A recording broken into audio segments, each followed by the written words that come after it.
rivals, doing the eyes closed. Give me a blindfold. This shit is easy, like a recital. I'm taking my shot, like my hands on the rifle. Yeah. It's now or never. Yeah. It's now or never. Now or never. It's now or never. Woo. Now or never. It's now or never. It's now or never. Now or never. It's now or never. Yeah. Now or never. Yeah. Look. Now or never. Keep quiet, the queen's talking, keep walking. Couple of rings brought in, lines choking. Couple of reporters reporting. Firing line with a red dot, no recordings. Taking the title like there are no rivals. Doing the eyes closed, give me a blindfold. This shit is easy, like a recital. I'm taking my shot, like my hands on the rifle. Yeah. It's now or never. Woo. It's now or never. Now or never. It's now or never. Now or never. It's now or never. It's now or never. Now or never. It's now or never. Now or never. Yeah. It's now or never. It's now or never.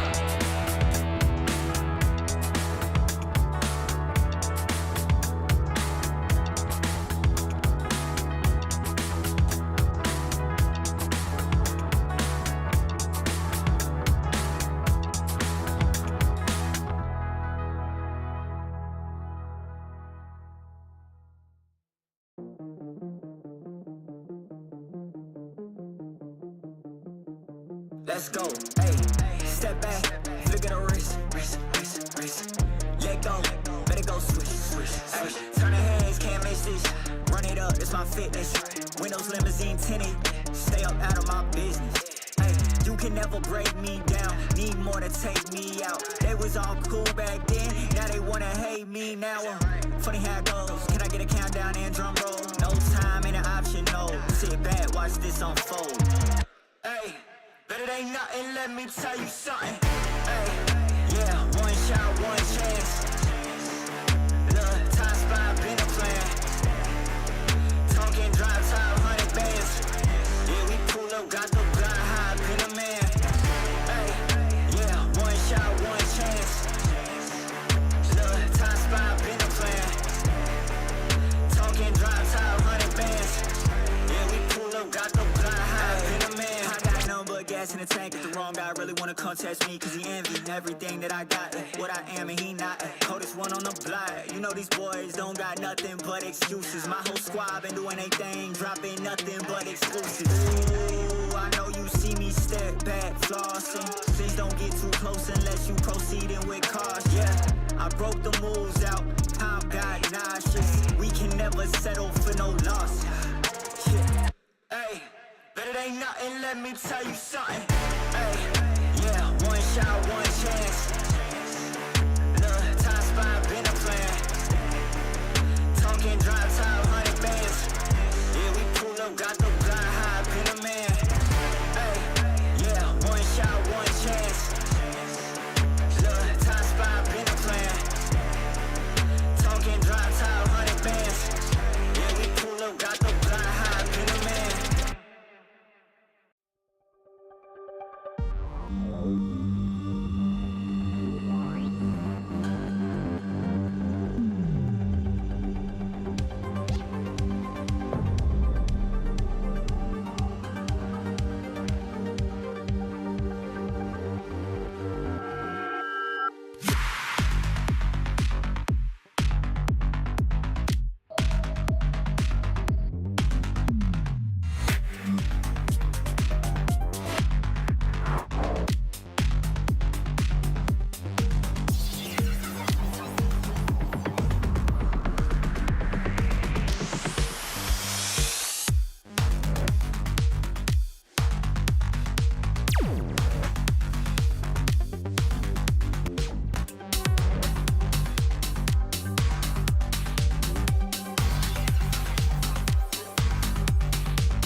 miss you.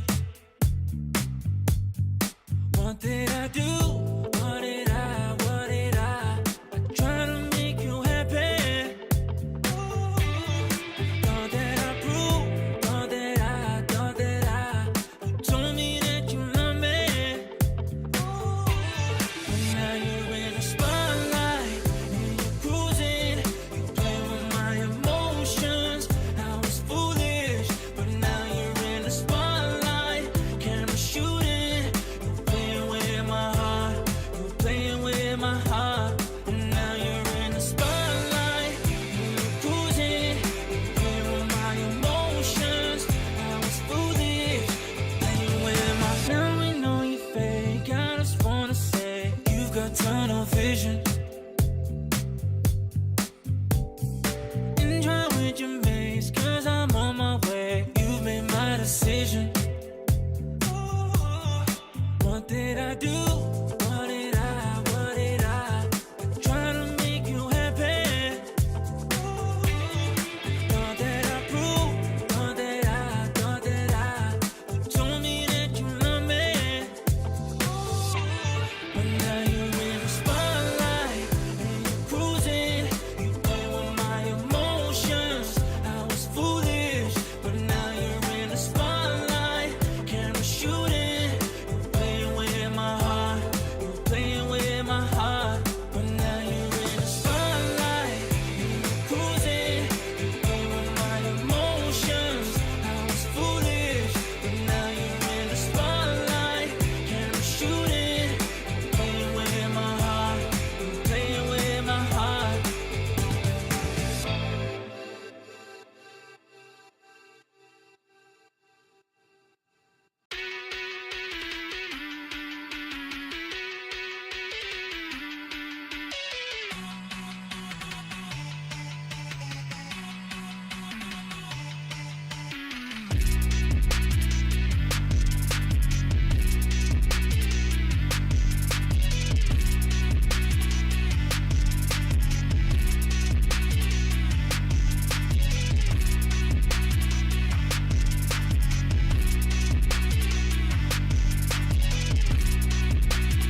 Let's take it up a notch. Running out the clock. I shoot my shot. I cannot be stopped. Let's take it up a notch. Let's take it up a notch. Let's take it up a notch. Running out the clock. I shoot my shot. I cannot be stopped. Let's take it up a notch. Let's take it up a notch.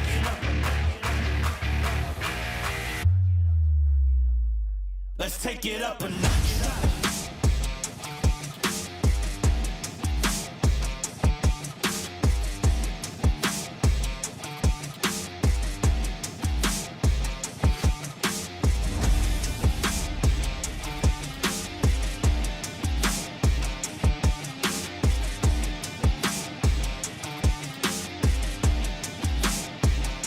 Let's take it up a notch. Running out the clock. I shoot my shot. I cannot be stopped. Let's take it up a notch.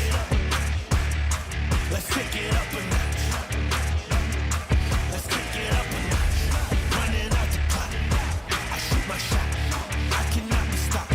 Let's take it up a notch. Let's take it up a notch.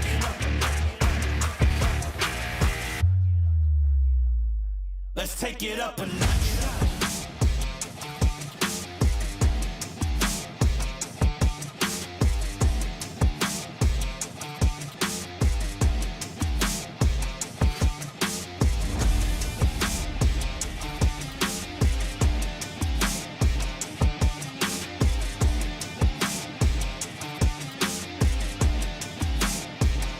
Let's take it up a notch. Running out the clock. I shoot my shot. I cannot be stopped. Let's take it up a notch. Let's take it up a notch. Let's take it up a notch. Running out the clock. I shoot my shot. I cannot be stopped. Let's take it up a notch. Let's take it up a notch.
goes, that's just the way it goes. That's just the way it goes, the way it goes. That's just the way it goes, that's just the way it goes. That's just the way it goes, the way it goes. That's just the ballin', spotting, ballin'.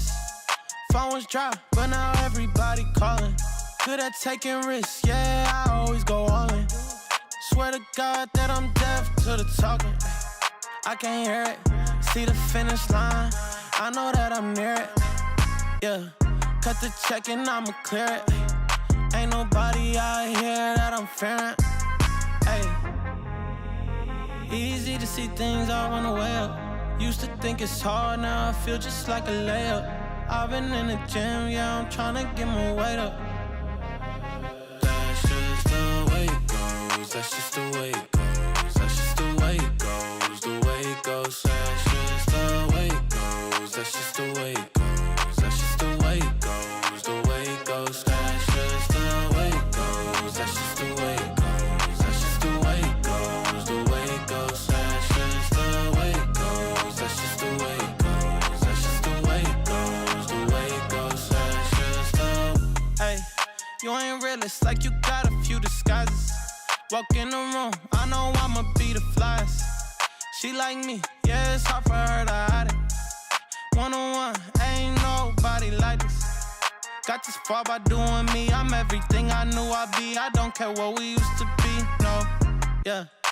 They tryna get close to me, you can't get what you want from me. I got this vision you can't see, no. Easy to see things I wanna weigh up. Used to think it's hard, now I feel just like a layup. I've been in the gym, yeah, I'm tryna get my weight up. That's just the way it goes, that's just the way it goes. That's just the way it goes, the way it goes. That's just the way it goes, that's just the way it goes. That's just the way it goes, the way it goes. That's just the way it goes, that's just the way it goes. That's just the way it goes, the way it goes. That's just the way it goes, that's just the way it goes. That's just the way it goes, the way it goes. That's just the.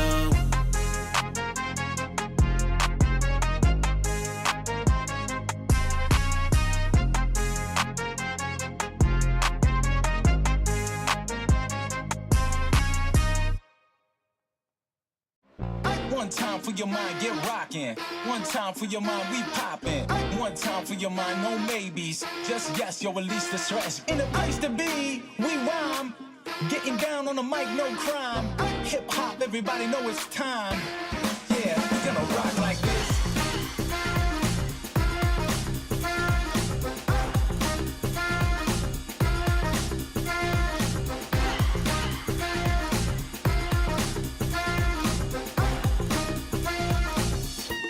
Yeah, we're gonna rock like this. Yeah, we're gonna rock like this. We're gonna rock like this. I know a place that will break you into 1,000 pieces. Stay away from them. Stay away from Lorca, Paco, and Picasso. Don't ask about Lola. Ay, Caballo Grande. Ay, Dolor de Nieve. But, in spite of everything, it occurs to you to visit Andalusia. Don't say I didn't warn you. Be careful of the Andalusian crush.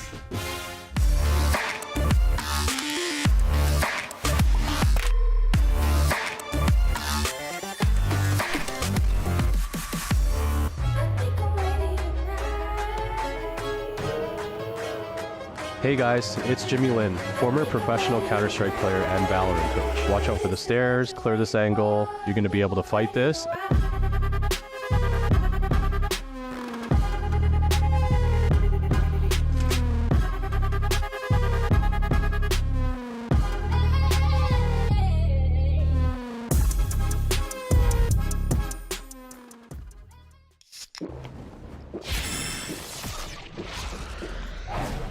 Red Bull gives you wings.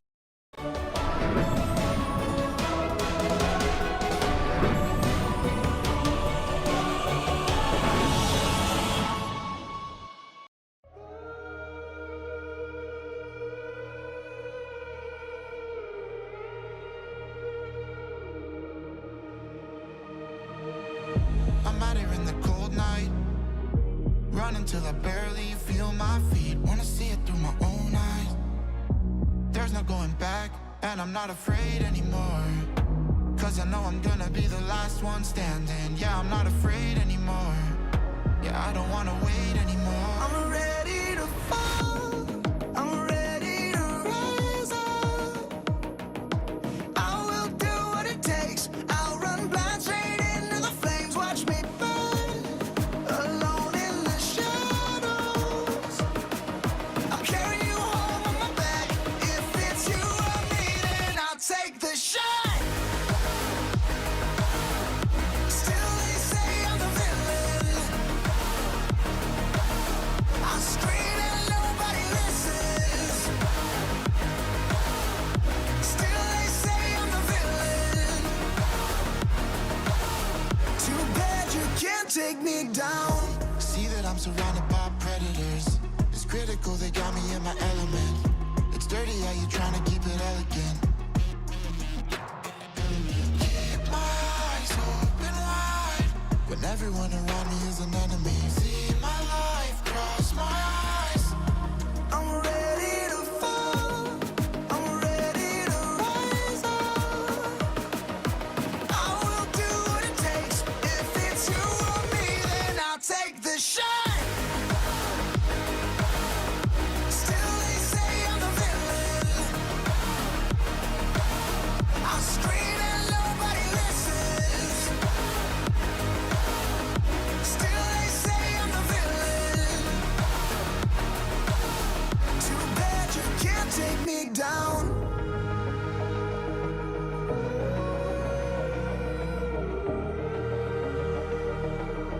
Too bad you can't take me down.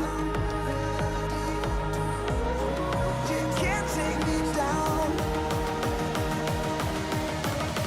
I'm ready to fall. I'm ready to rise up.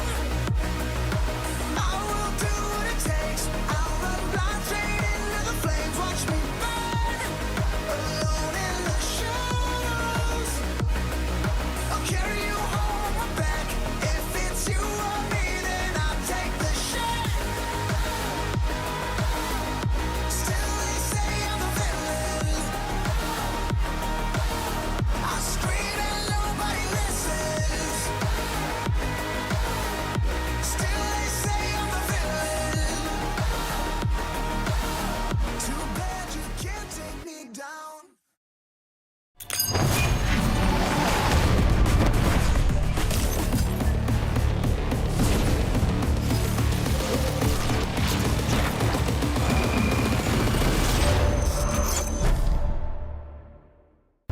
I will do what it takes. I'll run blind straight into the flames. Watch me burn, alone in the shadows. I'll carry you home on my back. If it's you or me, then I'll take the shot. Still they say I'm the villain. I scream and nobody listens. Still they say I'm the villain. Too bad you can't take me down.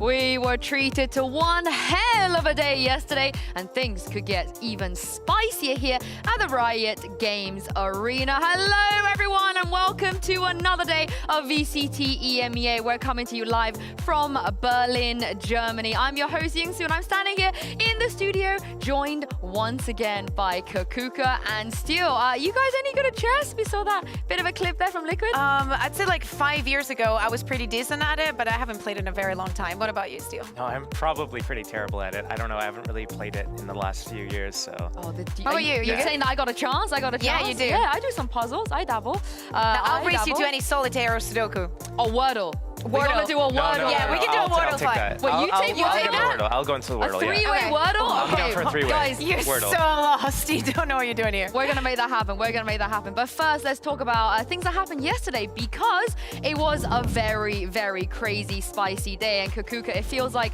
the old gods, they're hitting back. Yeah, exactly. I think that this year has been everything about KC, about Teen Heretics, about all the surprises. But just like last year, Foot came up with a surprise of their own. The the way that they played against KC, the way that they started this. And actually, for the first time in EMEA, we saw a KC that was a little bit responseless to what was happening on the server. Yeah, I agree with that because we just saw like all the teams that were kind of hyping up, expecting to kind of carry on their form, they're just falling short. It's like they got the target on their backs and all these other, these sleeper teams are waking up now, and it's like, it's anyone's game now. Cena's smiling. That's all we need to know. He's vibing, he's feeling it, he's hitting the shots. But then the same thing happened to Heretics. We were talking about Vitality, how Trex was going to merge with the team. And yesterday what they showed is that they were very, very prepared, even when the things took the distance. And I just talking about the vibes of CNET and Foot, we saw like the opposite, the inverse of that happening from the camp of Team Heretics. We saw the coaches, they like the body language, they couldn't even like look at each other. They were like, you know, back to back almost sitting up there in the coach camp. Didn't even look at me once. Yeah, I can't imagine. You wouldn't get that reference. It's a Taylor Swift reference. I can't imagine how that would feel indeed. But of course, things are going to heat up now here at the groups, as you guys can see. Fnatic and BBL, they're still searching for their first win on the left-hand side. BBL will be taking on Koi, but first we have a game for the Sentries, of course, Liquid versus Na'Vi, a mainstay here at EMEA, a great rivalry. And speaking of rivalries, KC, we playing Gentlemates tomorrow as well, so we're in for a treat. And when it comes to these rivalries, I feel like we've got a lot. We're no short of them in EMEA, globally as well. So I want to ask you guys to blind rate some rivalries. I'm going to give you 5 of the biggest, best rivalries we have ever had globally. And I want you to, each rivalry I'm going to show you, you're going to have to tell me if you think it's the best or mid-pack or maybe less good than the others. But once you pick a number, you cannot change your mind. Okay, we have to agree? Yes. You don't know what's happening next, What I so say is coming right, up okay? after.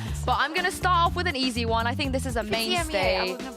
This is a mainstay. Everyone loves this. Loud versus NRG/Optic. I feel like this was such a classic. I liked it more when it was Optic. It was a classic one. Yeah, I liked it more when it was Optic. I feel like the rivalry doesn't happen as much. It doesn't hit as hard as it did when it was Optic. Especially because we are EMEA biased, right, Josh? Yeah, of course. It's got a little bit of a downgrade, right? So 1 to 5? It used to be good. I'd put it lower down right now. 4? Sure. Oh wow, you guys agreed 4. so fast. I was thinking 3, but you know, there's room for There we go.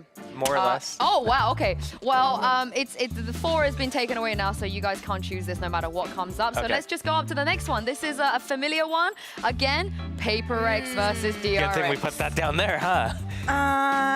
Okay, do you want to go? Well, this one's, I feel like this is a pretty classic one, right? This is... We did. I feel like we didn't get to see it that much in international events lately. A bit like last year. What? It happened in Madrid. No?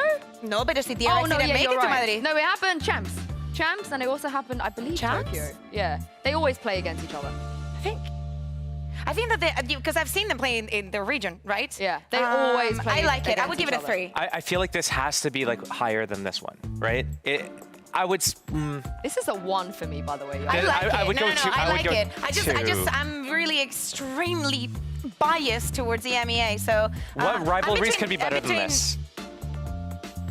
G2 Fnatic. That's a good old take. No, wrong game. No.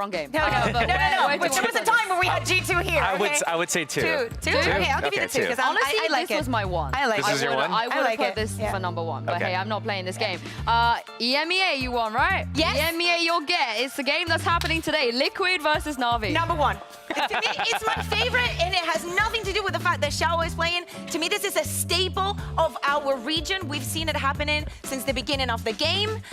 We had a loss last year, and the previous one, to me, is one that I'm always excited because we have seen so many iterations of Team Liquid with players coming and going, and Na'Vi has always been almost the same. So I really like it.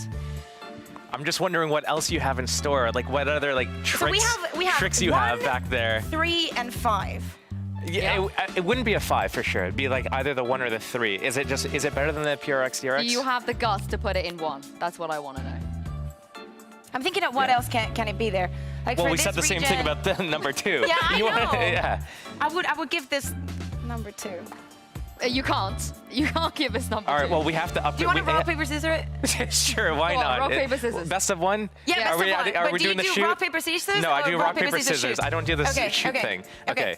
Rock, paper, scissors. So easy. I literally was talking to Yeah. Tom. I've never lost in rock, paper, scissors, and that is a staple, so it's number one. Number one. Well, it's a good thing that this game is coming up today. Just well, for you to know, rock is the safest one for you've the got first one. you've got Okay. two choices Sounds left, good. 3 and 5. Okay. Yeah, go. It's another EMEA rivalry, Kakuka. No, don't do this Did to you me. forget Fnatic versus Team Liquid? Did you forget? I forgot. Hear me out. To me, this one, like the Team Liquid versus Navi, But this I can is, put this. But this is always a grand I final. know, This has I never know. been a grand final. I know. This has been many grand finals. But I feel This like will never this be a grand final for us again, though. Why?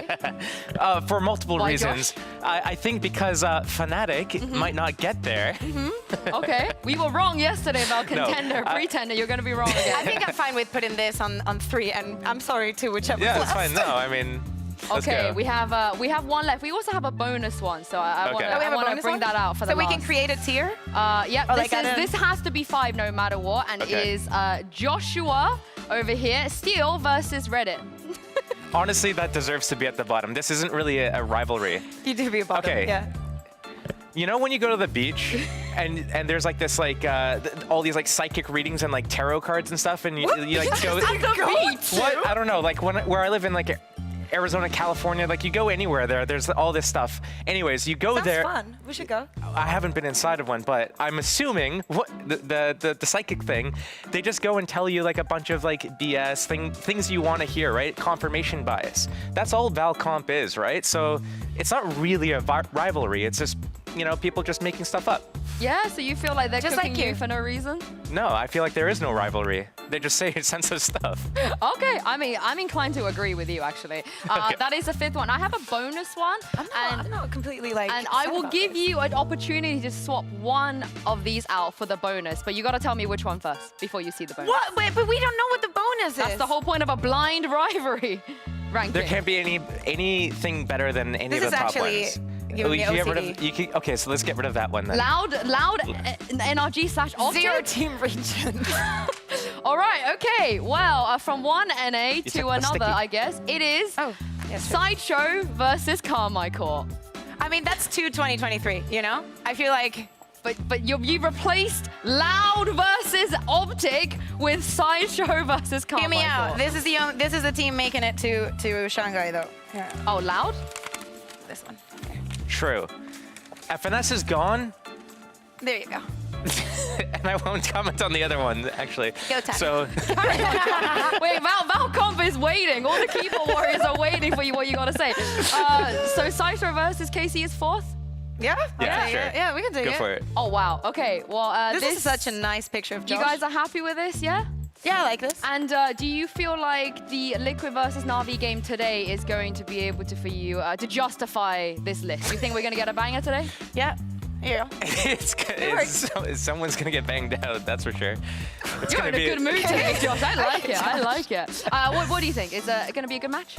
Oh, yeah, totally. I think that Liquid have a lot to prove, a lot to improve on, especially after they played twice last week and maybe did not have as much time to prepare for that second one. It would also speak to volumes of the performance that they're bringing for both Na'Vi and Foot. You know, if we have those bars to define to. Well, we will find out in just a moment. I'm not happy with this list, but you guys made it, so it's fine. Of course, with Liquid versus Na'Vi marks another edition of the Sangren Bowl, and the Twins are standing by with Tombiz.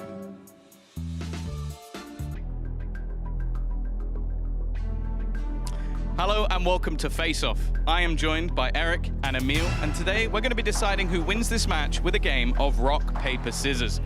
Now it's a rock, paper, scissors shoot. That's how we're going to be doing things here, guys. And are you ready? In 3, 2, 1, rock, paper, scissors, shoot. Okay, you know, decent start. You've gone the same. We'll carry it on. Rock, paper, scissors, shoot. Okay, same again. I guess we have to go a couple more. We'll try and keep this one short. Another one. Rock, paper, scissors, shoot. This is starting to get a little bit ridiculous. I guess you guys are really in each other's head. Come on, 3, 2, 1. Rock, paper, scissors, shoot. This is going to be a long bet. I don't know if we can edit this out. We just need one. We just need one. Rock, paper, scissors, shoot. Let's just rattle a few off. Come on. Rock, paper, scissors, shoot. Go on again. Come on, we'll just go rock, paper, scissors, shoot. One more time. Come on. Rock, paper, scissors, shoot. So I'll be honest with you. I don't think we're getting anywhere. Let's just get into the server, get into the game. These guys can decide it that way.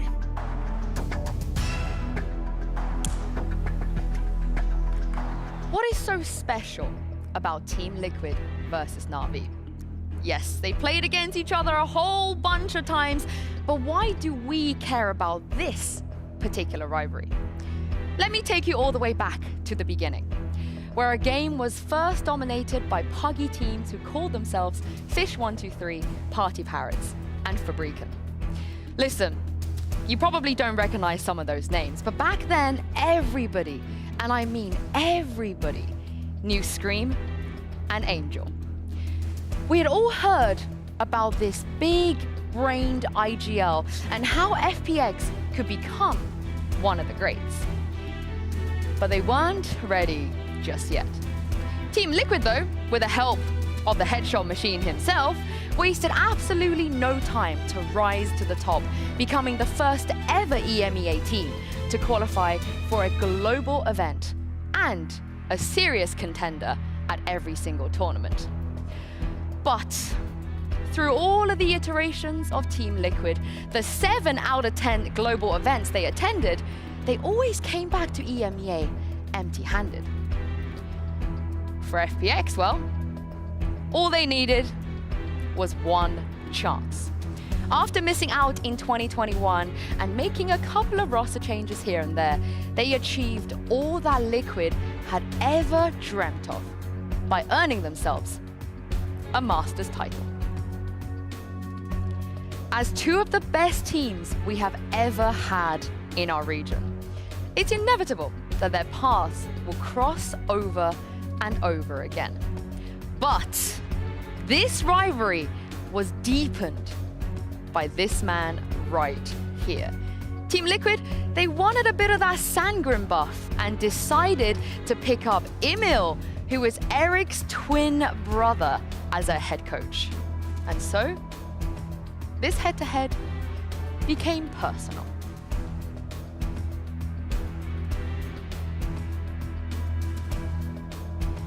Today will be the 11th time these two teams face each other.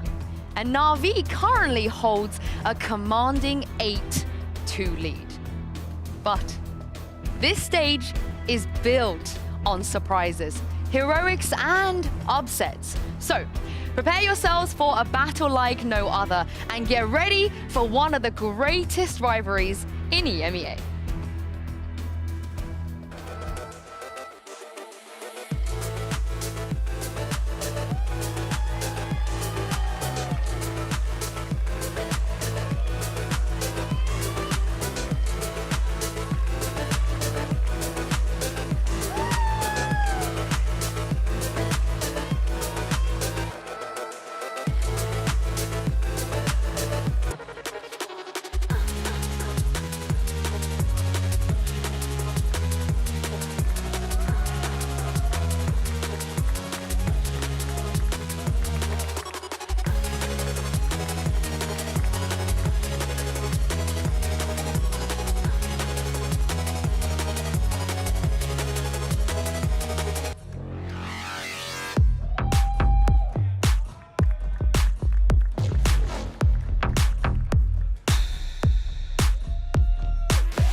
It's gonna be a fun one today. Emil and Eric, a little bit of a shoving fisticuffs there, but of course we all know it's all fun and games between those two. But as you guys heard, this rivalry, it's been a long one, it's been an entertaining one, but it's been an extremely one-sided one. Na'Vi 8-2 right now. Kakuka, you think history's repeating itself? Oh yeah, totally. Especially after what we saw last week, it would make a lot of sense. But now as we're jumping into the map select, a couple of of surprises here. Actually, Team Liquid is going to decide to go to Lotus, a map that they do not have the reps on, but probably is based off on what Na'Vi did last week, because even though it was a very dominant performance, the composition was not the usual that we see on Lotus, and maybe they spot some flaws. On the side of Na'Vi, it looks like they're doing the same, but with Liquid. They spot the flaws and split, and they might want to take them there. Yeah, this is an interesting map selection here. If we go all the way to Ascent, like, yeah, it's Na'Vi's one of their strongest maps, but Liquid has to have something up their sleeves for them to go and pick Lotus like this. And Na'Vi doesn't really, they float everything. They don't really have a permaban, it seems like, so. They shouldn't. They never have. What I mean is, like, it's something that they tried last year, but as a long roster that's been standing together for so long, at this point, you should not have permabans. I do agree with that, but okay, I do have to revive this rivalry thing. I think I do want to edit this, because if it goes to like 9-2 here in terms of scoreline series scores, that's not really a rivalry at that point. That's just a beating, right? Let me give you some cope. Let me give you some cope. Hit me with the cope. There's a couple of players on the side of Liquid that have traditionally bested Angel, Shao, and Zipan, and that is Enzo and Mystic. Enzo and Mystic's like personal results against this Na'Vi roster is pretty high. I think it's in favor of them right now. I know kickoff didn't look too great, but also Liquid in general at kickoff didn't look too great. So if they come out swinging the way that they did when they won their game, do you guys feel like maybe they will have a chance? It's so important, and probably the reason why they picked the Lotus, right? If they have something prepared now that they have a week just to dedicate to prepare against Na'Vi, it has to happen in Lotus, and it has to happen as soon as possible. I think that there's a major issue though, and it's that Mitch is casting, right? Mitch is casting, but Nat is on Cypher.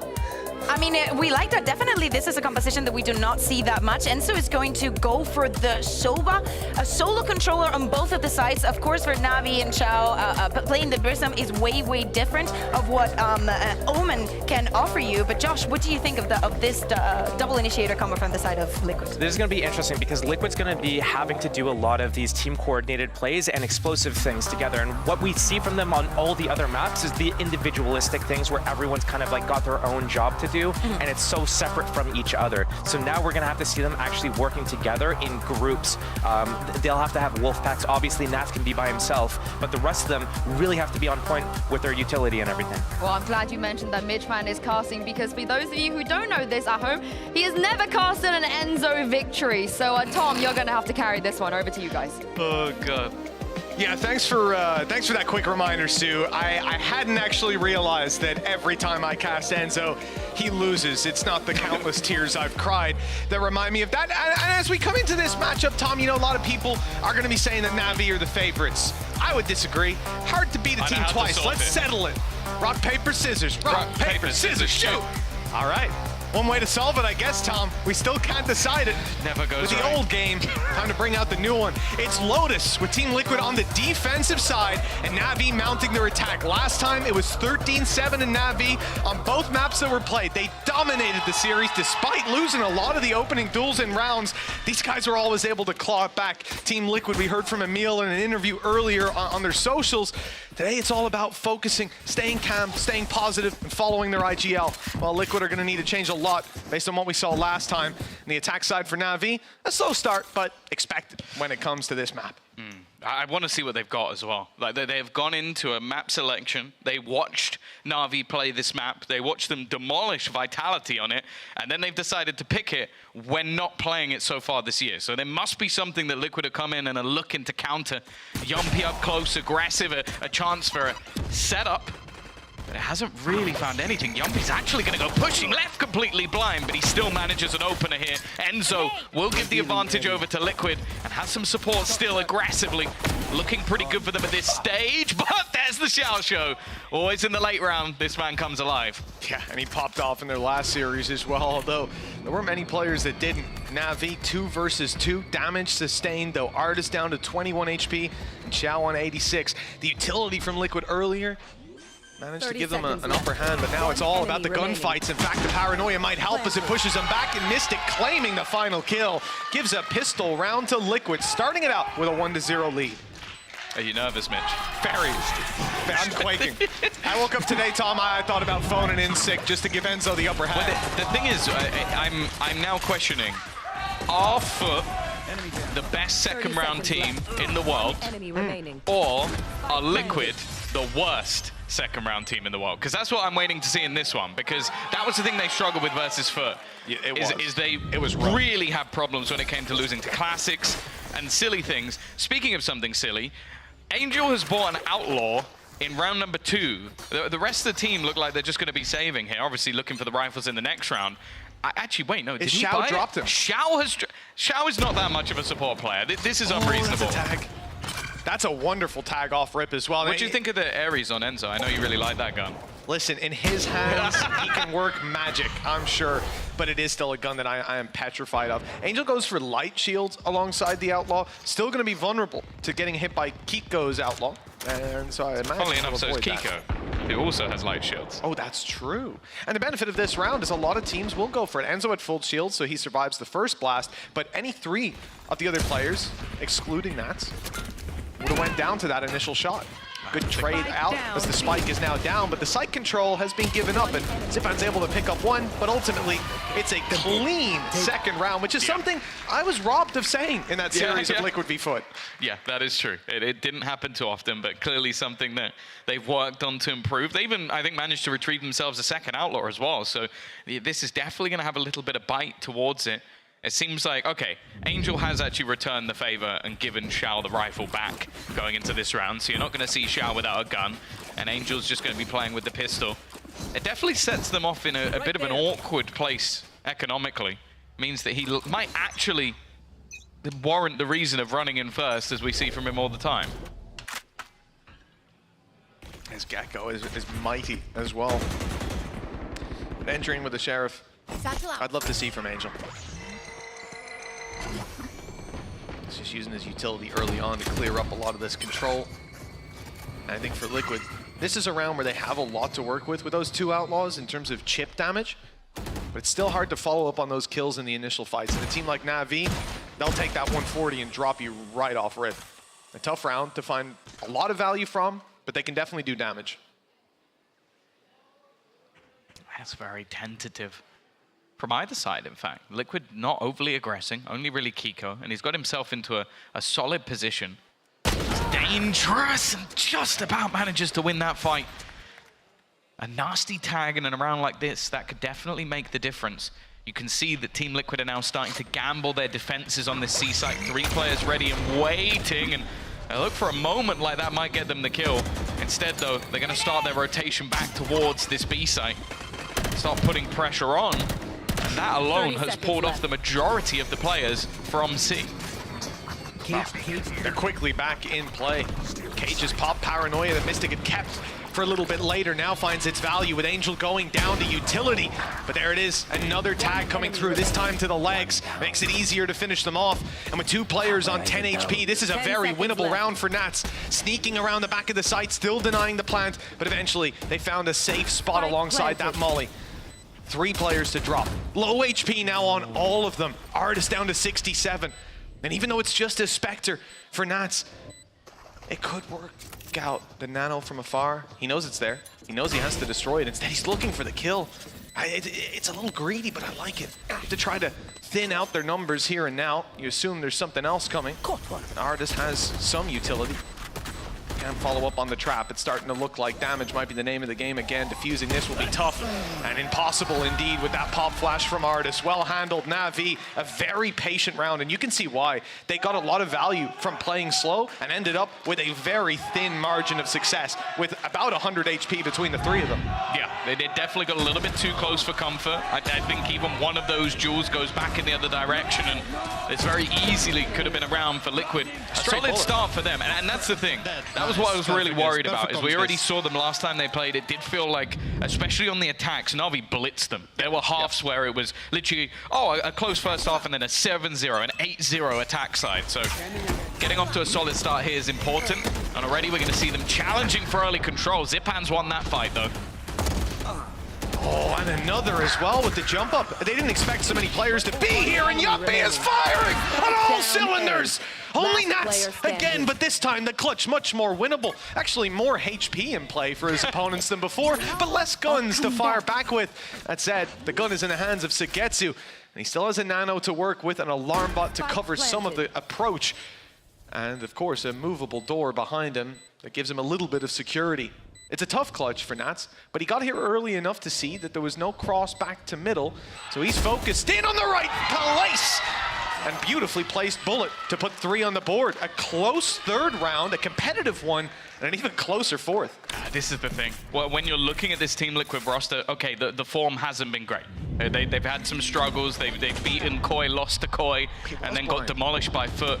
But we've always known that they have those individual players. They have the likes of a Yumpy and Nats. Kiko was lighting up the server in the first week. And if they can come online, that's probably one of the ways that they can beat Na'Vi. I think the other way is if Na'Vi trolls, but we won't go into that because that hasn't happened just yet. And especially with those, like that third round for me tells me Na'Vi are not coming in with the Na'Vi game, with the troll play, because they were giving them so much respect. And maybe knowing that there's a second outlaw in play definitely makes you more hesitant to swing into angles like lunatics. Now, they don't really have the opportunity to take those ranged fights. It's not just the shield situation in which everybody's one hit to Enzo, who was playing the Odin last round. Big investment, so now he takes that little bit of a lighter play with the Outlaw, and he's one hit on any of these players. Na'Vi have kind of brought down quite far though. Angel left on 900 credits. Zipan not with a mass amount left either. Like they're almost playing a bit of a gamble that maybe some of their utility will be gone, or that they can pad the gap a little bit with ults. Angel just looking for a fight, and well, he found one. Yeah, the IGL of Team Liquid dropping to find that opening kill, that shock dart. Ooh. Unattendedly well landed. Oh no. Oh, there's 2 players and an aftershock stuck in that corner. I think Enzo just about 5 HP. He's able to escape, but he doesn't. It's actually a classic through the smoke. It was a rolling thunder utilized by Liquid, but somehow out of that, Na'Vi have come out on top. There's a big investment. And a little bit of information with where Yumpy is. Do they check the back of the tree? Yes, they do. Mystic fires off just in time to give them a warning shot. And Zipan lands that bullet nicely. Nats on an off angle, and now the only hope for the squad. Good kill. Sections it into a 1 versus 1 on both angles, but Sagetsu isn't planting. Swings out to support his teammate and put another round on the board for Na'Vi. This one a little cleaner, and ults very much coming online for both squads. Yeah, the focus there has to be on Ardis' utility. That was just fantastic. Like, obviously Zipan hitting a couple of shots, but it's once they're forced into the corner, there's a stun and an aftershock. 2 players stuck. I think Mystic is able to TP out, but it just leaves Enzo screwed. And then they're just able to play off of the advantage that they already have. Na'Vi bring things back in and around. As said, they had 2 rifles, what was it, pistols on the rest. They've managed to completely obliterate the economy of Liquid and are right back in the early stages of this game. Fantastic early fight for this squad in Na'Vi. Looking to equalize things up against the pistols. It shouldn't be too tall of a task. A lot of damage done early, but no kills to follow through on. Na'Vi have a lot of the map covered. Turd watching their back, and a player pushed up on B Sagetsu, so there's no need to turn tail and look for other parts of the map to worry about their back. They do need to worry about that spike, though. Dropped in the open, Zipan on 29, and a very competitive round somehow comes out of next to no investments. If things do start to go awry, weapons can be retrieved, ults are online for Liquid, granted 2 of them are fairly low impact, and the Hunter's Fury not likely to be committed. It's the most pistol bullets I think I've ever seen spam through a smoke. Looks like a full auto weapon. Oh, the attempt to rotate back though. Sagetsu already watching. And actually, Zipan's gonna stick around. He's only on 29 HP. He still looks to fight. I guess maybe just getting the ult orbs in this scenario. Enzo was locking them in, but it's made this round once more a little bit more competitive. I guess the idea from Na'Vi is just defend the guns. Don't allow Liquid to retrieve anything, because then that truly gets dangerous. The one worry now is the time, but with them heading towards the B site, they've gambled, and they've gambled correct. Hunter's Fury could come into play. I don't know if they want to commit it with everybody tagged so low.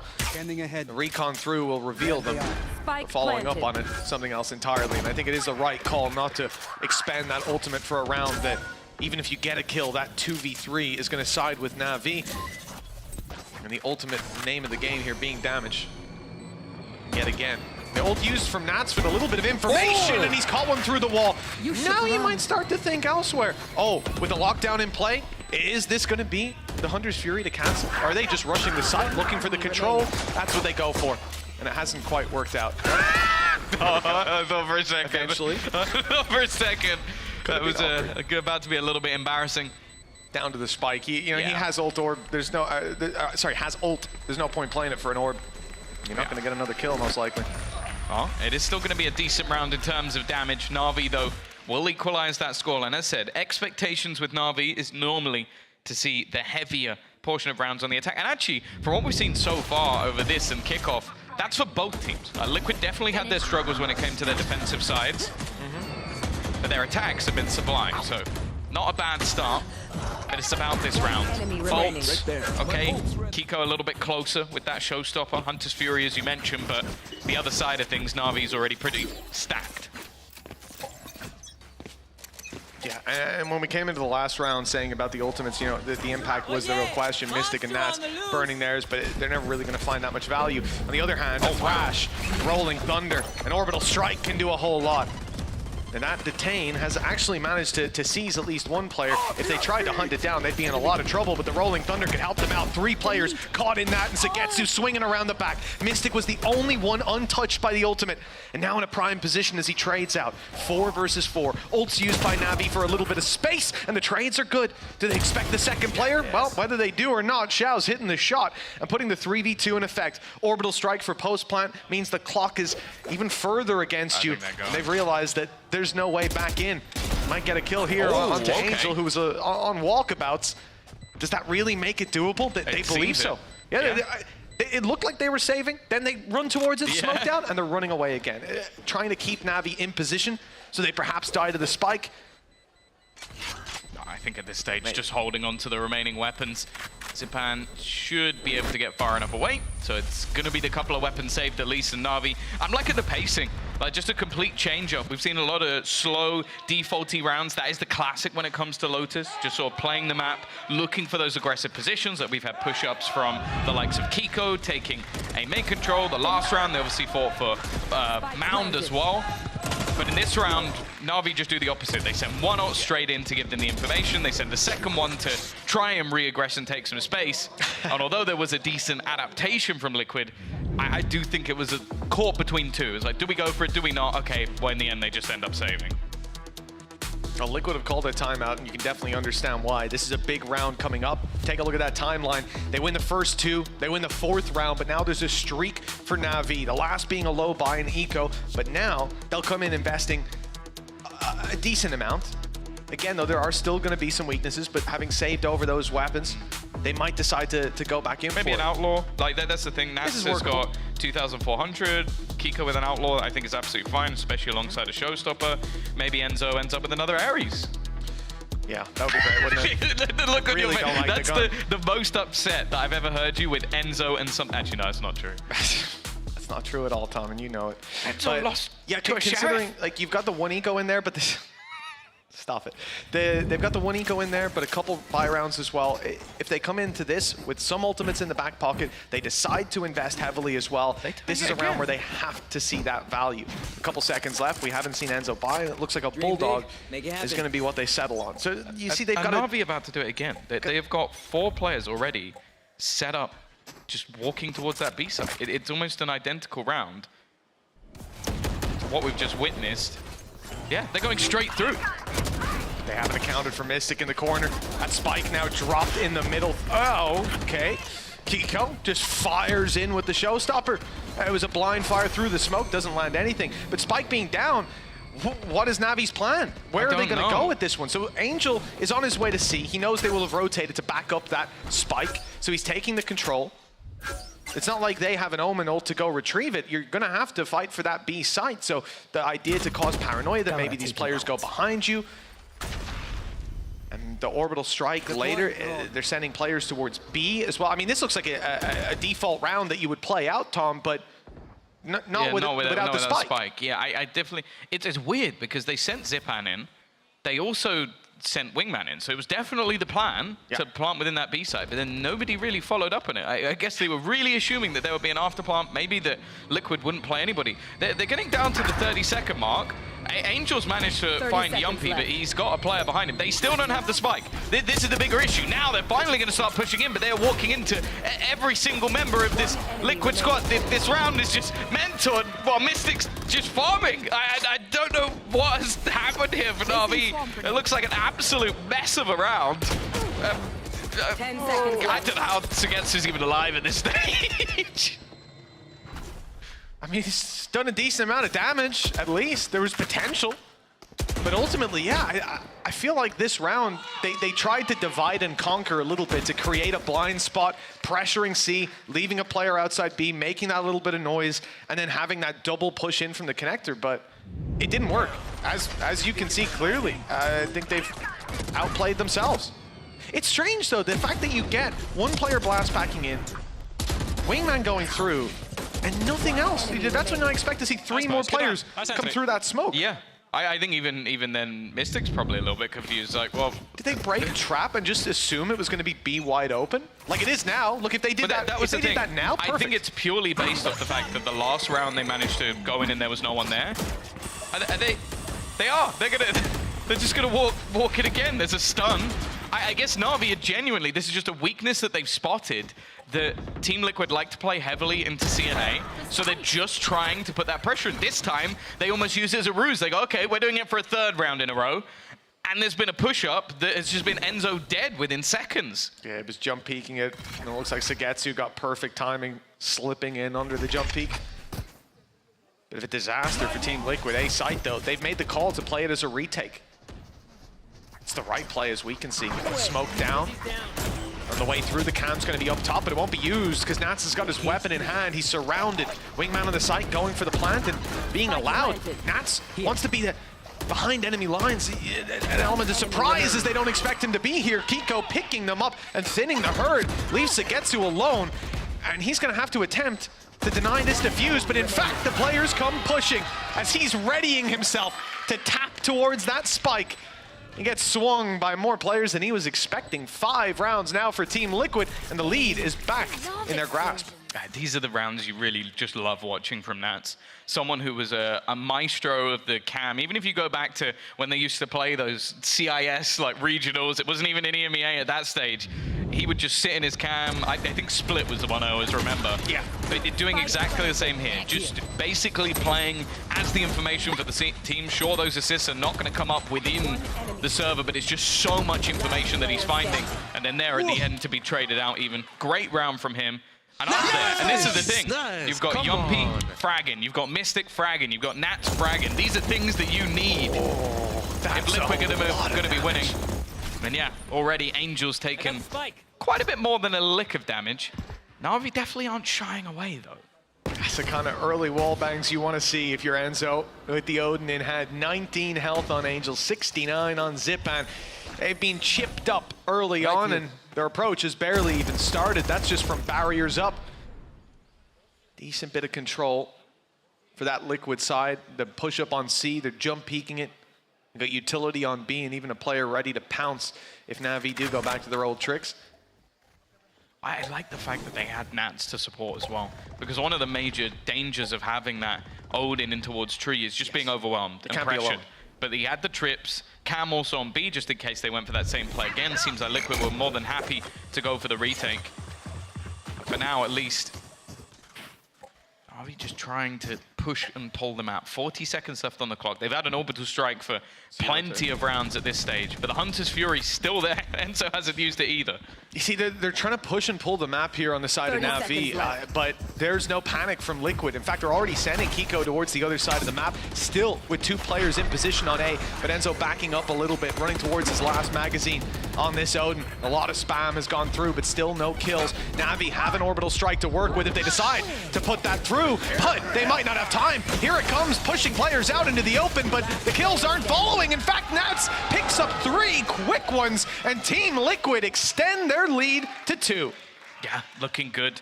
I said this is a map that we're yet to see them play. They've already outdone Vitality. 6 rounds on the board, and on that defensive side. And as mentioned, Na'Vi, when they played this last time out, they had a 9-3 attack half. That's not happening again. But that's the thing. I think over these last few rounds, They've not allowed Na'Vi to maneuver them. That's been the main thing. They've been sticking to their guns. Okay, high five. I'm glad he can high five better than he can rock, paper, scissors. That's all I'm going to say. But that seemed clean and quick earlier on. It was nice. How long did that take you? We don't want to talk about it. No, we don't want to. But Nat's 12-4 as well. And that's the thing.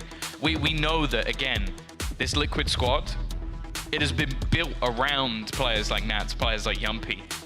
Seeing them step up, seeing them put those numbers on the board, it's a good sign, especially on their own map choice. Obviously, Split coming up next. It's a map that we've already seen Na'Vi play versus Liquid. So if that's what Liquid are doing, learning from what they've seen, good signs early on.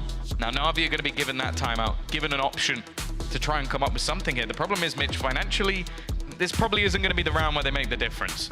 Yeah, the only real thing is that they do have themselves an awful lot of ults that are close. Showstopper 1 away, Rolling Thunder 1 away, Lockdown 2 away, and they do have Thrash. And we've seen it before that this team can definitely make it work with ults rather than the weaponry. Even without the ults, to be honest. Give them Sheriffs, they'll give you a round win a lot of the time. For Na'Vi, they're in position. 4 rounds, 2 down, and 2 to go.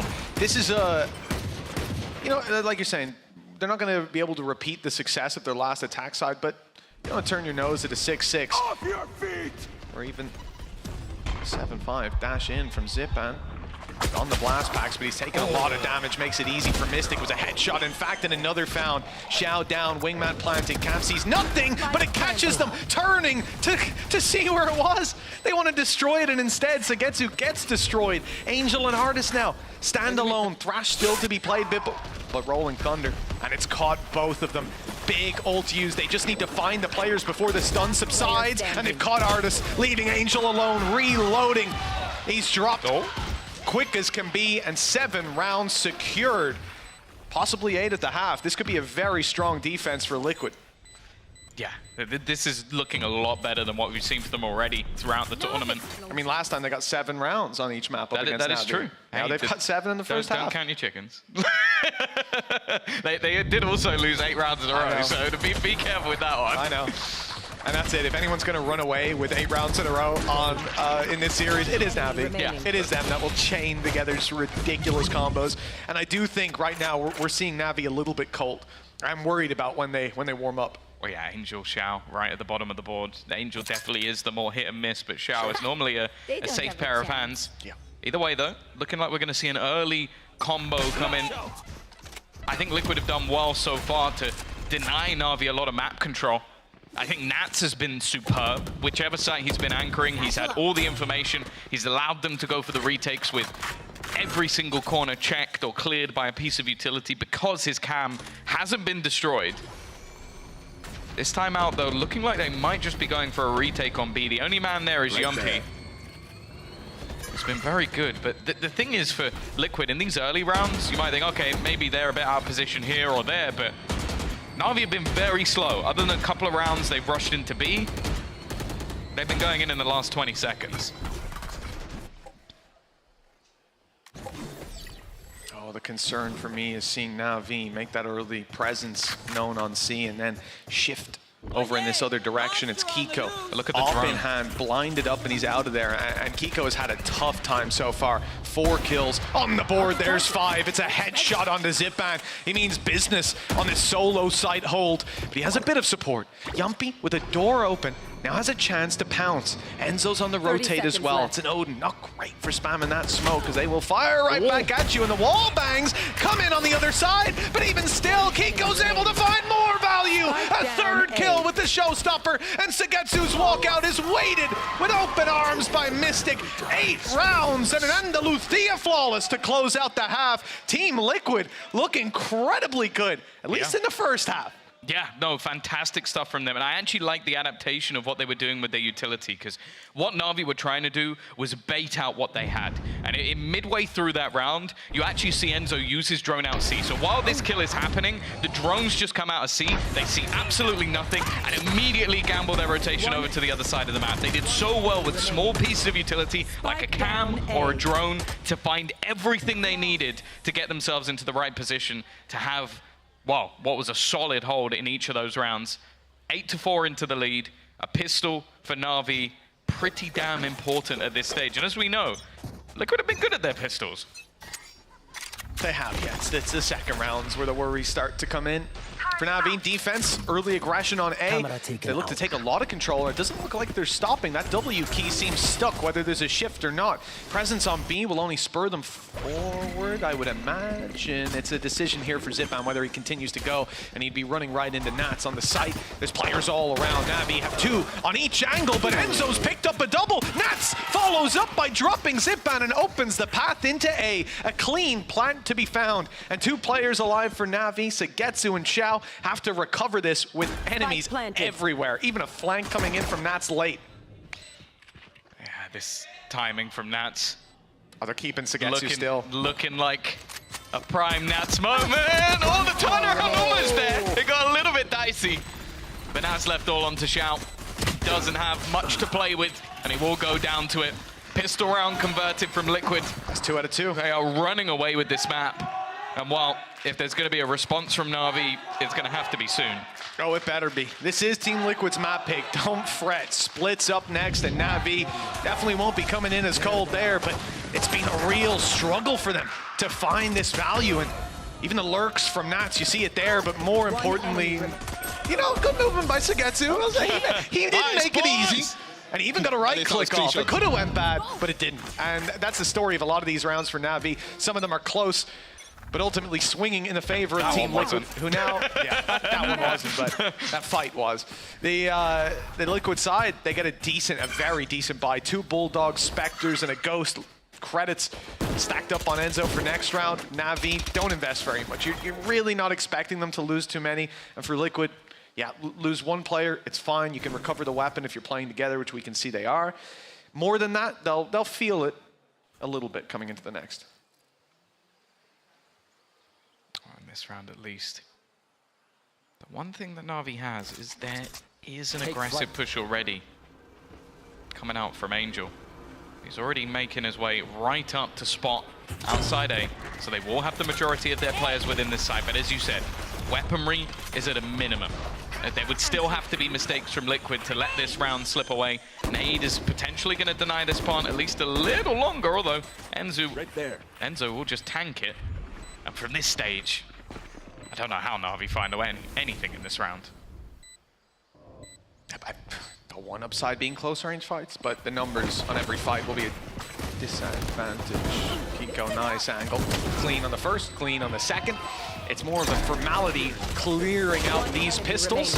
They lose one in the form of Yumpy, a second as Kiko goes down, and Enzo is low. More damage could have been done, but in the end, it's negligible. Realistically, all they've lost here is a Spectre, and they've got a good few shields to reinvest into. Yeah, I wonder if we will see Enzo maybe buy a rifle for someone else just to try and pad the gaps a little bit. Nope, it seems like he's bought a Judge for Kiko instead. Not quite as kind, but... attack side Judge.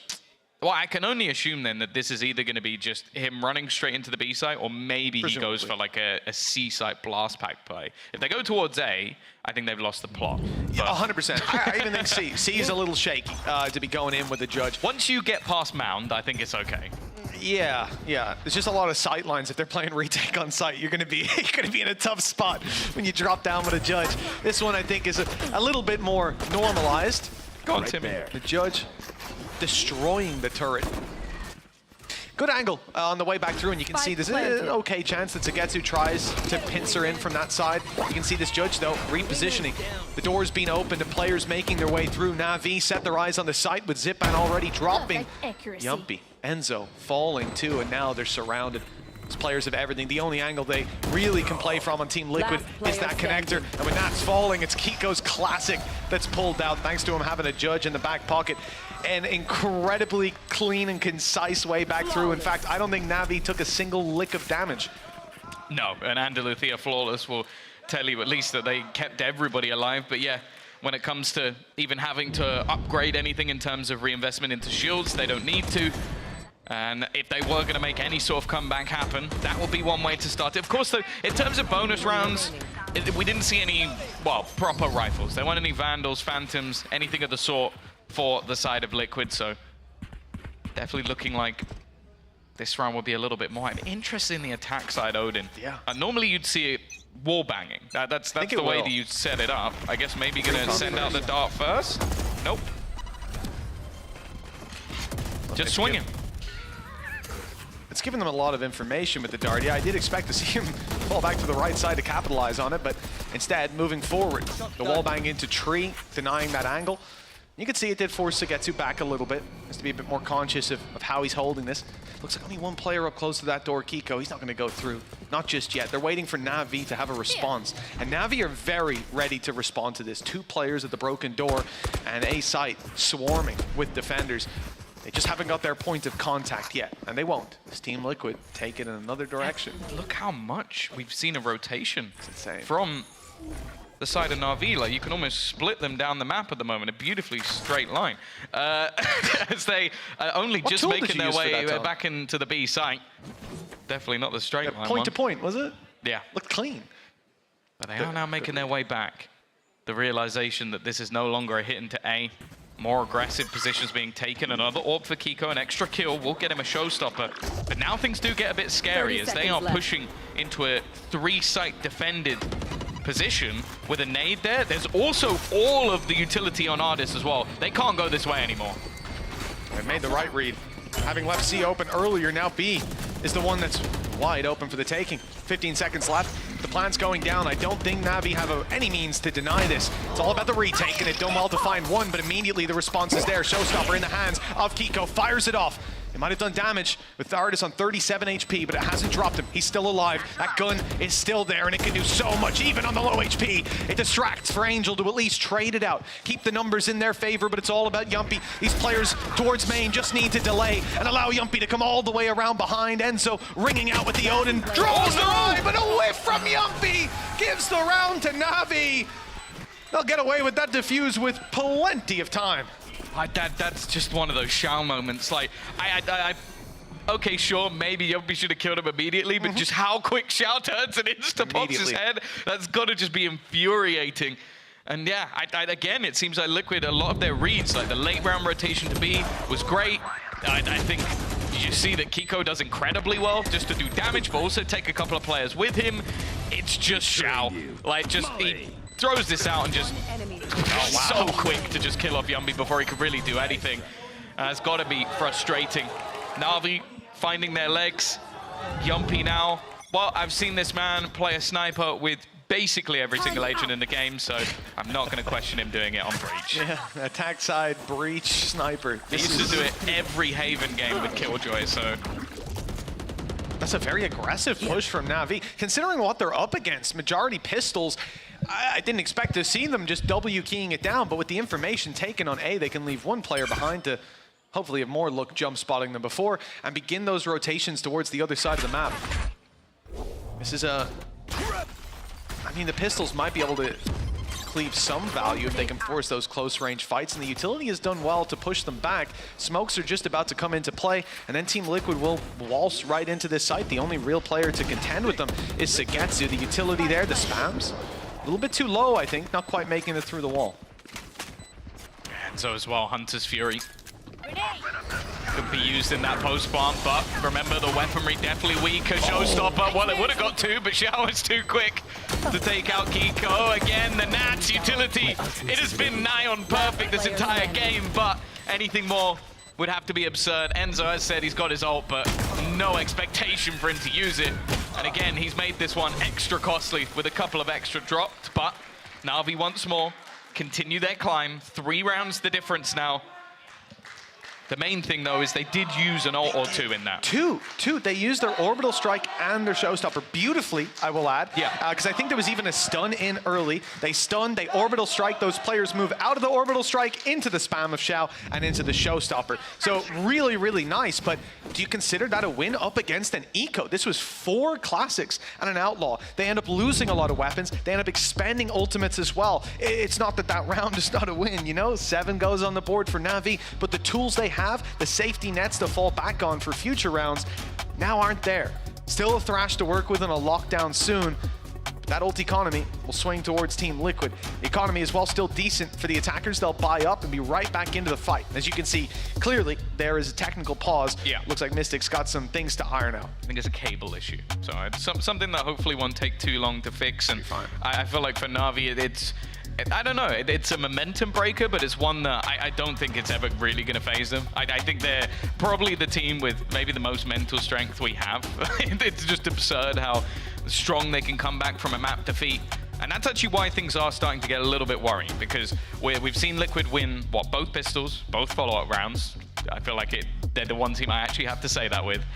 But more so, we are now starting to see Na'Vi build into the map. And I feel like that needs to be shut out as quickly as possible, because it gets into the late game, and Na'Vi are only going to improve.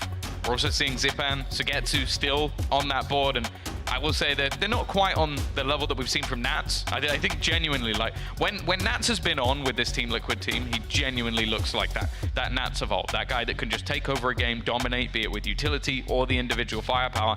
The thing I'm happy about, though, is we're also seeing Mystic up there. Because when we saw him play like Harbor on Icebox, it didn't go well. Like, they're trying to push the boat out with some of their comps, but I like the fact that I go through this list of agents. Nats on Cypher, probably his best agent ever. Viper arguable because he is just that good. Mystic playing on the Omen. Jumpy, okay, I've seen him play everything, so he might be the one exception. Kiko on the Raze, Enzo on the Sofa. Like, this looks like a more comfortable composition for the players that they have, and considering how the previous weeks went, I'm glad to see that, because there's a time and a place for sort of thinking up these new, innovative things. I think what we saw last week was that, okay, Liquid need to get some more fundamentals down, and today I think we've seen that. Oh, for sure. For sure. I mean, that first half was a downside different than what I was expecting to see coming into this, especially up against a squad like Na'Vi. Remember, I guess we'll get an almost direct comparison. Correct me if I'm wrong, Tom, but it was split. It was one of those two we played last time. It was 13-7. Team Liquid got kind of demolished on it. Yeah, I think they got demolished on, kind of demolished on both maps. Oh, 13-7. But yeah. And again, with all those opening, I looked at it earlier, the 17 opening duels in the series out of 40 went Navi's way, and they won 13-7 on both maps. That's insane. Yeah, I will say, we have to look back and see how many of those were Angel.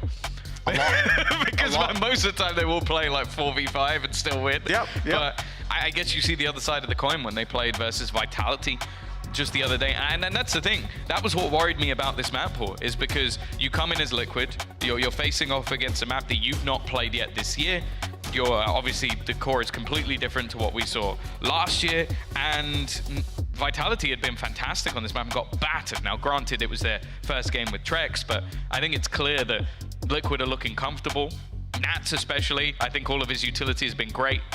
By the looks of things, I'm waiting. I'm seeing that countdown going down, Mitch. So we are going to be getting back into this one. As said, I think the sooner Liquid closes, obviously the better, but I mean more so because the longer this goes, the likelihood of Na'Vi just closing this out, whether it goes OT or not, is just abundantly higher. Absolutely. Yeah, I think this is somewhere that having that big lead for Liquid, we can't see that gap closed in. Na'Vi will not relinquish control if they get any of it. For this defensive side, Thrash is online. Na'Vi have a good response with 1 kill away on Sugetsu from having themselves a lockdown. And it is the C site that's under pressure, at least off rip. The orb's being tapped, the stun is ready, and you can see that they're expecting Na'Vi to have some sort of a reaction, some sort of crunch play to this information. In fact, that orb even being traded out for a boom bot. But there will be no reaction. As we get on board with Xiao, you can see that there's 4 players on the A side of the map. In fact, C is wide open right now. It's left it entirely, and Team Liquid are walking right into the trap. I love it. In their minds, probably gone, right, we've tapped the orb, we've spammed, we've shown some utility. Na'Vi, there's got to be at least a couple of players there. And well, they'll probably very quickly realize that actually it's the opposite. He's tagged a couple of players. The thing is, it's a great opener, but will they realize that there's still more players here? Zipan around the edge. A rotation in as well from Artist. Needs to hit the shot, and he does. That spike. And actually, Zipan's caught another. The spike left out in the open, and they may not even realize that now Zipan's within the site, and Xiao as well, and they're caught on that flank. 15 seconds too, there's no time. Oh, no! He had to slip through that door. I'm not even sure if he would have made it. This door very much closing in Liquid's face of the round. 1v3, 1v2, but 4 seconds to find the last. It's not gonna happen. Na'Vi have pushed up to 8, a 2-round gap. And Team Liquid are gonna start to feel that pressure mounting as the comeback is on. Yeah, that was a perfect read from Na'Vi. Absolutely spot on. Like they hear all of that utility, everything being spammed on one side of the map, and they go, well, you know what?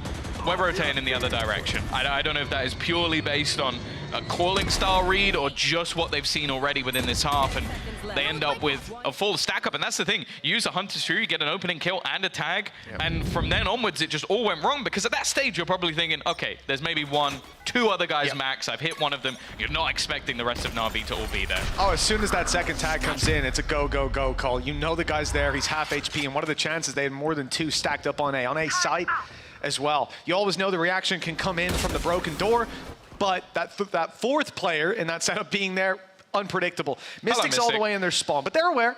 They're looking for him. They're trying to find him, and they've spotted him. Now the real trouble begins. He can be flanked in from any direction. Time to push forward, and he does so successfully. A quick and clean kill with Artis. Moving behind on the B site, but spotted after the spam. He'll be smoked out, and the information revealing both of these players' positions. Mystic's in there with a shorty. It's an ambitious play, I'll say that. Eventually, he's gonna put the smoke back down just so he can stick in it. He just goes, you know what? I'll put another smoke down, and I'll see if you're gonna risk it.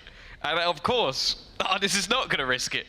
It's definitely one of those rounds where I think Liquid have just played off the pandemonium of Mystic. Like, we're watching him fight for his life in the spawn, but the fact is the rest of the team were barreling their way forward to almost meet him within that connector. They did fantastically well, isolated the duels, and just, that's the thing. I genuinely think what we've seen from Liquid here in Kickoff, they have some of the most impactful from the shadows I've ever seen, which is not a sentence I ever thought I would say. But I've seen Mystic just take this control and then just survive and just be an irritation while the rest of the team go on with whatever play they had planned.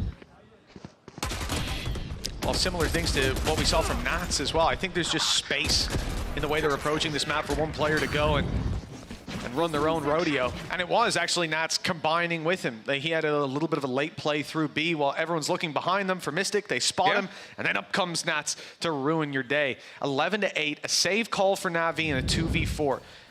Any given Sunday, you're not going to see that from this squad. They're giving Liquid respect, and it's because that scoreline is so close to completion. 11-8, 2 more for the side of Liquid, and the economy now, it's okay for Na'Vi. There are some players struggling. The ults, though, are online. Crash and lockdown. This is the change from the last one. We saw that 4 stack again, but they managed to catch one! Nats! Oh, unfortunately, he's not going to get anything more. The trade back from Enzo is good, and it comes down to the 1 versus 1. A blitz of frags from both Xiao and Enzo. The spike has been retrieved. It's a guessing game. If he for Sugetsu, he's waiting, but he's missed the timing just about. That plant will get the ult online, but there's one on the other side as well.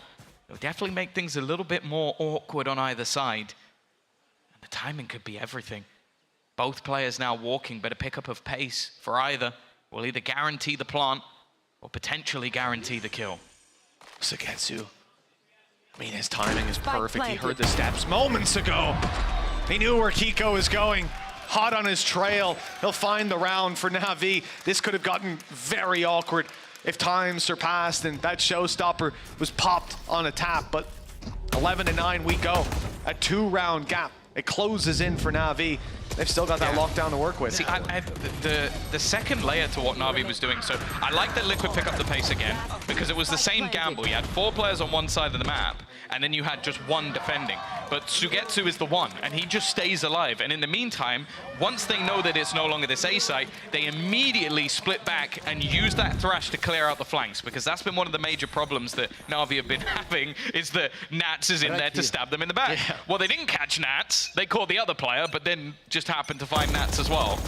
11-9. Xiao and Artis 1 away from ult. Showstopper for Zipan came online in last round, and lockdown still there. They have got a lot to work with on this defensive side. And so far, their reads have been perfect. That round where they stack A, leave C open, and Team Liquid tried to fake it there. There's not even anyone close enough to hear the sound. This time, they move towards C. It seems a little more intentional this time, and there's the reaction they were expecting before. Showstopper popped out by Kiko. He's up in the air and firing on the zip, and Angel caught down below him. He was the snake in the grass this time, and he's dropped Enzo. But for what? 4 versus 2. Lockdown, still there to work with, but tough to use in this position. And tough to use on A, because Sugetsu's on the other side of the map. The thing is, there's players outside C waiting for this fight, waiting for re-aggression, waiting for Artist to look for info, and still Nats, with an op, is sitting outside B. Somehow Sugetsu was aware of that. He was ready. Yeah, he's managed to make this one slightly less difficult. A moment or two where you'd think he might have been able to find one back. This stage may even just be worth holding onto the gun. You can see the remaining players on Liquid have all gone in for the post plant, and I think this is where Sugetsu realizes that having that extra gun is definitely going to be worth it for the next round. Again, Na'Vi's read is not necessarily a bad one. It's just disrupted by that showstopper. That was the difference maker. If they don't walk into the whole team, or even if they do, and that ult isn't online, maybe they take that. Absolutely. And it's interesting to me as well, just the fact, I said Navi have the right read every time. The showstopper here is unfortunate. It was online for them. You can't just play like, you have to still play your game. You have to still go for those setups. But that was the very thing that Team Liquid were trying to avoid 5 rounds ago or so. When we saw them go C, we saw them go tap the spike, run away. Go take the spike, but with a boom bot down. It's constantly telling them, hey, we're over here. Do you want to do something about that? You want to react to that? And there was no one there. This time, there's lots of players there. But, as you said, Showstopper saved the day. Especially being held onto for so long. The trust he has in his teammates to cover him there. Enzo picking up the players, swinging him, ends up getting them so much value. Na'Vi are going to take themselves a timeout. Liquid have managed to start a back and forth, which for them will be fine. They are now 1 round away from taking the first map, taking their choice, and heading into split, which, as I said, we've already seen, I would say, them learning from what Na'Vi did last time out, being able to play that slow defense, not allowing them a lot of the early fights they would have desired. Now on the attack, it's all about just grinding out those remaining rounds. The major worry, though, is the amount of ults. Like, I think this is the perfect opportunity for Na'Vi to actually play a retake setup, because each round they've been aggressive on either side. They've either gone deep into A and then quickly split back, or they've gone deep into C and done the same thing. I think this is a round where you can actually just play that information a little bit more. You literally have a showstopper, a lockdown, orbital strike, rolling thunder. Those are 4 of the most impactful ults in terms of retakes in the entire game. If Na'Vi are playing aggressive, I can only assume it will be off some sort of contact, but I almost don't want to see them do it. Then again, I am watching them build up 4 players on the A side again.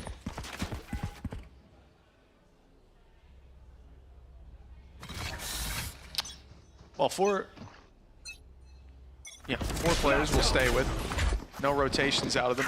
And the early presence seems to be looking towards this A side. But Team Liquid haven't been going in the direction that they give away right off rip. Kiko, oh, he's not getting out of there, is he?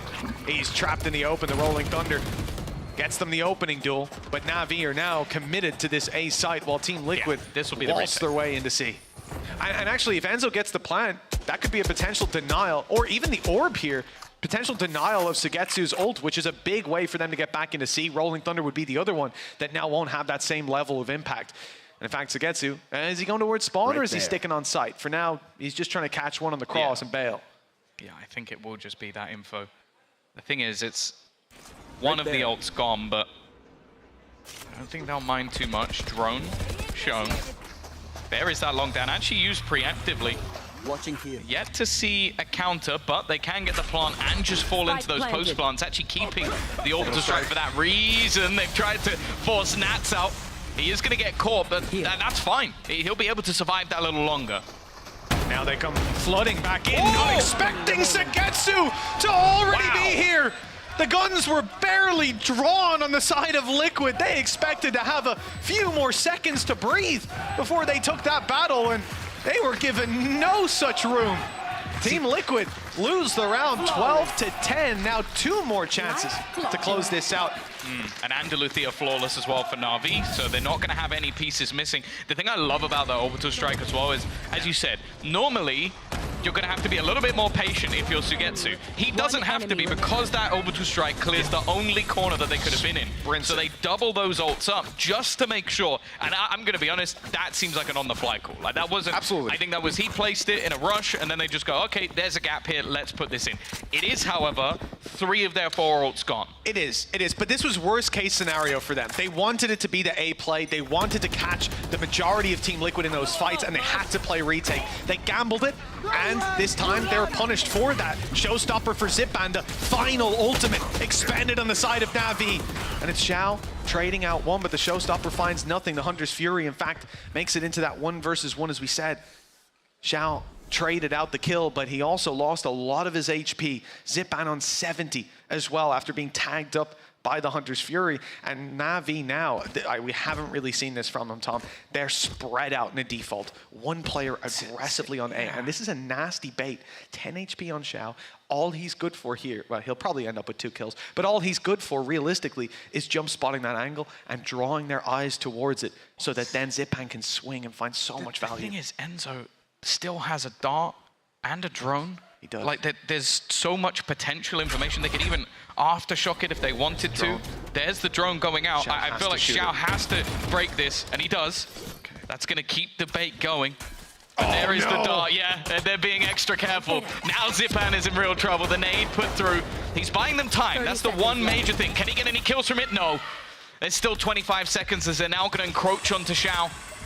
Left with very little to play with here. He can't even really risk peeking out, and they're going back though. They're walking into Saigetsu. He's waiting in the corner. He's going to find 2 again. And there's Ardis. That was the one thing that Liquid couldn't do, was walk back towards the B site. However, Yumpy still makes this possible. Rolling Thunder could keep him safe, but he's just going to go for it. Oh, the Bear molly! in mind, Xiao's just mollied himself. He wanted to clear that corner. Wanted to make sure he wasn't close. And Yumpy's going to close it off of that. The Red Bull clutch to make sure that they get it over the line. But I feel like Na'Vi might feel a little bit silly after that one. Yeah, you know, it's never nice to lose out like that. But in the end, there were so many opportunities for Liquid to close it. It comes close. Na'Vi crept up in the end. The comeback was on. But now it's over. 13-10. Team Liquid take their map pick. Splits coming up next. And Na'Vi, they're going to pack a punch there.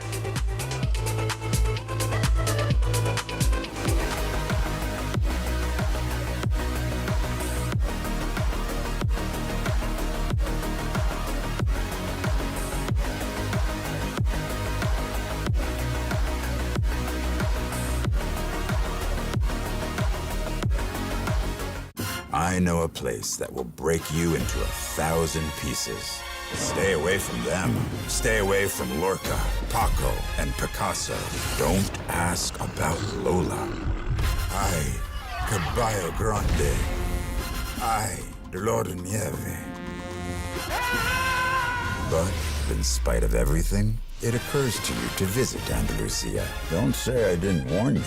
Be careful of the Andalusian crush.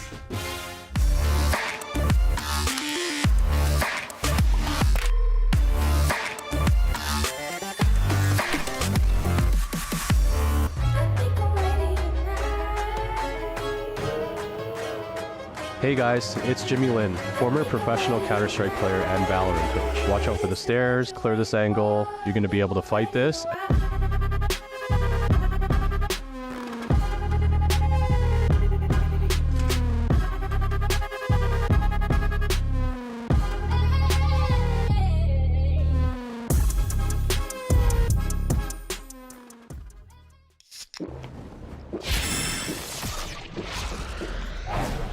Red Bull gives you wings.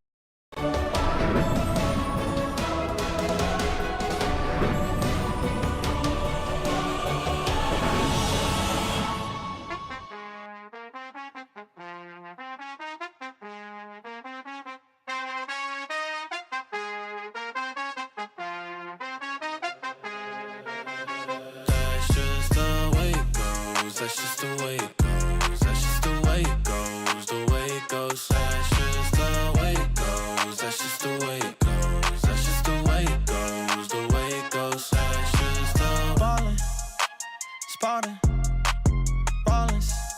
Phone was dry, but now everybody calling. Good at taking risks, yeah, I always go all in. Swear to God that I'm deaf to the talking. I can't hear it, see the finish line, I know that I'm near it. Yeah, cut the check and I'ma clear it. Ain't nobody out here that I'm fearing. Hey, easy to see things all on the way up. Used to think it's hard, now I feel just like a layup. I've been in the gym, yeah, I'm tryna get my weight up. That's just the way it goes, that's just the way it goes, that's just the way it goes, the way it goes. That's just the way it goes, that's just the way it goes, that's just the way it goes, the way it goes. That's just the way it goes, that's just the way it goes, that's just the way it goes, the way it goes. That's just the way it goes, that's just the way it goes, that's just the way it goes, the way it goes. That's just the. Hey, you ain't real, it's like you got a few disguises. Walk in the room, I know I'ma be the flyest. She like me, yeah, it's hard for her to hide it. One-on-one, ain't nobody like this. Got this far by doing me, I'm everything I knew I'd be. I don't care what we used to be, no, yeah. They try and get close to me, you can't get what you want from me. I got this vision you can't see, no. Easy to see things all on the way up. Used to think it's hard, now I feel just like a layup. I've been in the gym, yeah, I'm tryna get my weight up. That's just the way it goes, that's just the way it goes, that's just the way it goes, the way it goes. That's just the way it goes, that's just the way it goes, that's just the way it goes, the way it goes. That's just the way it goes, that's just the way it goes, that's just the way it goes, the way it goes. That's just the way it goes, that's just the way it goes, that's just the way it goes, the way it goes. That's just the.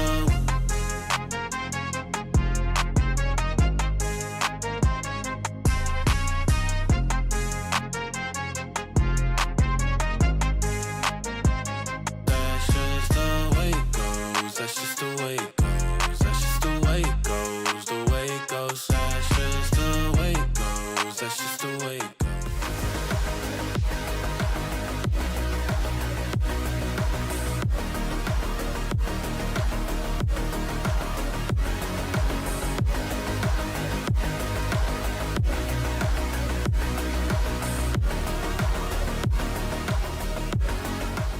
Nice, boy! Nice, yes! Come on, boys! Nice, boys. Good run. Nice and nice job, Gia. Nice, boys. Good job. Come on, boys! Nice, boys. Started strong. Good job, boys. Good job. Nice, boys. What a start that was for Team Liquid. Where's the barking, Yumpy? I want you to bring the barking back. That was one of my favorite things last year, but I've got Kakuka and Steel here with me. You okay? You calmed down a little bit after the last round? I apologize directly to anyone that was around the studio. Do not apologize. Do not apologize. Because I was watching that last round, and I think that someone at home might have screamed as well. So yeah, I'm not going to apologize because this could have been the difference between going to OT and not going. The fact that they're in a 2v1, Artis is full HP, there's 10 seconds left, and he decides to aftershock after he's pinned by Nat's ult. And then it goes into this 1v1 where Xiao is 10 HP and he mollies himself off. Xiao, okay, out of all people. And then use Jumpy closes the map. Yeah, so that happened. Sorry. That was a calmer version of what we witnessed. That was a calmer version. And when you first brought it up, it's almost like you were asking me, right? But it was like, it's actually not me the one that's freaking out, you know? This does seem to be like such a tragic low-level mistake to do. And I feel like it happens so much in Valorant where people, they have abilities, so they just use them at the worst moments. And it's just, man, there's 10 seconds left. Literally just run away. He has to go get the spike. He has to go into the site. He has to go plant. Literally just run away. Yeah. So I definitely empathize. How angry were you for me. on a scale of, you know, Kakuka then to Kakuka before? Were you also that I got no annoyed by skin it? in the game, so to me I don't get that. I don't either. I don't think that we can make an excuse for a team like Na'Vi to make that kind of mistake. I mean, I'm sorry, but we're in 2024. It's been enough. My thoughts here, when I see this, is like we're not even a one-team region at this moment. We're like a 0 to. We? Yeah, I'm You guys heard it. You're one of us. Said we. I'm one of you guys right now, and it's like a -1 team region. Like we're like, if we go to an international event, we're probably just giving like another team a free win at this point. Wow, if you guys at home have ever felt the way that Kakuka has when watching Steel, please let us know. Sending your responses, your clips. We'll make sure we do that next time.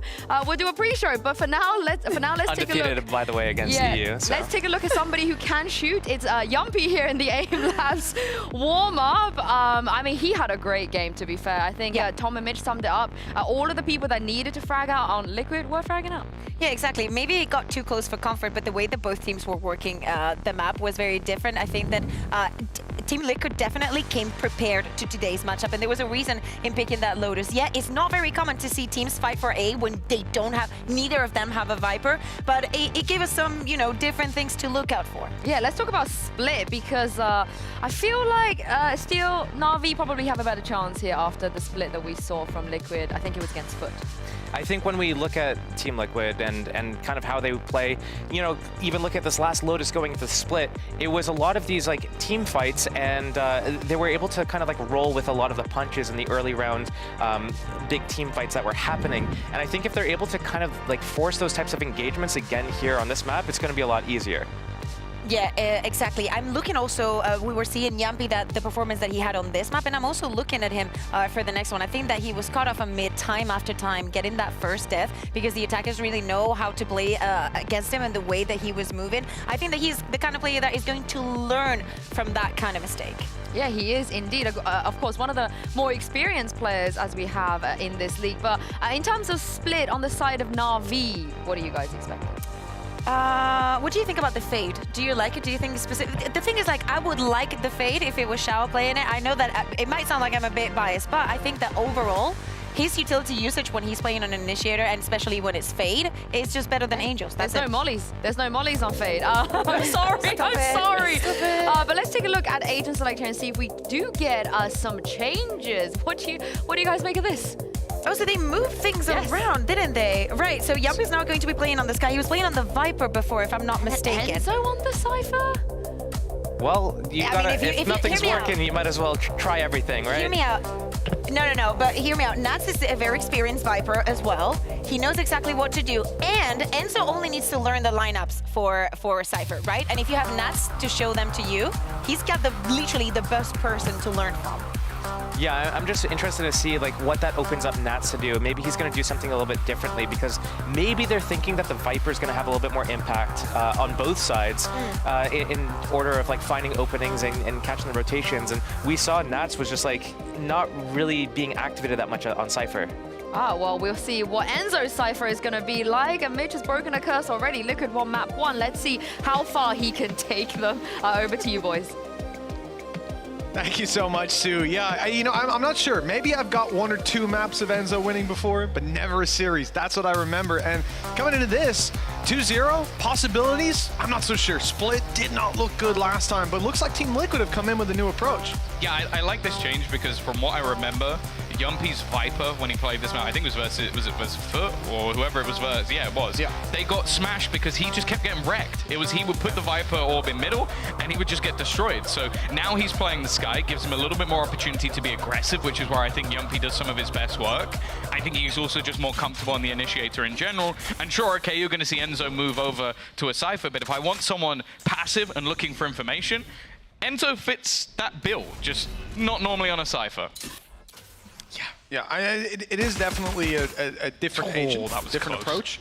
We'll see how the result is. With Team Liquid already dodging some early bullets through the smoke as the attack side moves its way towards B. The wall gets them across, and the flash gets them out. Easy kill for Nats, and the follow-up is there too. A double to open this up. And Team Liquid have side control. Nade through is going to take Yumpy. Planted. Oh no, he just about makes it away. Yeah, Nats again. He switched from the Cypher, but we know that his Viper is one of the best. It's his individual skill that has taken them with the advantage in this round. A way back in looks unlikely though. Okay, they've got the Seeds for the back, but no utility to really clear them. An aftershock would have been nice, but they haven't got it in this round. Well, it seems like they're just going to fall like flies. And Andaluthia flawless to kick off this map. Another pistol under the belt of Liquid. That's 3 for 3 so far in this series. It's tough as well playing in a series where you're losing pistols. If you're Na'Vi, it's always an uphill battle. And we saw them really start to pick up the pace towards the end of the last map. They had a big streak of rounds, something that we were aware could happen. Thanks to that lead, though, Liquid were still able to close it out, and now they look to craft their own. Nice, boys. Not only Come on. fantastic wall out to get them controlled, the flash was near perfect. That caught them off, pushed them back further into the site from Yumpy, and then Enzo has these traps up that they're so aware of on their way back through. They just can't find the space for free. 1-0, and an eco from the side of Na'Vi, a couple upgrades, Angel and Zipan to keep your eye on. They've got themselves some Sheriffs, although Team Liquid's biggest enemy in round 2 is generally the Classic, but there's no ADA captain here, so it should be fine. Yeah, to set expectations, when these teams have been successful versus Team Liquid, Na'Vi had an 8-0 attack side, and in the victory versus Koi, it was a 9-1 attack for Liquid. So both these teams have definitely been more comfortable on the attack. Obviously the switches might be to try and improve the defensive setup, but I think more so just giving Yumpy that little bit of extra freedom to be a bit more aggressive. They're definitely working out for Nats. Well, I can't say it's been down to necessarily the Viper so far, but he definitely seems like he's having a good time. Some early kills. Third already, and nothing more to be found from Xiao. Yeah, and in this round, obviously they come in with 2 pistols, so Kiko saves over one of the fallen rifles, and there's no more losses to account for. So that 2-0 start, economically, they've got a decent round when it comes to this bonus. Rifles to work with and some opportunities to pick off these defenders. And I think the key thing being, having a round like that on the attack, it's going to give you a lot of room pushing through, because on the defense, the guy playing a Spectre is at a pretty big disadvantage, but when it's the attack, you're generally going together. So he's just chipping away at them the same as the rest of the squad. Here we go. A buy up for Na'Vi, but bear in mind, as said, like, the weaponry's not bad for Liquid. Okay, Yumpy only on a pistol, but other than that, not in a bad position. The cross has been spotted. Keiko will be the one to take the early fight. Now, there aren't actually many players from Na'Vi waiting. The rotation will come through, but definitely a little bit wary. And I'm also just looking on the other side of the map, the Classic Nats lurk. They may just fall back to join him. Yeah, the Boombot not going towards the ramp just cost a couple extra seconds for Na'Vi as they have to clear out a lot of this space, but the stun gets them it. They know Heaven's clear, and they know that nobody from Liquid is still waiting around that position. So resetting into the positions they were in before Angel spotted that cross. It's for a mid-crunch. They're a little bit out. The Paranoia here used more passive than they would have liked because they want to get aggressive and fight those angles. Instead, they're slowly being pushed back by the utility. The blast packs through from Kiko. He's on site, but in comes Xiao. Sagetsu with the spray gets the spike on the floor, and they have to go right back up into the fray. Kiko, oh, he had an opportunity, but comes off the rope a little early. Stun misses Nade, not finding it, and Mystic's up top, but look how many players are on the other side. If he swings that, there's a lot of trouble brewing for him. Within that orb won't get him across for free, but after the first, he can't deal with Sagetsu. Neither can Nats on the rope, and Kiko is left to try to create space and save the weapon. Hunted down by Sagetsu. That was his round. 4 kills and a round found for Na'Vi. He's basically just playing a game of whack-a-mole, though. Oh, yeah, it's like just each one just going up the rope, and that's pretty much every kill. Other than, okay, sorry, he did get one blind spray through a smoke. I should give him the extra credit there, but yeah, a nice round from Na'Vi. I think a lot of that was just Liquid trying to play with the timing. We saw a similar thing on Lotus, just being an attempt to try and bait them. But again, some weaker weaponry. Definitely forced a couple of rebuys and now have a purchase of their own. Interestingly, though, no ults online, and none of them particularly close. A couple of orbs at best.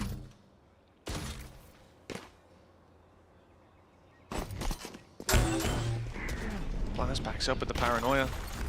It's again forced them back, but Na'Vi are doing a great job of avoiding this early utility from the attack side. Of course, you're not going to get a Paranoia back. The smoke off. It's an attacker's smoke that's used up. Blocking Heaven, potentially giving a route to slip through, and well, that's one way to do it. The running spray gets Kiko 1. and he's good for 2. A site secured, and a lurk on mid. Spotted, but not dealt with. Yeah! Mystic still standing and retreats towards sewers. He doesn't need any help there. As the plant comes in, it's only Xiao, 1 versus 4. Yeah, and then again, this looks like a scenario where holding on to the weapon is going to be more important. There were quite a few moments in that round as well where it looked like Na'Vi had opportunities, like Mystic TPing away, wins the fight. Sugetsu knowing exactly where Kiko is. Kiko still wins the fight. Like, they're looking like today Liquid just better in terms of that individual ability. The shakiness that we saw in their game versus Foot seems to have dissipated. And Xiao has got to be careful here. His opponent is waiting. This should be a freebie kill for Mystic, a great reposition, a great lurk. And now the finances of Na'Vi, I don't know if they even suffice for a buy here. It will be a struggle, certainly on some players more than others. We can see that they invested a lot. And the cost now is there to be paid. Great round from Kiko and Mystic. Kiko in particular, those 2 quick kills and claiming control of the site. The lurk out from Mystic, finding not one, but both of those final players. About as clean as you could hope. And with an immediate bounce back, a 3-1 scoreline. Na'Vi now are faced off with next to nothing. Sheriffs, a Spectre, and a Guardian. A very similar round worked for them over on Lotus. We'll see if Split's going to be any different.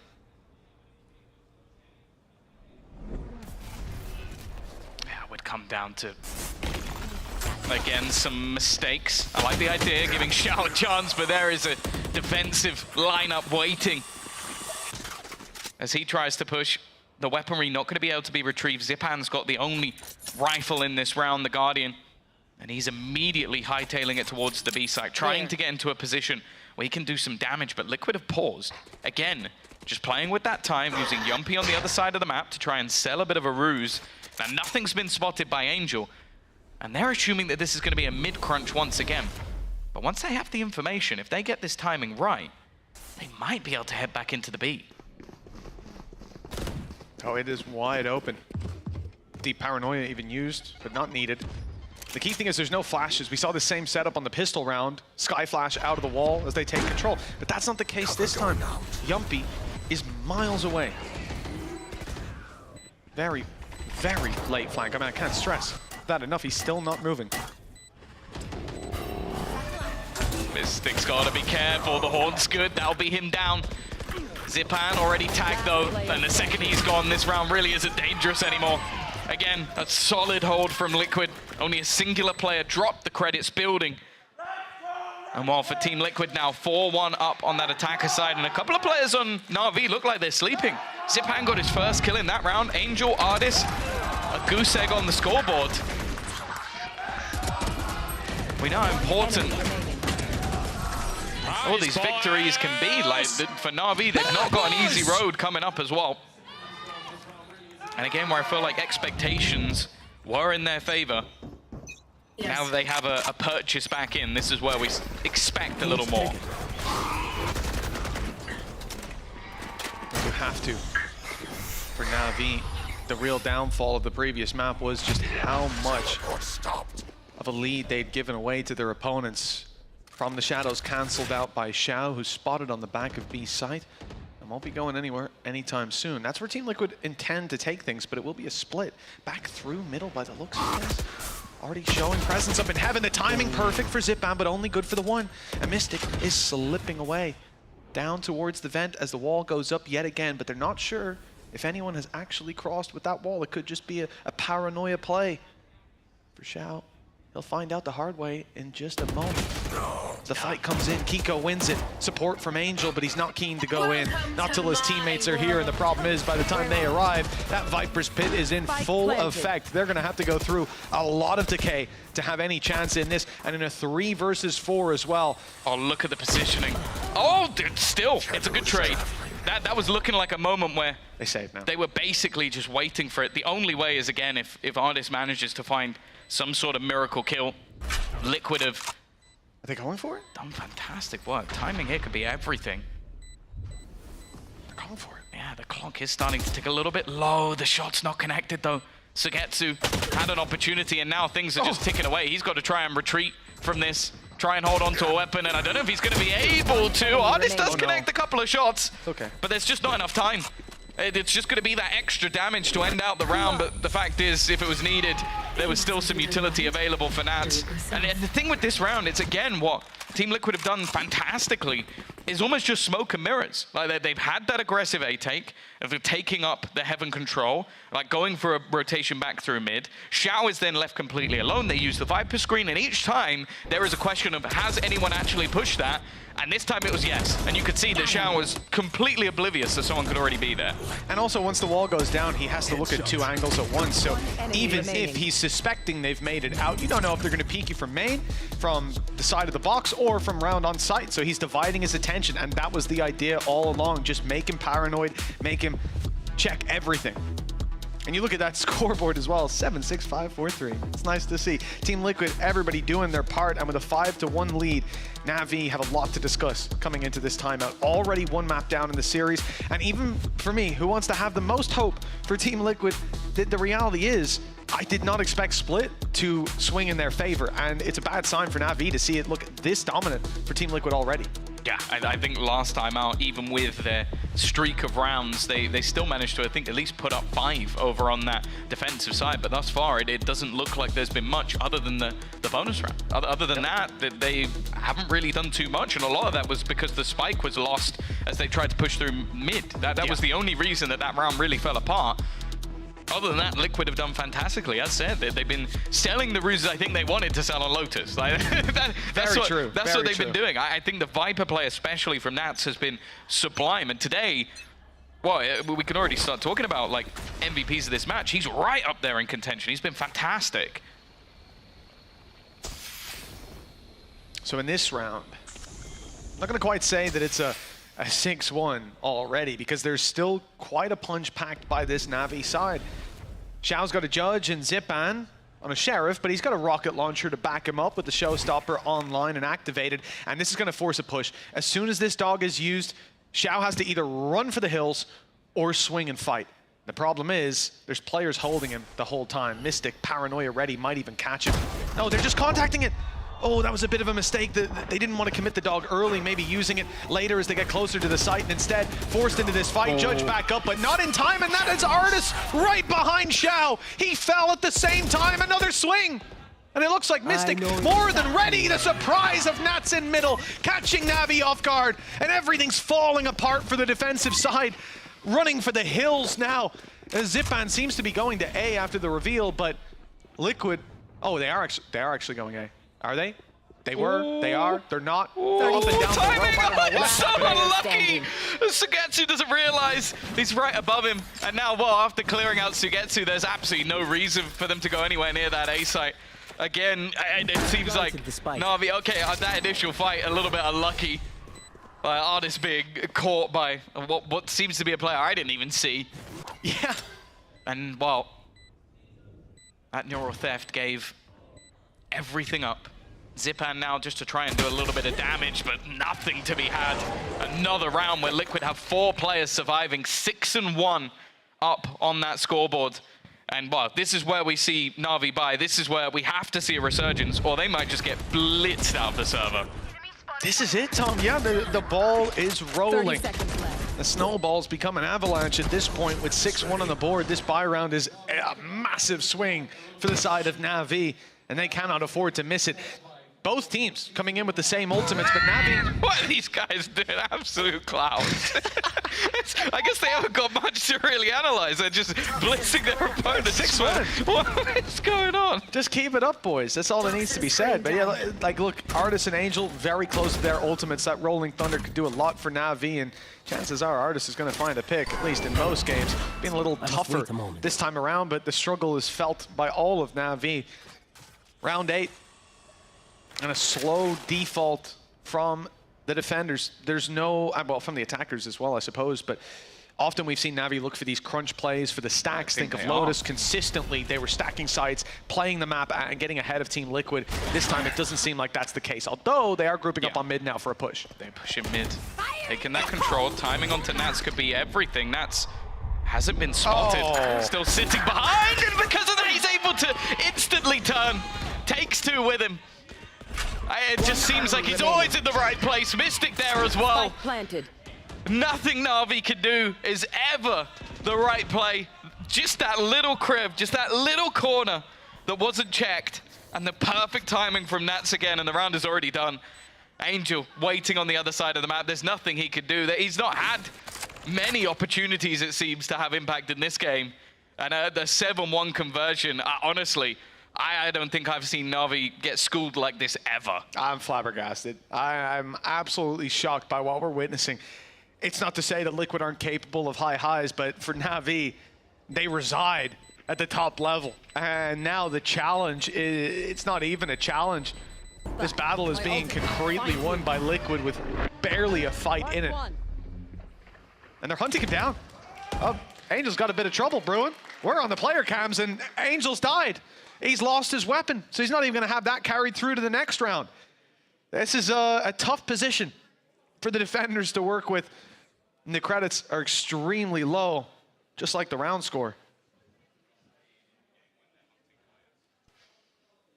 Either way, it is going to be 5 in a row now.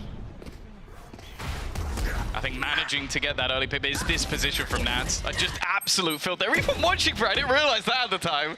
It was just the fact that he is just waiting in these corners. And he's playing his Vibe utility, setting up the team. But they've been constantly looking for his lurks. He's been doing it all the way through. Now again, Na'Vi are going to try and put a little bit up on the board. I said 4 or 5 rounds on their defensive side, it would still be possible. They've been maestros of the attack. The thing is, though, this Liquid they're up against just looks like a different beast altogether. The slight changes in roles, I think Nats somehow looks even better, having much more impact.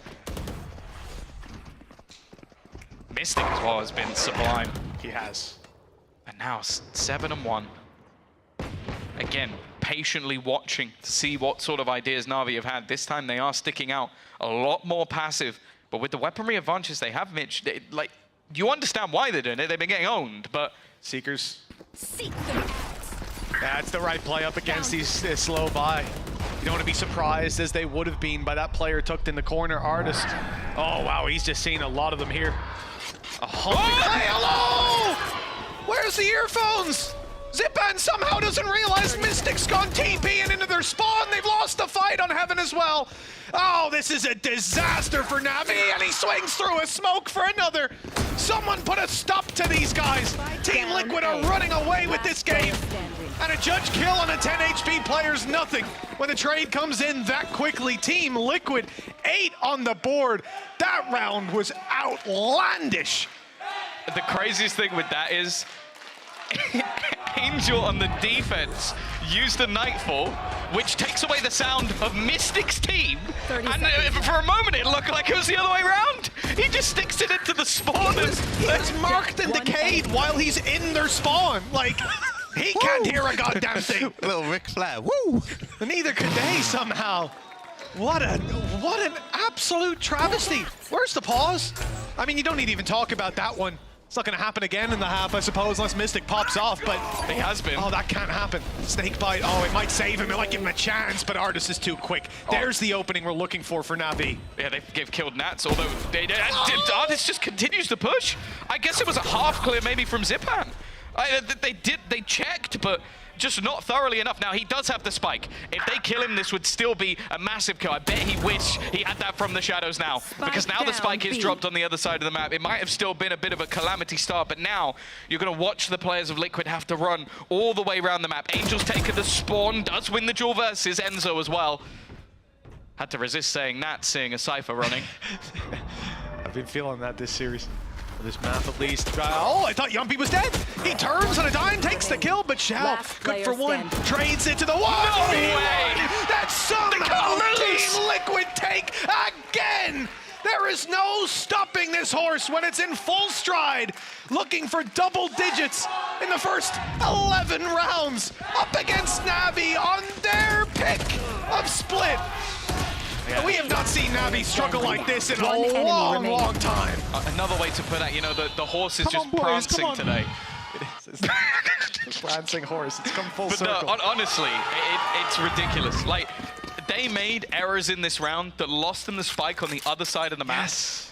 Yumpy walks into an angle, not prepared for a player, still gets the kill, and then they trade out the second. It truly is looking like, well, there's no round that Liquid can't win, and no round that Na'Vi can't lose. Bring them back. If anyone's going to step it up, this Crossfire's got to be it.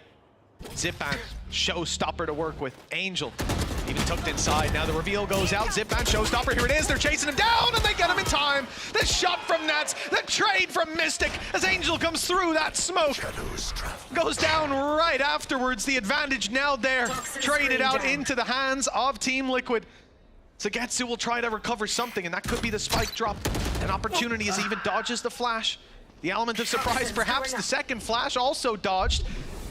Yumpy has no reason to suspect that he's here, but his teammates clear it anyways. They come up behind, a distraction play once again, and the advantage falls in to Team Liquid's hands. I'm getting sick of saying it now, Tom. Na'Vi, always on the back foot.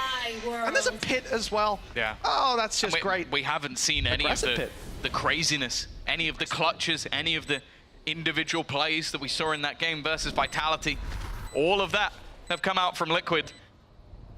Desperately fighting to try and get a 9-3. Paranoia still in the hands of Mystic. Playing on that backside, the only player that could in theory be isolated, and they will. But even still, there's utility on that spike to play with.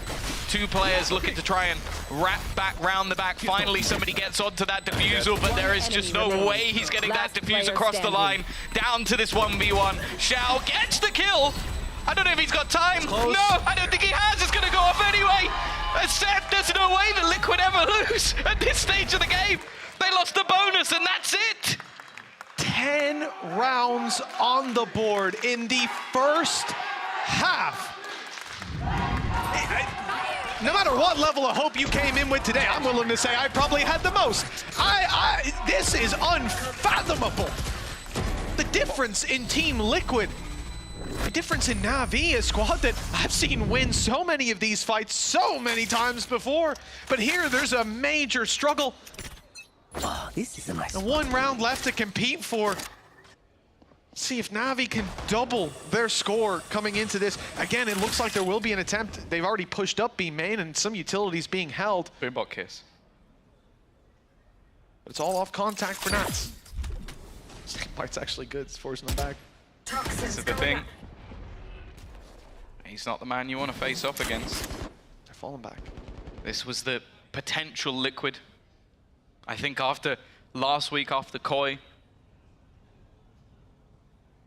even the most confident Liquid fans were having their doubts if this would be their season, but those doubts might just be revived. Kiko is going to send Angel packing. Oh, no. Oh, Yumpy waiting, but Zipan finally manages to connect the shot. Mystic under pressure, should be going down as well, and they are stuck in a corner. They're looking like they might finally get themselves a second round. As it's left all on to Nats, and this time he's caught. It's 2 for Na'Vi, but they have been wrecked this half.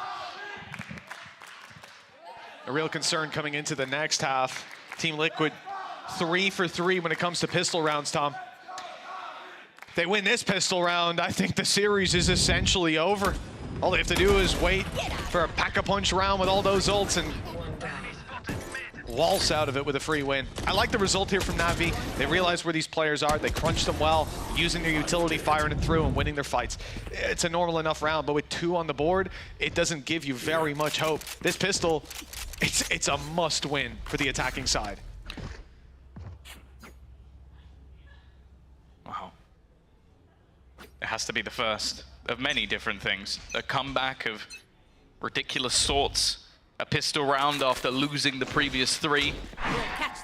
To say that the chips are stacked against Na'Vi would be probably an understatement.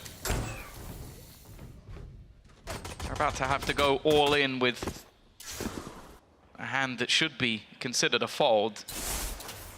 Just hope they can sell this as some sort of bluff, and well, it hasn't worked. Kiko already forcing Sugetsu off. The rest of Na'Vi are going to have to try and build into the B side. The fact is, though, Mitch, I think we might just see Liquid play some sort of retake here. You can already see Enzo off the site. Yeah, there's no need to commit bodies to it. The cross is the most that they'll be looking to compete for. And it's just damage with Enzo backing off afterwards. Always better to play the numbers in a round like this. Spike planted. No, if you're this guy, I guess just don't. Just swing. Just pop a guy in the head. Clean. Kiko is unbelievable. And he started this map out very slow. But he started to wake up. The Rays on the other side, though, doing much the same, upgrading the pistol, but now being pushed on with the paranoia. Player on the side, not spotting him. Kiko a little slow to the fight. And with Yumpy falling, there's still hope for Na'Vi.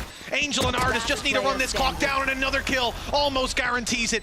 A tough clutch for Mystic. 1 versus 2. He'll start by sticking the spike to half, but not all the way. The shot connected by Artis gives some hope, some heartbeat to the side of Na'Vi. Yeah, I saw Artis spamming bullets, and for a second I was getting a little bit scared. And yeah, this very easily could have been the final blow, the knockout punch, but for Zipan and Angel and Artis managing to turn things back. It's a very small lifeline, and expectation here is to see at least a little bit of investment into these rounds from Na'Vi. Like, normally you might risk it a little bit. Even still, though, they've actually gone 2 rifles, 2 pistols. There's something they run quite regularly. And with a potential trap play set up by Liquid, they've got to be careful.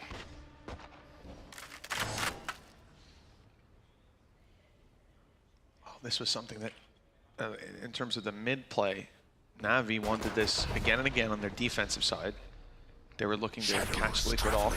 I thought Liquid were setting up for a crunch of their own. I suppose they don't even have the paranoia on Mystic in this round. Everybody keeping their credits relatively healthy. So all they can do is play that stack, that gamble that in the last map seemed to work almost every time for Na'Vi. Bar the one where they had a retake with like 4 ultimates that they were willing to do if it went the other way.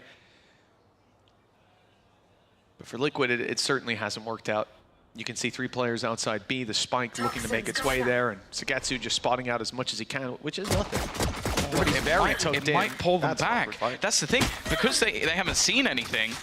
I think they're now questioning if the B site was stacked. Na'Vi definitely getting a little bit confused, but thankfully, funnily enough, Sugetsu dying there may have actually won them the round, because he cleared so much without seeing anything that Na'Vi were genuinely believing that there was a stack on the B site. Finally, they realize there's a nade still to work with on the way back through. Outside of that, we're going to have to do a lot of work with classics, and even the player dying on A. You saw Sugetsu taking those fights. He had a ghost. It's not the biggest of weapons. In the hands of Kiko, it might be able to do something. Low HP on Angel. And the Na'Vi side, though, you can see the setup that they're going for. As soon as there's contact from up in heaven, double peek, possibly even Artis just throwing down that stun. You're going to have a rifle on the other side. There's no real way for Team Liquid to find an advantage. Okay. The exits are through spawn. The exits are through spawn, so Team Liquid actually standing by, waiting to die to the spike. Instead, they're going to get an opportunity to make this a very costly round for the side of Na'Vi, with all players funneling into this choke point, and there's guns everywhere on the side of Liquid. In fact, someone just tried to jump over the Na'Vi players. In the end, decent amount of damage. It could have been all of them. Yeah, they got both rifles out. That's the only silver lining for Na'Vi, is they managed to get both rifles, they lose a Spectre. So everything else, you're probably going to see maybe a pistol for Xiao, and then all other players with rifles in this round. So it's still not clean, still doesn't look good for Na'Vi, but this round at least could be competitive. Funnily enough, though, the player most likely to get his ult is actually Kiko. My favorite part is in the last map, we said if one of these teams is going to get 8 rounds in a row, it'll be Na'Vi. Team Liquid got 8 rounds in a row. Yeah. So that is kind of funny. Oh, that's a quick play from Zipan. Those blast packs are on point. The point. Oh, dear. Driven straight into the head of Kiko. Xiao was just standing on top of the box. No wonder. Shrouded step up top. No wonder there wasn't something there all the time. Zipan's just... There's been a few moments today where Zipan's just been caught by very, very weird circumstances. Like... No charges. Is he peek? He's not gonna peek. Oh, you're in trouble? Yep. You are in a lot of trouble, Yumpy. That's unfortunate. But he was seized in. He didn't really have anywhere to go in either direction. Unfortunately, decides to go swinging into heavy traffic. Sneak up from Sugetsu, who's actually drawing rotations. This is just going to be an annoyance, and that's what he was going for last round as well. Na'Vi just hunkering down, waiting for the rotations to pick off another player, and in the end, I think they're just going to hit that B site. Yeah, to be honest, in this circumstance, him going even on a lurk would just be ridiculous. You don't want to give any individual fight. Timing for Enzo is going to be everything. If Angel picks him off here, the round is almost certainly done. He's been spotted, and well, there you go. You're not going to expect the second player here. Na'Vi playing things incredibly slow, but it is prevailing. Maybe going to pick up the remaining orb as well, and for Mystic, likely just going to try and hold on to the weapon. There's only so much damage he'll be able to do, and the economy of Liquid is not really in a position where he could take a risk. Yeah, even if his teammates won't have a lot to work with next round, they can at least recover that rifle when he dies. It's not really an option if he goes for it here. And he's still up against essentially the same amount of players as he will be at the start of next round. Just add Zipan to it, but Zipan has been pretty scary. Those blast packs up early on mid. I've not seen Team Liquid blindsided like that in the game so far. Good to see him activated. Round 15 going to Na'Vi means a 10-5, half the scoreline of their opponents on Navi's map pick, one that they have looked good on, one that they looked good on up against this squad as well. Things have changed, that's for sure. And this new comp for Liquid seems to be paying off dividends. Well, yeah, it's almost just change of roles. Like that's been the only real difference, is that they put players where they're more comfortable. Yumpy playing Initiator, Nats, okay, Nats moving from Viper, or from Cypher to Viper is much of a muchness. And then Enzo taking over that role just gives a little bit more space for Yumpy to play. But again, I think Nats has been sublime the majority. Of course, the thing we talk about Na'Vi with this map is their attack. Like it's so far away from them being able to turn things around. But the way they won out this game last time was it was an 8-0 attack side. That's how they closed it. So I don't want to start premising anything yet because this has not been the same Na'Vi. They've definitely looked a lot weaker. But if they were ever going to do it, it would be on this side of the map. Well, this is the thing, man. Like, last map, they looked lost. Or last half, sorry, they looked lost. The push and the pull of the map for Liquid worked out. How many flank plays, how many stabs in the back did we get to witness it? You just can't have that. Now, though, on the attack side, they have a little bit more liberty to work with. They don't have to be as worried about defending a side, about rotating in and playing those stacks instead. They can just stack together. And that's where Na'Vi are most dangerous. Obviously, we've seen Sugetsu again and again moving towards this position, trying to cause some havoc for this squad. And this round in particular, he stands a very good chance. Like we said, no one else other than Mystic will have something to work with. And that includes shields. So everybody's going to be one tap for Sugetsu. And they're going down. Yeah, it looks like they've gambled the player majority on the A site, and then gambled the weaponry and the ult on B. Well, Nade's gonna do a decent amount of damage to Enzo. Oh, that's unlucky. Only 2 shots in the gun. 30 seconds left. Nats has been lurking in this position. Yet to be cleared. He might have himself a kill for free. That's at least something. That's an outlaw for Nats to play with. And actually, for 2 players in the server right now, that will be a 1-shot kill. Yep. Big threat for Xiao and Zipan. They are tucked in, though. They won't be in danger. I'll tell you who is in danger is Angel. There's players in front of them. They're making noise. They're nading. But it's Mystic again to make that sneaky play. And he's gone up just in time to catch Angel. Rifle to be retrieved. Headshot delivered by the Classic. That'll spur Nats forward to try and take this kill. Snakebite down. But ultimately, that player you almost went down. Safely, safe as can be. Nats look for some exits, for some damage on the cross. There's one already, and the rest trapped in. The flash is there, and he gets him blind. Perfect timing. Going down to the spike in the end. He could have saved the rifle, but he couldn't get out. No, and that's the thing. That's way more valuable for Nats. He's almost got his ult online because of it. If anything, it may have been better for him to die to one of the players, but even still, I guess the only thing, again, for Na'Vi is that they have the cash. At this stage, it's all about those streaks of rounds. You still see Xiao with 7,400 credits post-buy, which I will say maybe he should buy Sugetsu a gun, but we'll ignore that. And they also have the ult advantage. Showstopper available for Kiko. But I do think if this next round, if we're still seeing it go in the favor of Na'Vi, is where we start to sort of worry a little bit for Liquid. Got the spike. I'd be inclined to agree, Tom. Yeah, it's what we said earlier. Once Na'Vi start that comeback, they'll be hard to slow down. And it was just the excess rounds that Liquid had on the last map that allowed them to close it out. This time, they 10-2 lead. 4-0 start to the half isn't terrible. It's nothing to fret too much about. If they're left here with low credits, no results, and the showstopper expanded, that will be a disaster. Side of A is under threat. There's traps here already. The first could catch a lot of information on their way through. The spray is awkward for Enzo, and his teammate Close was stunned by the Rolling Thunder. Nats emerging from heaven, caught from every which angle. The nade, it's going to force them back into the spray. That's caught Yumpy down to 5 HP. A great start to this round for Na'Vi, and they still have a showstopper if things start to go a little spooky. Yeah, I also don't think the one on the other side is really in a spot to be committed. Oh, it's actually going to be Zipan. Almost gets both. Okay, he's killed off Yumpy, who was already low. It's not the end of the world, but Na'Vi just wanting to make sure they confirm this round, and for Liquid, it has to be the fallback. Zipan starting to come alive. I think he, especially in that first half, was the shakiest of the lot. 100%. Yeah, it was really strange to see Zipan be shut down consistently. But now, finally, we return to normality. Na'Vi putting up a serious fight and realizing if they can drop these two weapons, right now, look at the credits. There's still going to be a few players able to buy. They can get a full buy next round, still have that showstopper to work with. Instead, Na'Vi want to make sure that it's way too costly. Enzo's going to be spotted on the back of the site. But can they actually make it there in time? Beautiful to see the spike exploding. The fight is what really matters with 1 second left, and they've got him! That's Enzo down. One rifle lost. The op, at least, is carried through, because no one could be buying that up. Unless Nats is playing no shields with a Viper's Pit, which I would not like to see. I also think that Kiko just wasted a blast pack in the pre-round.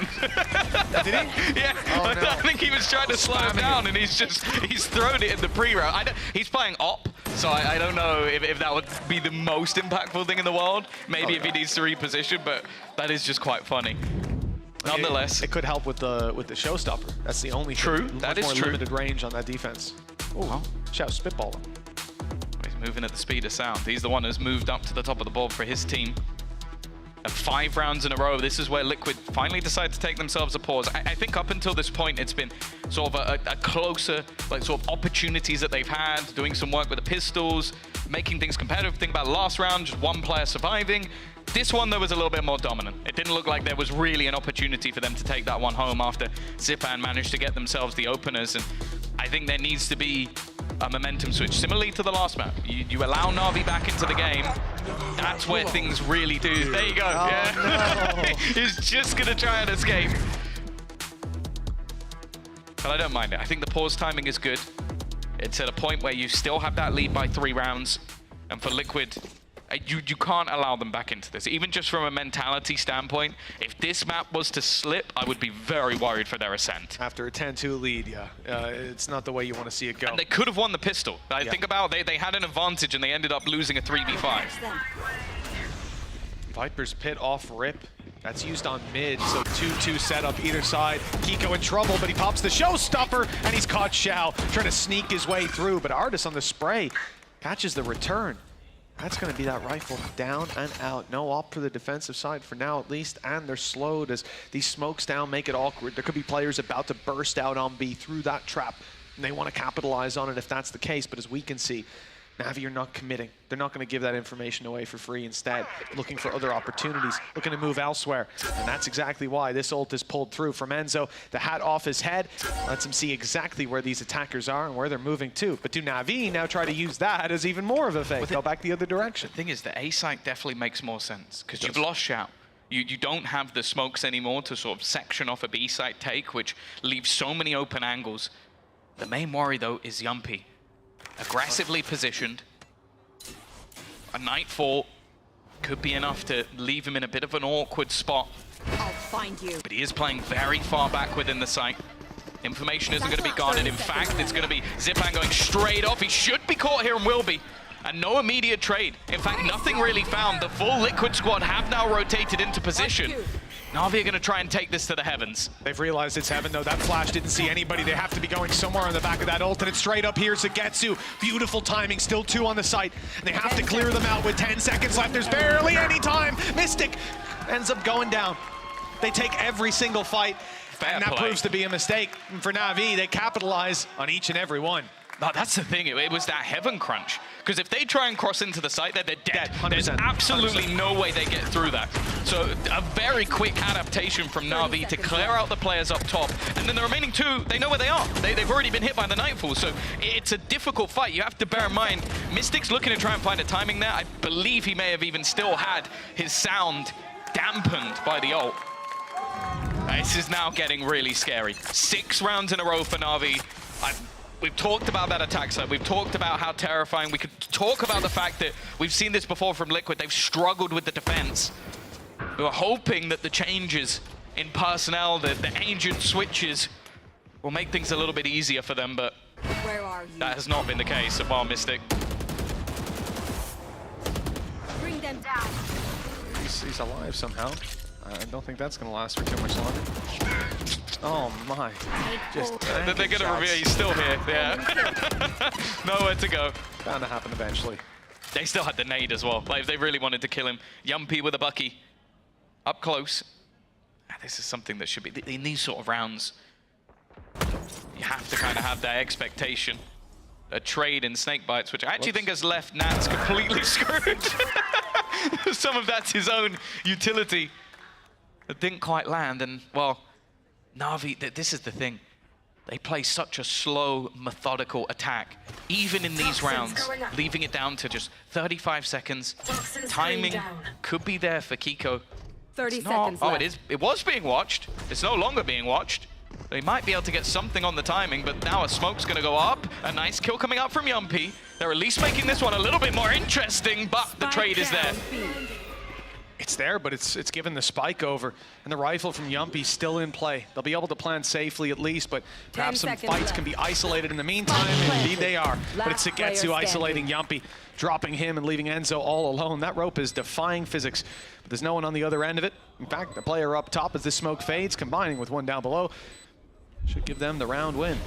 Good night, sweet dreams to Enzo as Team Liquid from a 10-2 lead now sit 10-9. Navi's attack side has just been on fire. And we expected them to do better here, but after such an abysmal first half, I wasn't holding out a lot of hope. Now it looks like Ascent might be back on the cards. This buy round for Liquid is one of their last chances to really stop this momentum from that attacking side. This is absurd. This would genuinely be absurd.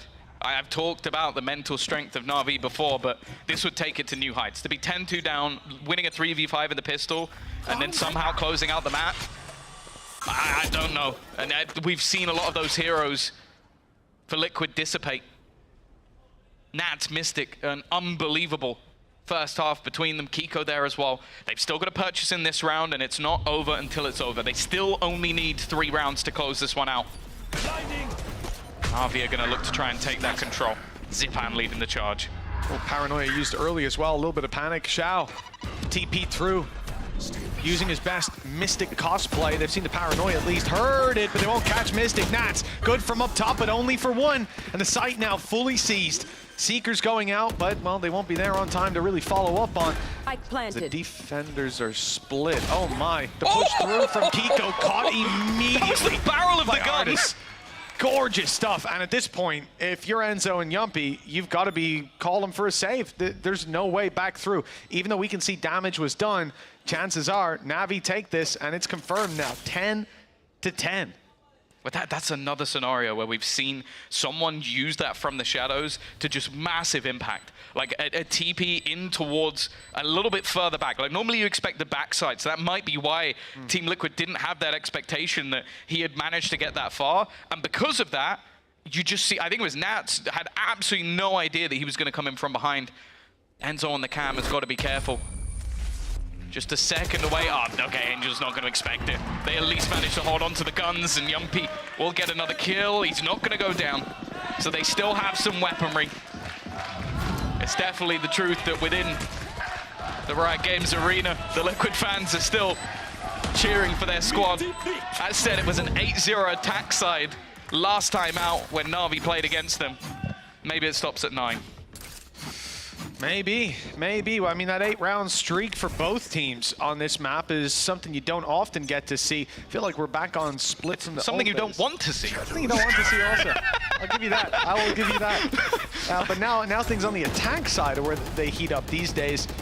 For Team Liquid, well, the struggles have most certainly been there. And if you look at how things are going right now, the momentum is concretely towards Na'Vi. Tied up, winning all their attacking rounds, and 3 more needed for either team to take it across the line. They've got so much cash that Sugetsu was buying himself a bonus outlaw just to go for some early fights, and then drops it.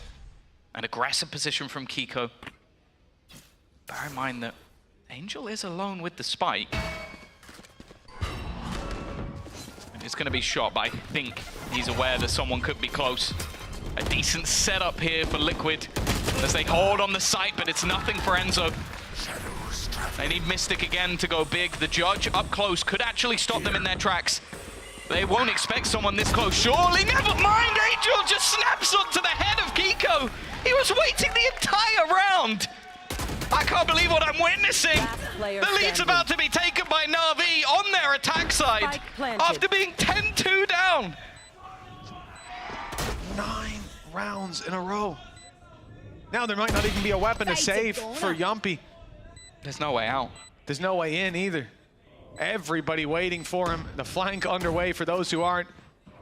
This double swing, yeah, even though he hits the first headshot, Sugetsu's still standing. 11-10, Na'Vi with 9 consecutive rounds take the lead back on their map. This is why they chose it. Certainly wasn't for their defensive side. If we go to an OT, we could be here all day. Oh, well, Liquid have taken another pause. I don't even know what you say at this point. Oh, like, that surely gonna be rough. You've gone to the depths of whatever strat book you had to try and counter them. They've tried being aggressive. They've tried pushing up. They've tried taking map control. They've tried being passive. They've tried playing off information. They've tried the Nats go kill strat. That didn't even work. That's normally a surefire winner. And it's been a slow climb.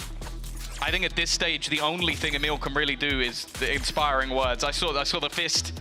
It's an attempt to try and pump up the team because, as said, like, Enzo's not someone with the most shallow strat book in the world. It's not like he hasn't been trying different techniques, different ideas, but at this stage, the only thing you can do is try and stem the bleeding because from a mental standpoint, Liquid have got to be in the bin. I mean, it seemed to me, looking at a little bit of lip reading, I saw fight them being said a lot. And I feel like that's something that Liquid do need from this defensive side so far, has been them being pushed back.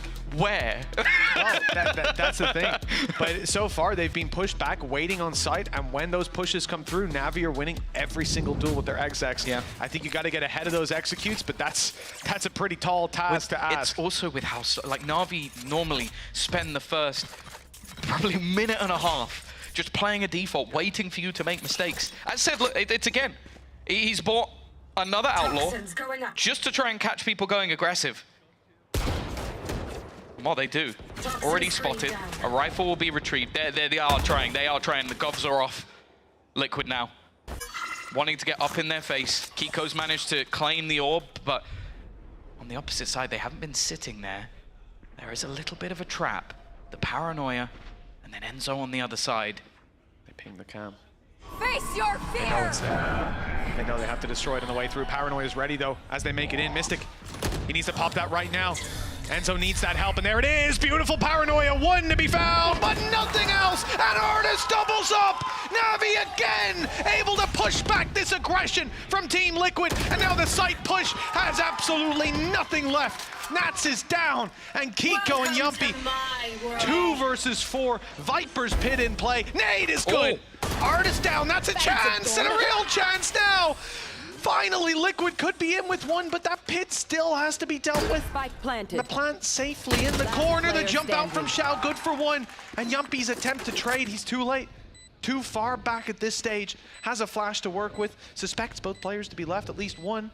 But they move back just in time, and now sitting, with a shorty in hand. Yumpy's in so much trouble as he makes his way in. He's being watched and deleted by Xiao. 12-10. From a 10-2 scoreline, Na'Vi now sit with map point coming up 2 map points, in fact, and so far it's, I mean, just, you'll see the timeline in a second. It's pretty flawless, 10 in a row. Yeah. Chances are this one's going to Ascent. I can already tell. There are people waiting on Twitter, on Reddit. They've got that little liquid choke sign ready to go. 10 rounds on this attack side with no response. 11 rounds in a row. Only the bonus, other than that. Liquid have a showstopper. They have a couple of other ults that they can try and throw in on a whim. A Rolling Thunder available and Zipan one away over on the Na'Vi side, but I'll be honest, a lot of the ults that they've used have just been a bonus. Liquid from such a commanding lead, all they can do now is hope for overtime. Hope is all they've really got, with everything else dissipating. I like this though, not shying away. 4 players now stacked up in mid, ready to brawl, ready to fight. The showstopper going to be sent out immediately. A chance for an opener, but it's only going to be a trade. Could have been more. Look at Zipan. 5 HP after that showstopper landed. An inch to the left and he was down. But he survives late into the round. Team Liquid start to move out of position. The smoke on B main. And the rotate from Mystic towards the B side of the map. 3 players there now. 30 seconds left. Unknowingly are walking into the wide open site. Well, not wide open. Still a player here. Mystic has ult to rotate in, but Enzo's going to need to call for that soon. There it is. They found my The rotation's actually towards their spawn. Cancelled in the end, but perhaps attempting to cause the paranoia yet again. 12 seconds, the Rolling Thunder goes in. Enzo caught by the smoke. Might give him a safe spot to play from. Doesn't even go for the spam initially. Now though, he's able to capitalize on more than one. Out to 8 seconds, they cannot get it. It's done. 12-11. We keep on going despite the kills finally landing in Navi's hands. They will get to go one more time. The problem is, look at those credits. That's what like Yumpy even went in at the end. I don't, maybe he did, I don't know what gun he had to start with, but they've lost every single gun. Like it's sort of like we won a round, but what did it cost? Absolutely everything. Sugetsu is just hitting as well. Like these last few kills are filthy, but it's so ridiculously close. Na'Vi, they're gonna hold on with their last pause. The first combo breaker after 11 rounds in a row comes when they would have closed it. But as said, look what's on the other side. No ults to play with, a couple close. A Judge, Guardians, a single rifle on Enzo, and a Bulldog. It is not a pretty picture, but I think even just the weight lifted of finally winning a round is going to be worth so much more than the weapons they lost along the way. 12's all they get. That's what's being said during this timeout. 12's all they get, boys. Low buy round where Zipan comes in with a showstopper. 12's all they get. It's a tough one for Liquid, and there's not a lot that they can fall back on. Nats and Yumpy both 2 away from getting their ultimates as well, so those safety nets not likely to come into effect unless the round is already swinging massively in their favor, or they're fighting their way back through a comeback. 10 seconds till those barriers go up, and I cannot imagine the feeling on either team right now. This has been a stressful map. Not trading it back and forth, but instead having your streaks of rounds, your dump of dopamine and the depression that follows now. Well, let's see if Team Liquid will be mourning the 10-2 lead they once had. Xiao's gonna TP. It's the same play as last time. This time, though, he's actually stuck in as a stun! That's brilliant from Artis! Absolutely perfect to set him up for that frag. I was surprised he stuck that one. This kill could be everything. Nice work from Nats. At least bringing this back into an even scenario, but we've seen these post plants. We've seen them many a time. A Judge for Kiko. A wrap back around from Angel as well, just holding into the spawn. The rest of the players don't have to look in that direction. He is, however, going to be revealed. Oh, 1 kill away from Viper's Pit for Nats as well. They can just find that one. This flips the favor in there. Oh, never mind. He's dropped, traded immediately. and the fight comes down to just Kiko. No nade, and he's only spotted one player, but he'll go for the defuse. Tapping it now, breaking the utility that comes after him, and again baiting them into the open. One away, nade, 4 bullets, but he can't land them. Angel, the man to close the map for Navi and bring us all the way to Ascent. This team was 10 and 2 down. They bought themselves another shot at the series. That has got to be a mentality breaker for the side of Liquid. They're going to need a few minutes to reset that one, and they'll be back to try and fight again on Ascent.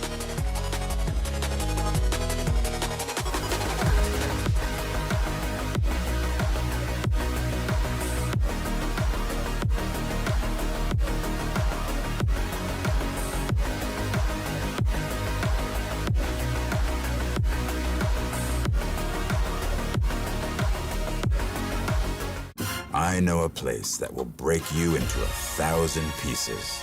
Stay away from them. Stay away from Lorca, Paco, and Picasso. Don't ask about Lola. Ay, Caballo Grande. Ay, Dolor de Nieve. But in spite of everything, it occurs to you to visit Andalusia. Don't say I didn't warn you. Be careful of the Andalusian crush.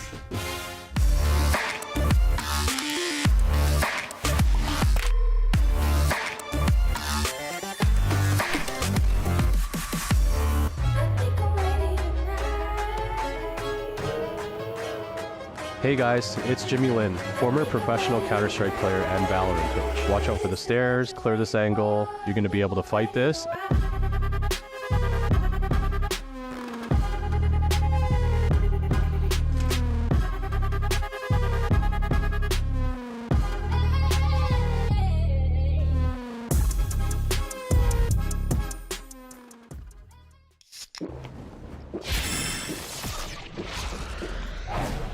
Red Bull gives you wings.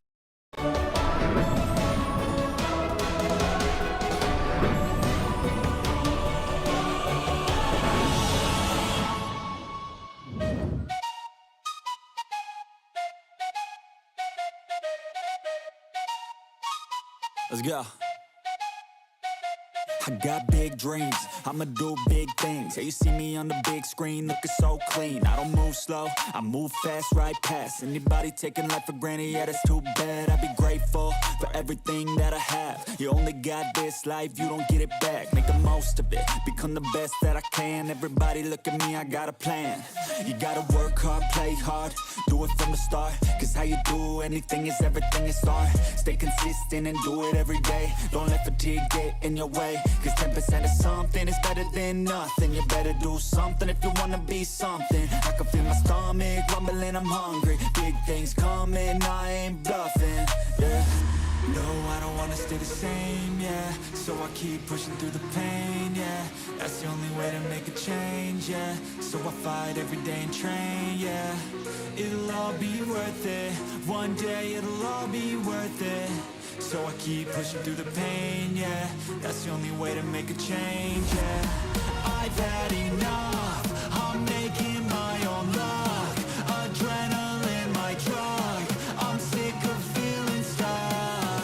I got this, will not quit to the top, I promise. Cause I've had enough.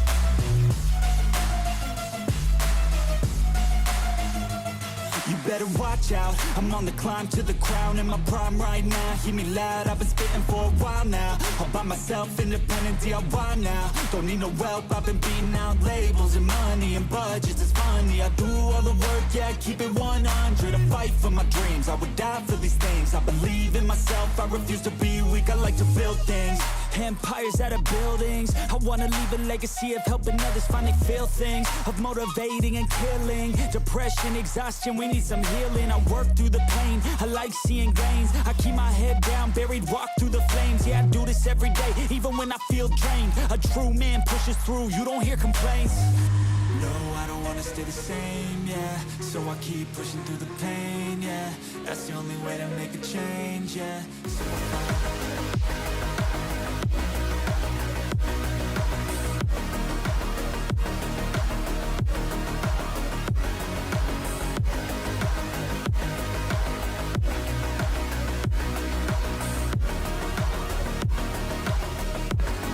Oh, now that's what we call a comeback. Na'Vi, they managed to take things to map 3. I'm your host, Yingsu, and I'm back here with Kukuka and Steel. A 10-2.5 that was, by the way, to Liquid. Did you guys expect Na'Vi to come back? I wasn't really expecting it. I thought at the end of that Lotus, when they did the thing where Artis is running with an aftershock out with 10 seconds left, I'm like, oh, okay, yep, Liquid's running away with this half, 10-2. There's no way. This is over. You know, let's get our ducks in a row for you know, the post game, and then yeah. I don't know what happened after that. It was just like... I'm gonna need therapy. I'm really sorry. I feel like I always curse these, because whenever I go for the interview at round 10, it's always an OT. Like, I mean, I don't know how I could... It wasn't an OT this time around, but Kukuka, I apologize for putting you through that. I'll take it. That was it's all okay. me. Hear me out. The only thing major that I got out of this matchup is that Na'Vi is slightly better on the attack. Just slightly? Just slightly. On Yeah. this on this map. Like, in many of them rounds, I think it's easy when you see it from the outside to understand the plan that they have overall, right? But also the individual level when it comes to those choking points is just over the top. I think part of the reason why their attack was so good here, and both the teams were better on defense on Lotus, and I think part of that was the breach play. So on attack going into split, you're doing these full executes on the site, you have the breach and everything, and then you're getting all the entries and you're able to convert those rounds. There was no counter breach. Yeah, and it helps when Na'Vi, they're able to win the pistol and the bonus as well. So let's take a look at this round, because obviously still that put Na'Vi in a position of winning the next one too after this. Yeah, I mean, this is a definite like momentum swing that they need, right? So you're down 10-2, you win the pistol, you win the round 2 eco. This is the round that kind of decides whether or not you can start mounting a comeback, and this got them all the momentum they needed to be able to start converting round after round and chipping away at Liquid's mental. Yeah, of course, this is the biggest comeback we've seen at VCT EMEA this year. Previously, it was Liquid that managed to come back from 4-8 down, and before that, last year, they also pulled off a 2-10 comeback against Foot as well. Kukuka, they're always involved, but it wasn't their map here. Yeah. I think that it's important to pick up on something that Mitch was saying, is that now, coming into the map number 3, coming into Ascent, what Liquid needs to do is recover mentally, right? Because when you have that kind of lead, the only response that your brain is going to have after the map is over is that you weren't able to get 3 rounds and then send it home and just, you know, because it's a map that you've played before. It's not a map that you're necessarily uncomfortable in. It's just Na'Vi knowing exactly how to push your buttons and being able to recover from such a half. Yeah, I feel like they were kind of like thrown a lifeline too at the same time, because Na'Vi really, the Lotus could have gone either way had that, you know, final round gone a different way. So I think Liquid needs to kind of count their blessings that, like, hey, like, we choked pretty bad, but at least we get to go to a third So map. like this one? What? You said have the last round gone another way, Oh, so I Kiko mean, would have gotten that bullet onto Angel. Maybe.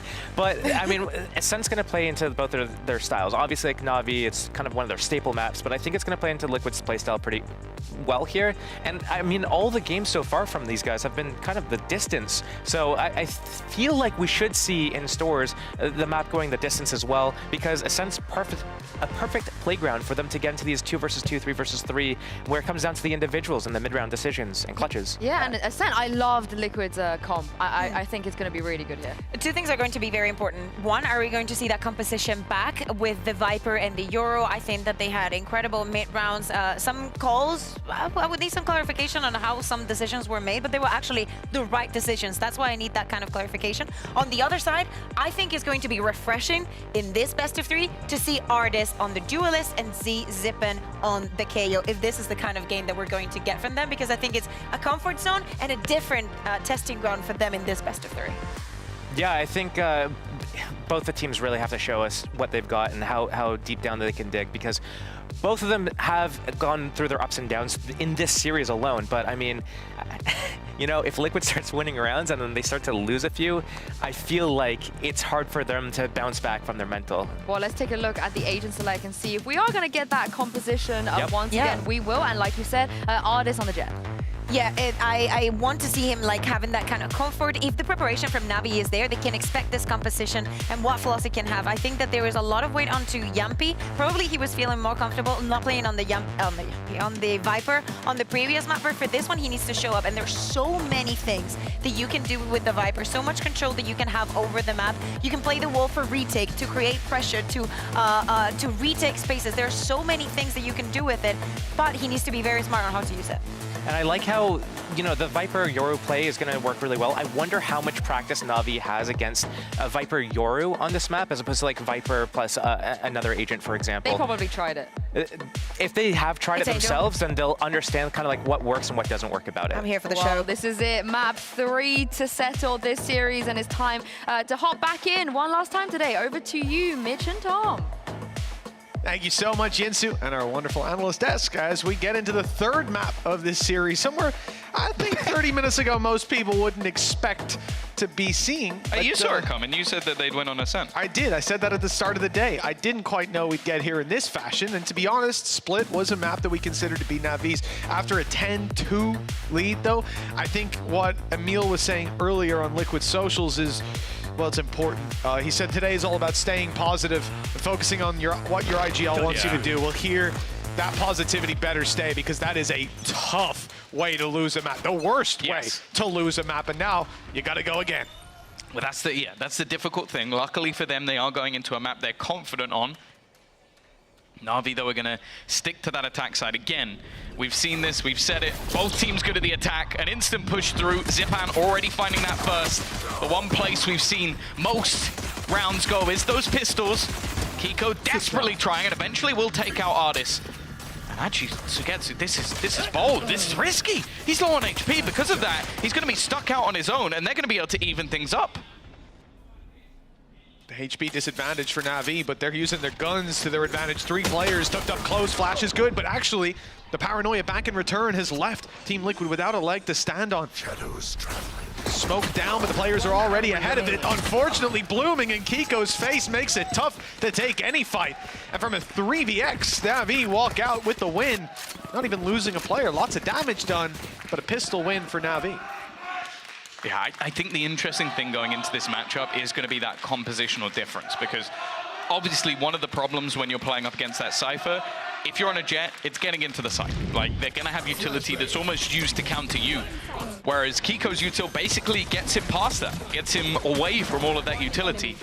The thing is, though, this isn't the first time they've used, and that's always the question I have when I go into a team running a Yoru comp, maybe on a map that's not necessarily as common, is your opponent going to have adapted or watched and seen what you've been doing and found ways to counter it?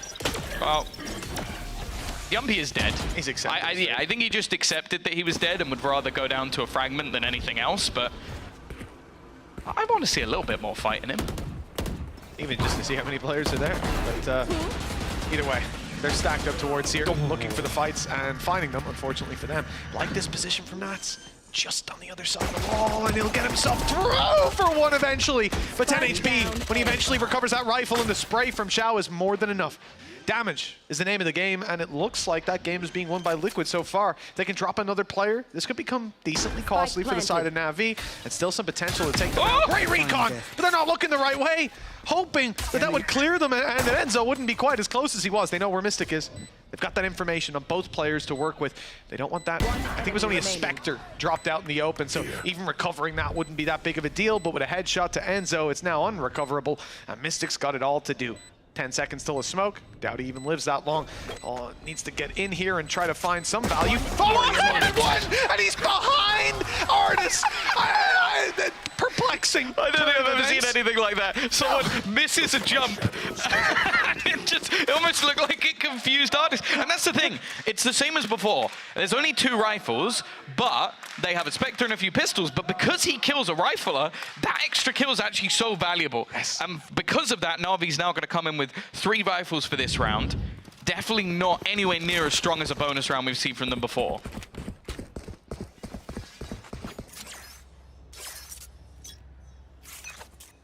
Those weaknesses are there. Yoru early on mid, but I see the gate crash was put down before the barriers went up. So only spotting some early control. Noise being made on B, though, drags him over there. I'm curious to see the strategy behind Artis and Sagetsu being so slow out on mid. It feels like Na'Vi are leaving the door open to go back if they find some space around middle. With a Cypher in play, that's never going to be too easy without giving it away.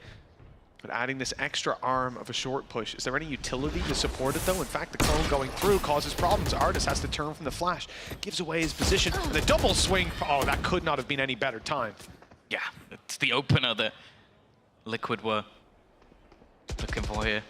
Again, any defensive rounds, especially with this Yoru, is going to be extra valuable. Now, they do somewhat have that double sentinel in the form of Viper, basically just being a stronghold on this map. Angel taking the space, but a little cubby left. Paranoia through, no chance. Kiko wins that fight as well. Zipan is there to find a trade, but still that advantage sticks with Liquid. That's only the first player they've dropped. Not going to get the information of 2 players on the site, but I think they've garnered that now. Already dropping Kiko, looking for Mystic. He's tucked behind the boxes, waiting for support. In fact, no, he's not, swinging out ahead of them, and they go 1 by 1. Every fight, 1 on the other side for Na'Vi. The Odin spray, it's not great. It finds 1, but he's revealed. He can be spammed right back at 23 HP, an easy kill for anyone that finds him in open combat. Sagetsu's in the same boat, though, retreating over towards A main, so he can't be spammed down. And Zipan with 85. It's a good position. Oh, underneath. I was about to say. Wasn't going to find anything either way. Those players are too far away. The reload needs to come in before the attempt is taken, if it's even taken. That spike is ticking away far too quickly at this point. And Enzo is hightailing it to save that Odin to the next. Na'Vi not only 2-0 off the pistol, but a third now followed up on, even despite the damage that was done to them. Tom, you mentioned this wasn't as strong of a bonus as what we've seen in the past, yet the result is as strong as can be. Yeah, that for me is that's a Zipan round. And this is one of the agents, weirdly, like I think we've always talked about him on Raze, we've talked about him play like multiple different agents. I think his KO on Ascent is one of my favorites. Like, he really just seems to play confidently, have those extra flashes, extra bits of utility for the team as well, but they just found the exact entry they needed onto Kiko. That was the one that sort of turned the round on his head. The streak of attack rounds for Na'Vi, unfathomable on that map of Split. Now, they've started off strong again. And that's the thing, they've never, I don't think in this entire series have they won the pistol, follow-up, and bonus. I think this is the first. They've always been fairly slow to start in these maps thus far. Here. You can see that the good old Odin isn't backed up by all too much. Classics across the board for Team Liquid, having lost that previous round. It leaves them with a pretty hefty disadvantage economically. They'll reset for the next, conceding a 4th. But there could still be some fight in them. Not just on the Odin, but we've seen the Classics do damage before. The problem is, Na'Vi are incredibly vigilant. Even in these fights here, where you see Artis go up close to spam the door, you already have support. Zipan is covering it. I think we even had Sagetsu further back, ready for the fight. So if you look to punish some of this early aggression from Na'Vi, you'll likely end up swinging into many more players than you're prepared to deal with. The only problem I see is that Na'Vi are gearing up for a B play, and there's only 1 player there. It is the player with the weapon, but he's isolated, and luckily Enzo decides to reposition. He's back in for the fight. There's 1. Yeah, he's very low on HP though. Even taking a gamble fight would have its risks about it. And he doesn't have a mass amount of credits either, so it may even just be a situation where he looks to actually hold onto the gun. For the rest of the players, it's all about damage. How much can they do? They managed to get quite far into the site, but the counter utility from Xiao has done well. They are picking them off 1 by 1. Enzo's still looking to fight this, as Nats has managed to retrieve a gun, but even that element of surprise isn't really achieving too much. A nice extra shot, and again, some cost created by Enzo.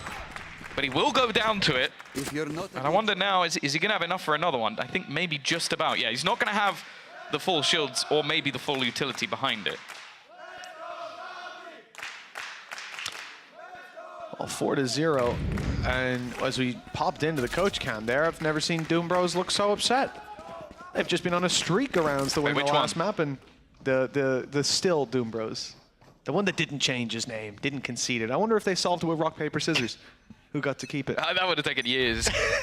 Still going to this day. Yeah, of course, the coaches of both teams twins, and they used to have the same name as well, because just They to were the confuse Doom people. Bros. No, they were the Doom Bros, so- Even now, sometimes you'll see them in a different jersey. It's perplexing. Navi 4-0. The 5th round sees That's a good Artis start. dropping off rip. The reposition from Kiko immediate. This is the value he can bring with the operator. Mystic maybe sticking around a little too long, but he will escape. That is a lamp.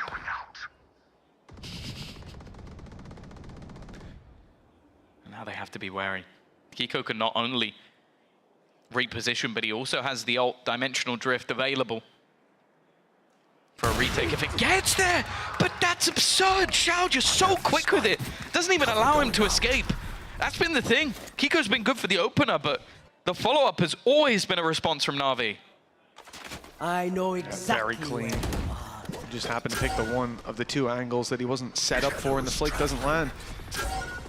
Smokes down, information to play with, and the flank underway. Look at the position of Sugetsu. It's nasty. He could get so much value already dropping Enzo, but the sight hold is still on. Yumpy standing strong for now, forced back by the flash. Still to take a lick of damage, though. Those bullets whizzing past him, player in heaven. And it's, oh, the cam goes up to distract, but it doesn't work. The adjustment is near perfect. Look where the spike In is. the end, he falls. 12 seconds left, and they rotate around to get the spike. They'll make it back just in time. Nats has to try to deny them. Well, doesn't have to, but he probably should. He's seen both, the swing out, and he's getting closer, trying to isolate the fight while the plant was coming through. But Sugetsu's a little too quick with his 3rd kill of the round. Na'Vi now lead 5-0. Yeah, he's been one of the major reasons for their resurgence. Oh, that's nasty.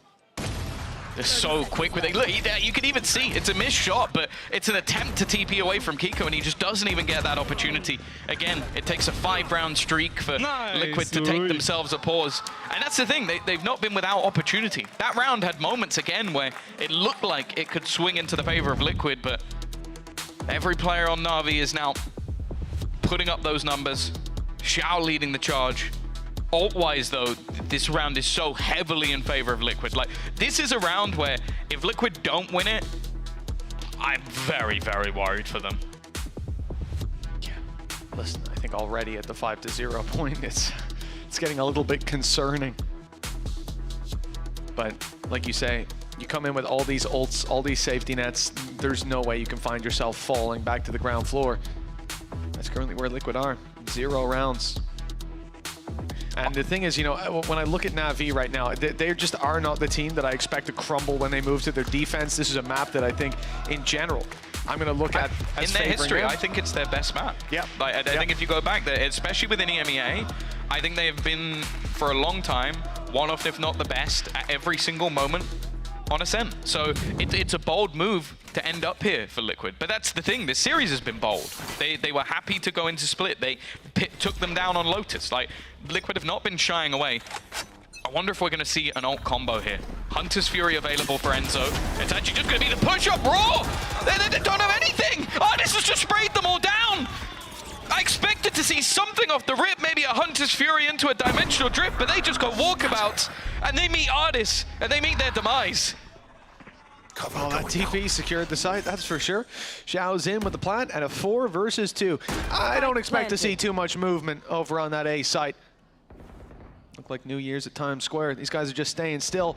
And realistically for Na'Vi, there's no need to even go hunting them down at this point. They're gonna wait, see if the retake is on, and then they're gonna be too far away, at least you'd imagine, for anything to really go.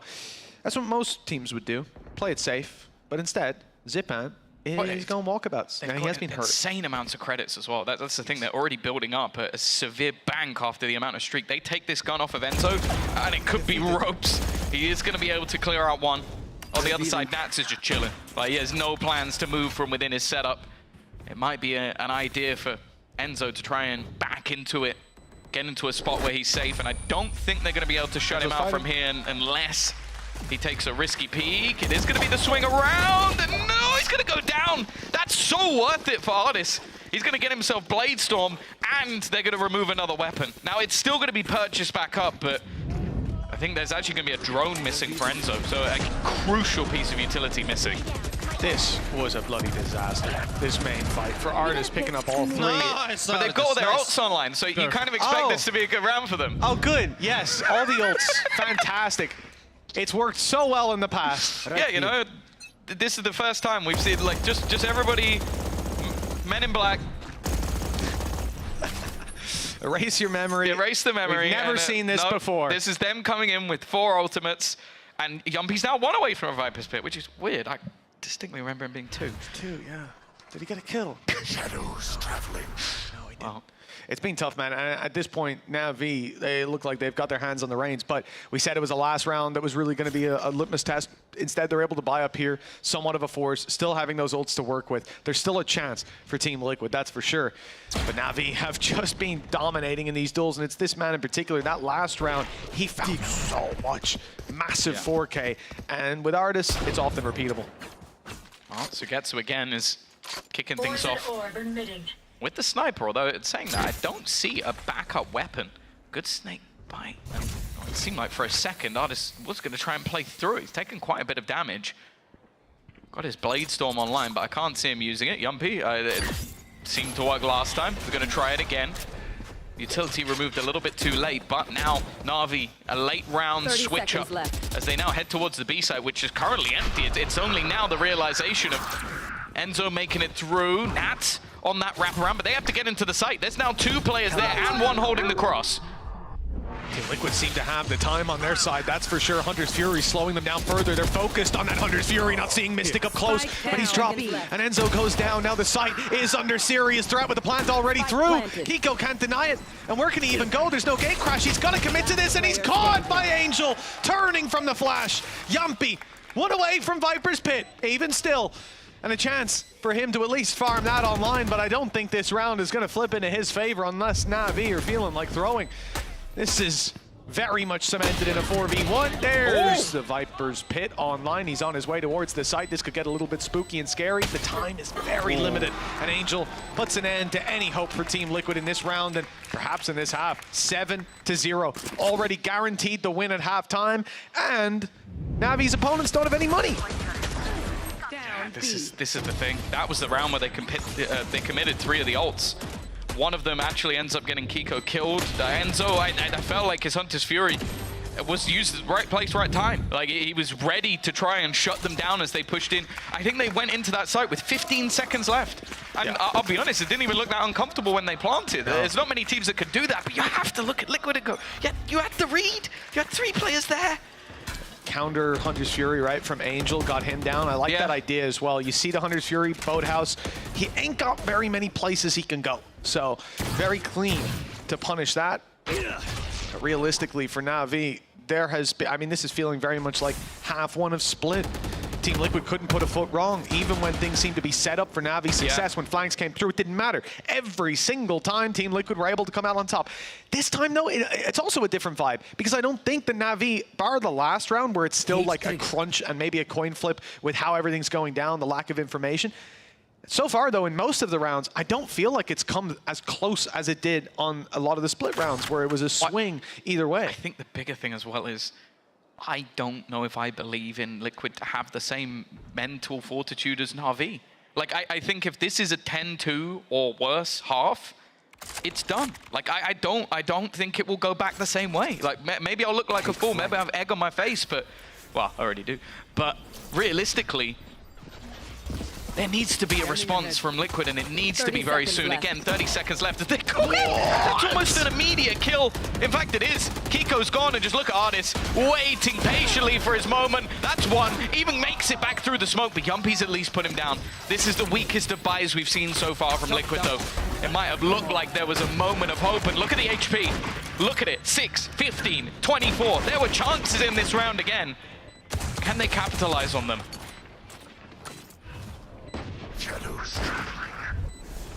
Right now, it's coming down to spams. That one way makes it hard to push back out. Capitalizing will be next to impossible, and with Mystic up top alone, 1 versus 4. Do we even go near the question of damage? The answer is delivered before we can ask the question. 8-0 for Na'Vi. An utterly unbelievable start to this map, crushing Team Liquid. And as a full buy comes up for Liquid that can finally invest those credits, there is going to be a timeout called. They need to get it together because this could be a quick end to an otherwise lengthy series. Well, bear in mind, what, it was... Sassy baka.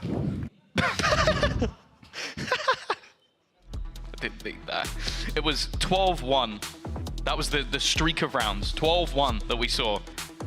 It's now 21. That's the streak of rounds we've had for Na'Vi. 20 with 1 in response. And it's truly unbelievable. Like, we are looking at the best attacking team within the region. I don't think there's any questions there. Funnily enough, Liquid are probably within that bracket as well. They're up there in attack sides. Their defense, maybe an argument for one of the worst, unfortunately. But again, it's now at a point for Emil. Like, what do you say? You've lost 8 rounds in a row. You've had opportunities. You've had Kiko getting you openers. That's happened in multiple rounds. You've had chances where Na'Vi are running in with seconds left. You've had moments where even in that round where more than half, 75% of the players were below 25 HP. But they're unable to capitalize on any of these moments, and Na'Vi are running away with it. I'll tell you what, if Emil calls a pause here as he did and delivers the right words, Alma put his job's in danger. One hell of a comeback. He might outdo Mini. Mini came back, what was it, 11-3? He didn't lose 20-1. That's slightly worse. A nice start though. Artist gone, trying to capitalize off aggression within a Viper's pit. He did it a couple of rounds ago. But this is the thing, I won't be able to tell you the stats off the top of my head, but it just feels like the Na'Vi 4v5 conversion in this, well, it is definitely better than Liquid's 5v4 conversion, which is currently at 0. And that's something that I think Na'Vi do better than most teams, is play from disadvantages. Yeah. You kind of need that. It is normally Angel dead, though. Yeah, you kind of need it when you have Angel on your team, but we'll see. And it has been Ardis most of the time. We saw the Kiko opener with the Operator as well. Information found. They sent Nats over to claim it. They know that there's a cam here somewhere. He's very close. And he doesn't know how close, but he is very, very close. As the rest of the team look to build up on short. Gonna try and avoid the drone, but I don't think it has been. Information has been gathered up, and again, this now has to be a commitment. 35 seconds left. Finally, he finds the cam. Odin homed in. It could be the perfect moment. It's a nasty angle he's got there. Spotting the first and taking him down. Recon up top. It'll catch him on the way through if they're not careful. And, well, by the looks of it, they weren't. 56 HP left on Zipan, but they sprayed back, following the tracers. Another kill for Zipan. And Xiao left alone. He's found another. And we're down to a 1v2, but 7 HP. And time is of the essence. He has to plant here and now, dodging the spams. It looks like he might even get it down, but then the shorty comes out. And at long last, Team Liquid have made it on the board. Yeah. Again, this time they actually capitalize off the read. They take early B main control, they get the opener onto Ardis, and then they have that stack up on short. The Odin perfectly positioned, and the utility great from Enzo as well. Buys them so much time. And this is the risk. This is finally the punish on what has been an incredibly slow default from Na'Vi. That's the risk that comes behind it. There has just been no punishment thus far. This goes here. Well, is it a blip, a flash in the pan, or is it repeatable for the side of Team Liquid? It has been a struggle so far. Flash in Japan. For Kiko, Yampi, Nats, Mystic. Yeah, I was choosing to ignore it.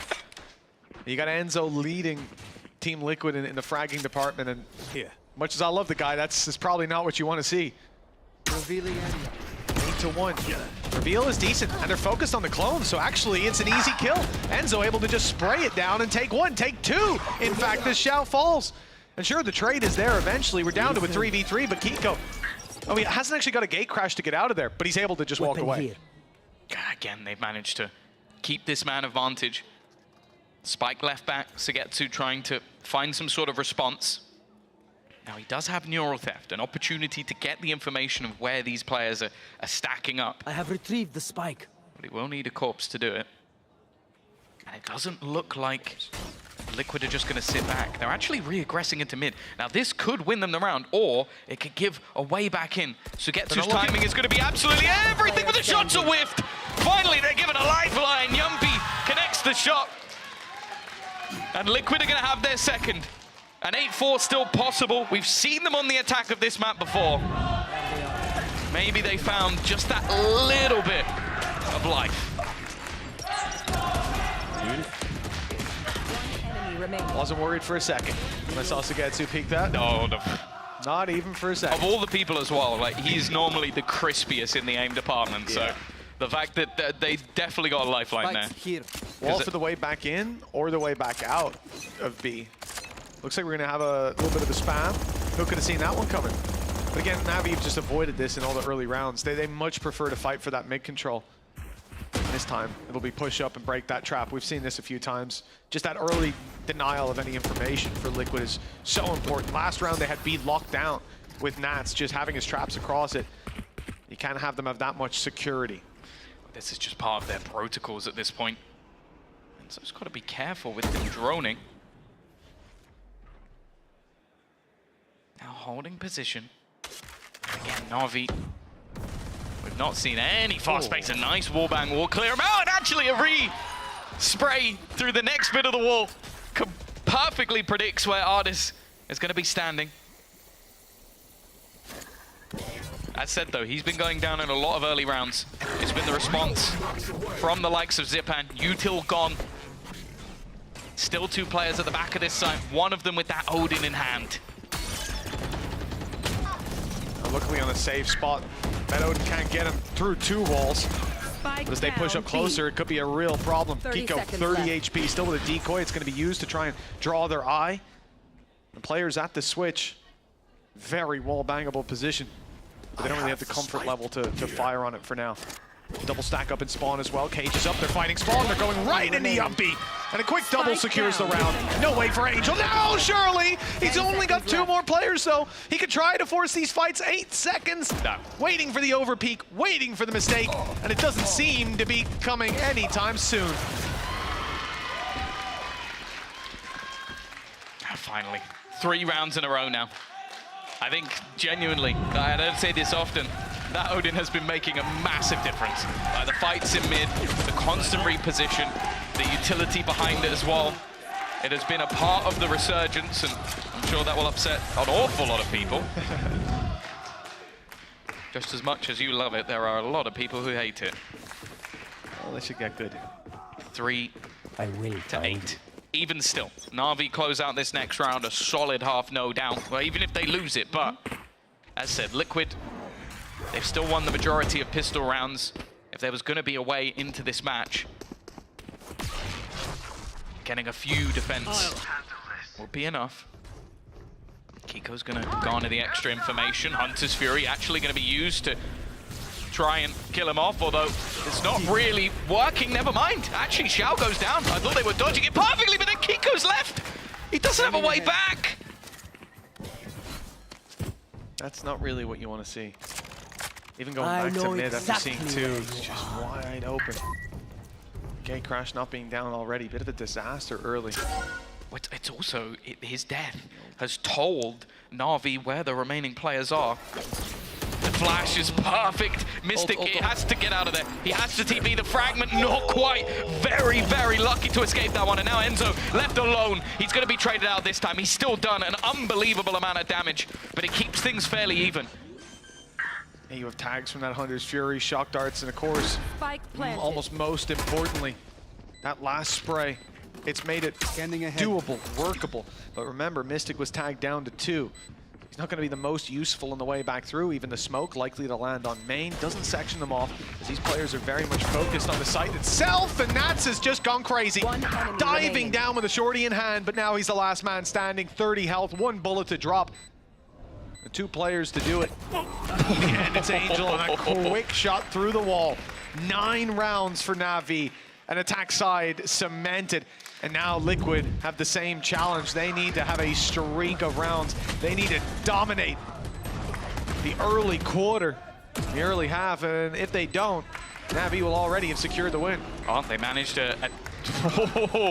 That's not a good sign. Stay positive. That's what Emil was saying earlier. Stay positive. Hey, I'm sure he was very positive at 10-2 on split. Yep. What about 10-3, 10-4, 10-5? Maybe not so 10-10. much. But either way, we've seen them. As said, we've mentioned it throughout this match. Both teams have been better on their attack. We saw it. It was proven on split, no doubt. No one's forgetting that one in a hurry. But it starts with a pistol. Similarly for Na'Vi in the last map, it starts with that pistol. For Liquid, it would shrink the gap.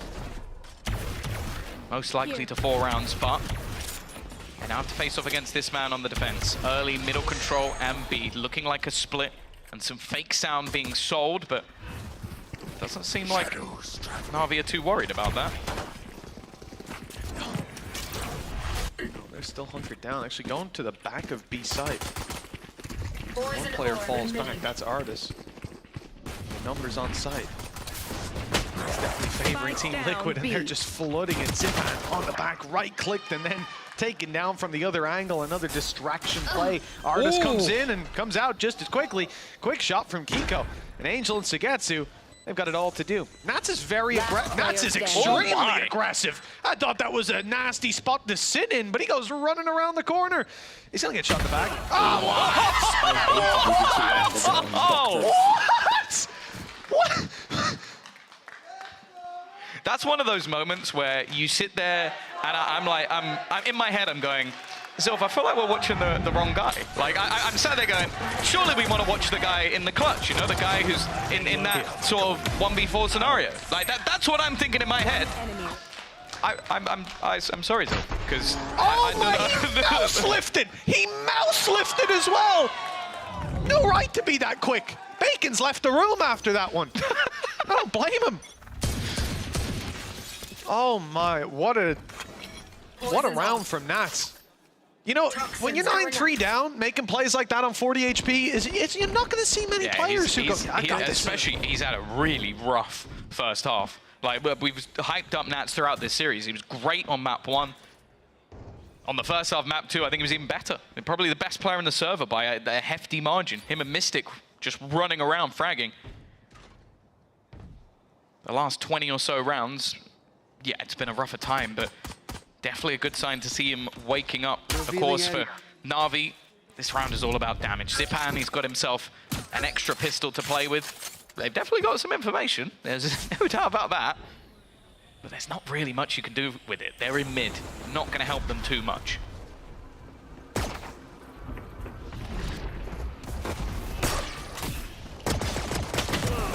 So I was kind of thinking there's not much going on in terms of these fights with the Classics, expecting to start off by saying Liquid are steamrolling them. But in fact, they've taken the opening duel on the side of Na'Vi, found it with a Classic in hand, not even taking that much damage, and Liquid yet to really find much space. They've got to break the door open, and now they look to take the site. Players all over the place, though. This is a target-rich environment, I'll tell you that. Zipan good for one. Great shot out of Zipan for another. Angel's just dancing around the site, trying to stay alive. Shot dart for even more damage, but he'll fall eventually. And Artis, the last man standing, Dash still online, Shorty in hand. If he wins this, I might walk out. Oh, he's managed to upgrade to a Ghost. That's more doable for sure.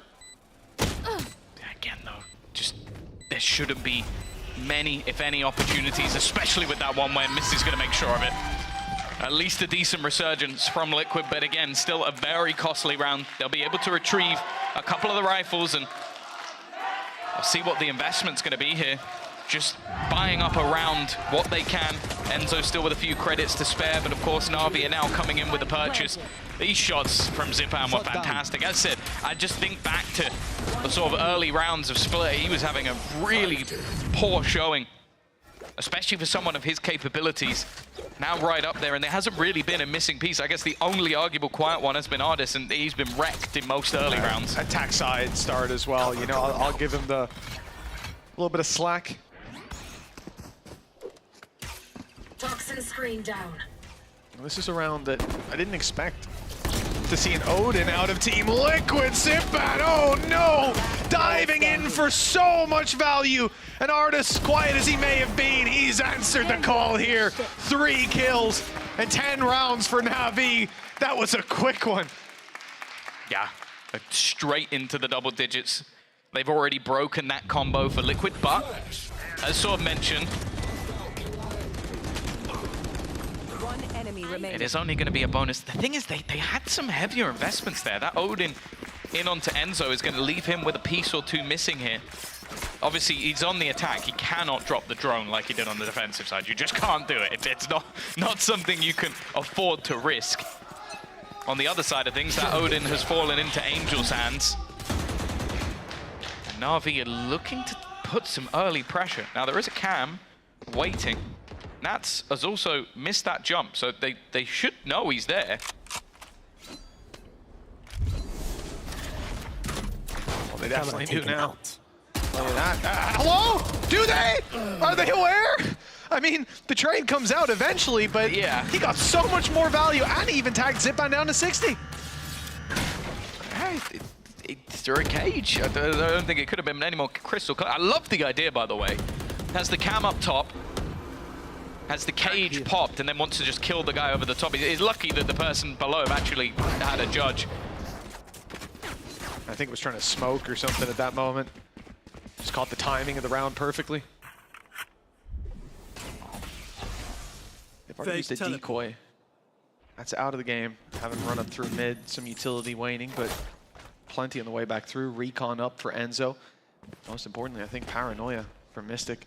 It's going to clear a lot of space on the way through, but Na'Vi are far back. They're conceding the space and control. No smoke for the cross. They are going to have to rely on that orb, but it's up. The toxins ticking away. Spray is good for Angel. And his code pilot here is Sugetsu. They're doing a lot of damage, and now as they walk through, this could be easy pickings for the Odin. Angel rattling them off, and 3 kills later, Na'Vi pushed to 11. Yeah, I think we're seeing what happens the other way round is when Liquid try and pull off a Na'Vi round. It's like, yeah, they go in with 25 seconds left. We could do the same thing. And they just got absolutely shredded. These passive positions, and also a little bit of comedic irony of Angel destroying them with a weapon of their own design. It was picked up in the previous round after it was dropped. And these are very different faces. The duality of the twins.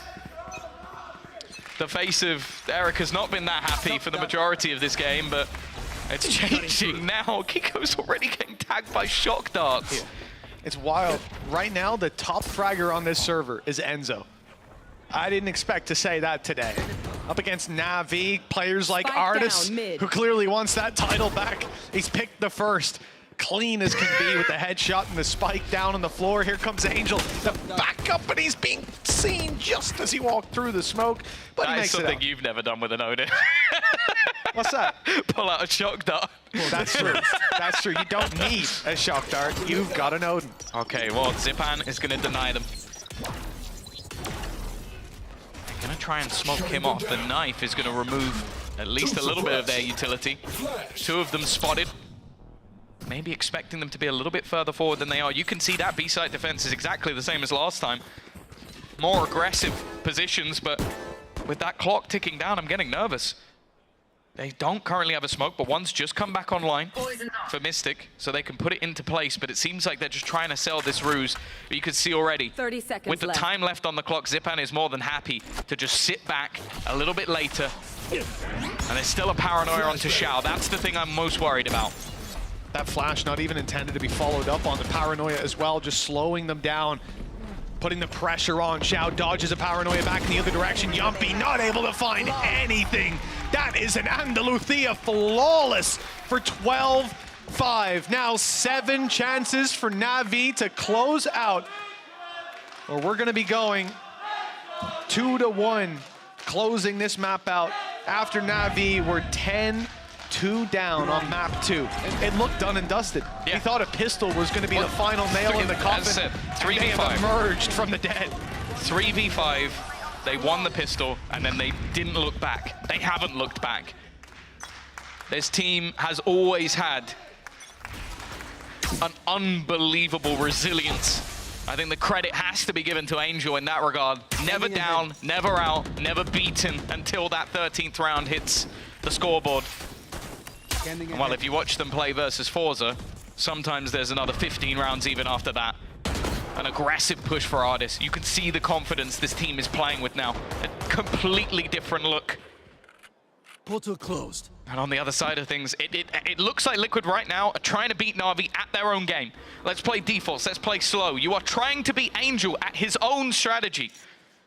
You're reading from the book he wrote, and it is just not working. These last 2 rounds have not been close. You've been running in with 15 seconds left, and now you have pieces of your weaponry missing, and they're still playing these slow, defaulty rounds. Look at the util that's still left. A fragment for Zipan, flashes, the knife, paranoia. They are holding their util knowing that they're trying to run in late. Team Liquid tried to read from Navi's book. Let's see if they face off against the scissors to their paper. So far, Na'Vi have not been able to be caught on this map. And even as Ardis falls, it seems the round is slotting in their favor. 13-5.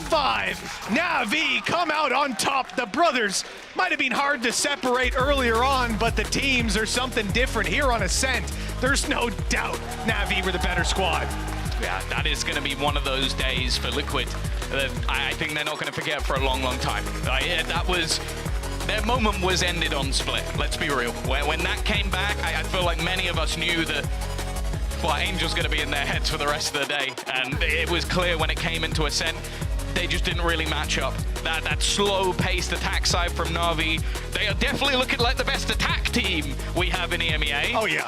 Maybe the defense needs a little bit of work here and there. I did a few maps across the board, but their attacks have been honestly unstoppable. And yeah, I think we saw in that final map a few of the pieces that were so good for Liquid throughout the day just falter a little bit more. Yeah, this is incredible for Na'Vi. It looked like they were down and out 10-2 on their own map pick, but they had the resilience to stay in it, never counting themselves out till that last round was played. And here, it falls in their favor, 13-5, a dominant scoreline for the final map. And coming out on top, Zipan tied for top frag with Enzo, tied for first bloods with Enzo. He beats him in plans, but it's an interesting turn of events. I think last time they played, Team Liquid got absolutely stomped. This definitely represents an improvement, a step in the right direction, but there's still a few steps behind here. Unfortunately, that doesn't get them anything on the board. That's the thing you have to look at. They've now had a loss to Foot, a loss to Na'Vi, and Na'Vi are now in that 2-0 position looking very, very good. And all I really want to say, Mitch, is how much did that hurt?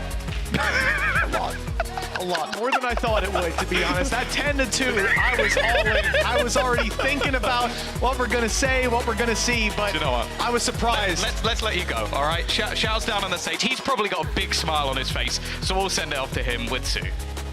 Thank you very much, Mitch and Tom. That's right, I'm joined by Xiao here from Na'Vi. Now, congratulations today. I'm not sure if you know this, but today was the 11th time that you've played against Team Liquid, and it's the 9th time that you beat them. So it's kind of heavily favored for you guys. Why do you think that is? Why do you think you're always able to take them down? To be honest, I don't know why, but they played really good today. First of all, like big props to them. They prepared very good, like also shooting, very insane. But to be honest, I'm also tired playing Liquid. Like, I need some new contender against us. You always play them. Is there anybody that you got your eye on? Speaking of new contenders, somebody you want to go up against? Like from EMEA? Of Fnatic? You played against them like 10 times Not that much. as well. When we last time played them? Champs, I think, right? Or something like that. I can't remember. You're right, you're right. But let's talk about today, because it felt like it could have been a 2-0 for you guys. It could have also been a 2-0 for them. So I'll start with the Lotus, that last round when you were in that 2v1. I think you accidentally mollied yourself off as well. What was going on with the comms? Because it felt like you guys weren't quite on the same page. The first map was like, we were a little bit shaky. Because, like, you know, it's once a week game, and you're like getting hungry, and when it's game, eventually, you're just a little bit shaky. So we used the first map as a warm-up. And second map also start wasn't good, because they prepared. We last time played on kickoff with the same comp. But, yeah, we just said, like, we don't care, we'll just play like we want. And did a good comeback. Is that how you managed to come back? Was there anything said maybe from your coach, from Angel? How did you manage to make a 10-2 comeback? I don't know, like when we went to second part or second like time of the split, we finally won a pistol. And I said, guys, we won a pistol, we have to win the map. Oh, it's that easy. Yeah, it's like you see to 1. Yeah, and then the bonus as well. I think that was No, also only pretty pistol. important. Only Goal pistol was matters. pistol. Okay, only pistol matters. You guys heard it from him.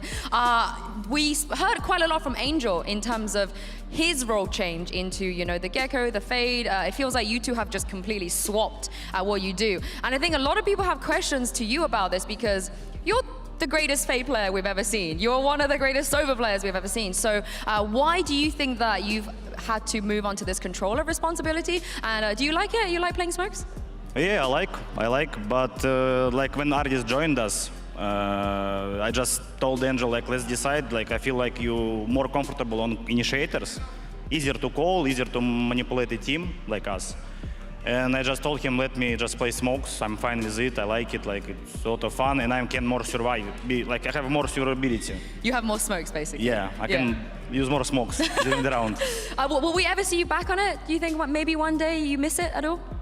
On the initiator? You never know. You never know? You never know. Okay, I like to see that happen. Thank you very much, Shao, for joining me. Good luck well done even this time. And good luck for next week. We're going to take a quick break here, and when we come back, Koi will be taking on BBL.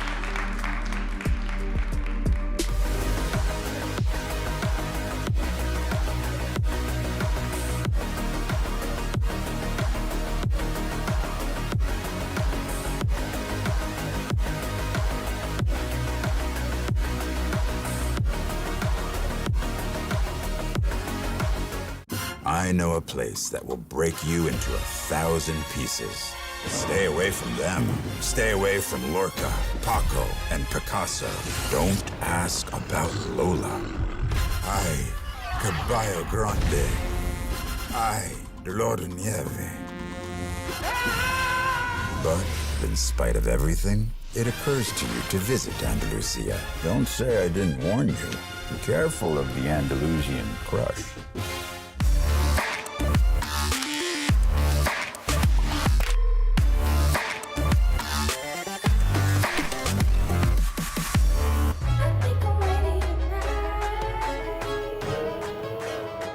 Hey guys, it's Jimmy Lin, former professional Counter-Strike player and VALORANT coach. Watch out for the stairs, clear this angle. You're going to be able to fight this.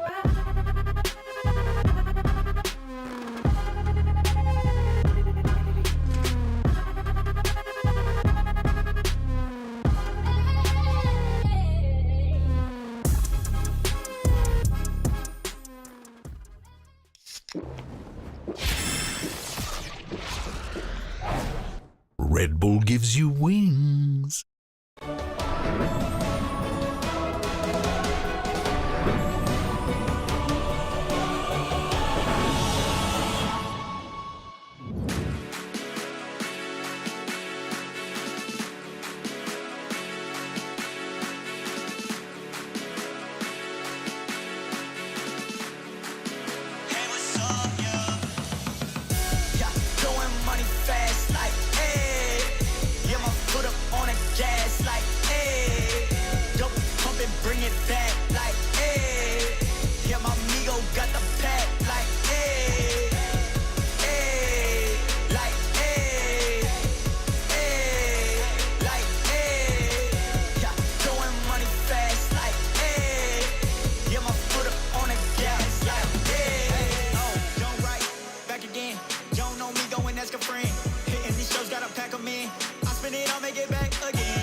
Like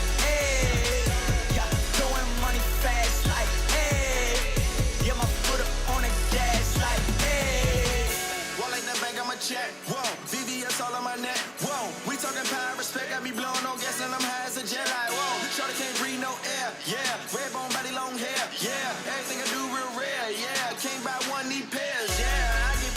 I get paid now. I was in them streets and I ain't never do no playground. I just kept it real, stay 100 and I stayed down. Made it out that jungle, now we shopping when we touch down.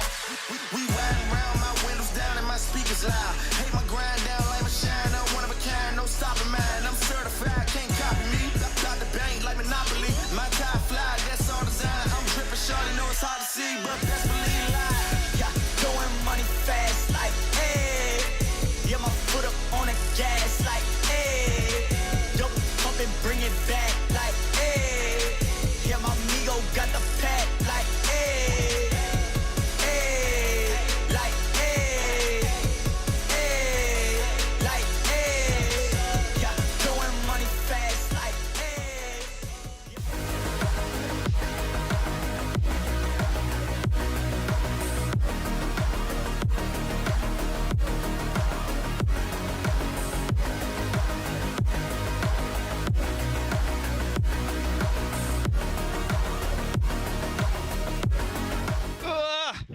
Sassy baka. I'm throwing. No, Ali.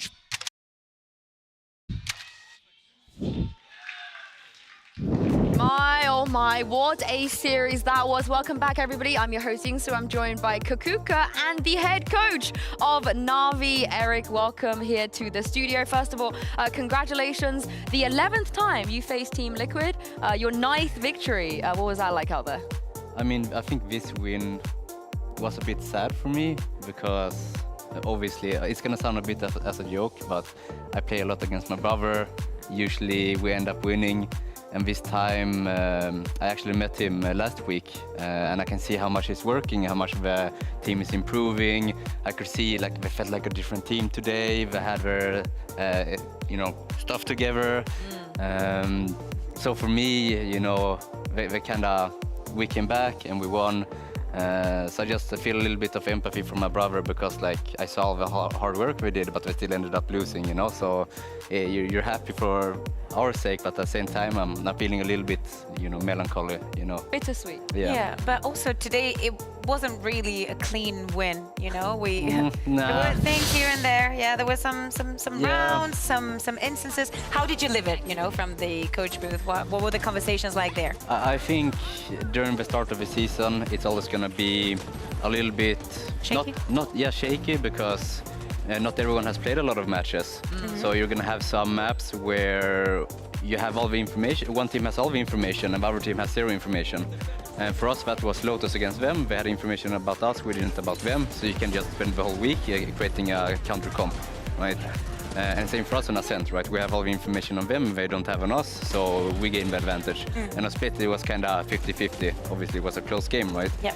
But that's why you can see some, maybe cuckoo moments, some overthinking. Wait, what are you referring to? Or some lack of The last confidence. moment did not have nothing to do with the composition, right, Eric? No, but it spirals, and, yeah. No, I wanted to ask, I think it's brilliant that you mentioned that because I think that you did something with the information that you had against Vitality last week.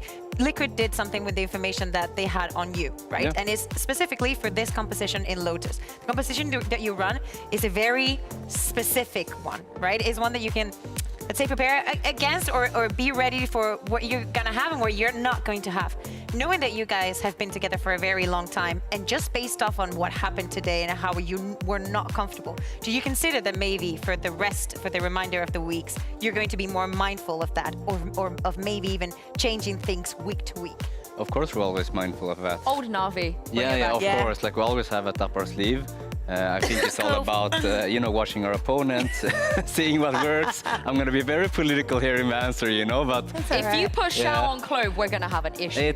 I'm not going to have an issue. Let's say like we're going to keep everything the same until Riot allows Clove, and then we're going to go, okay? We actually had to delay Clove another week because of Angel getting an ace last week. So it was just not fair. Again, if you have a player like Angel on your team, you give it to Shao, I'm going to be mad. But just before we move on, we've heard a lot from other coaches, other players, even some of the fans as well, that this year has gotten a lot more competitive compared to previous years. Would you feel the same way? I agree. Why? I think every team has their coaching staff in order. Every coaching staff has a good relationship with let's say, IGLs over players, and people had more time figuring out what their identities is, you know? There's no right way of playing Valorant, just every team has their identity. Like Fnatic has their way, they're doing really well when they want to. KC has their way, we have our way, and I think teams start to realize that you don't need to copy, you know, any top teams because they don't exist. You just have to find your own way and do it really well.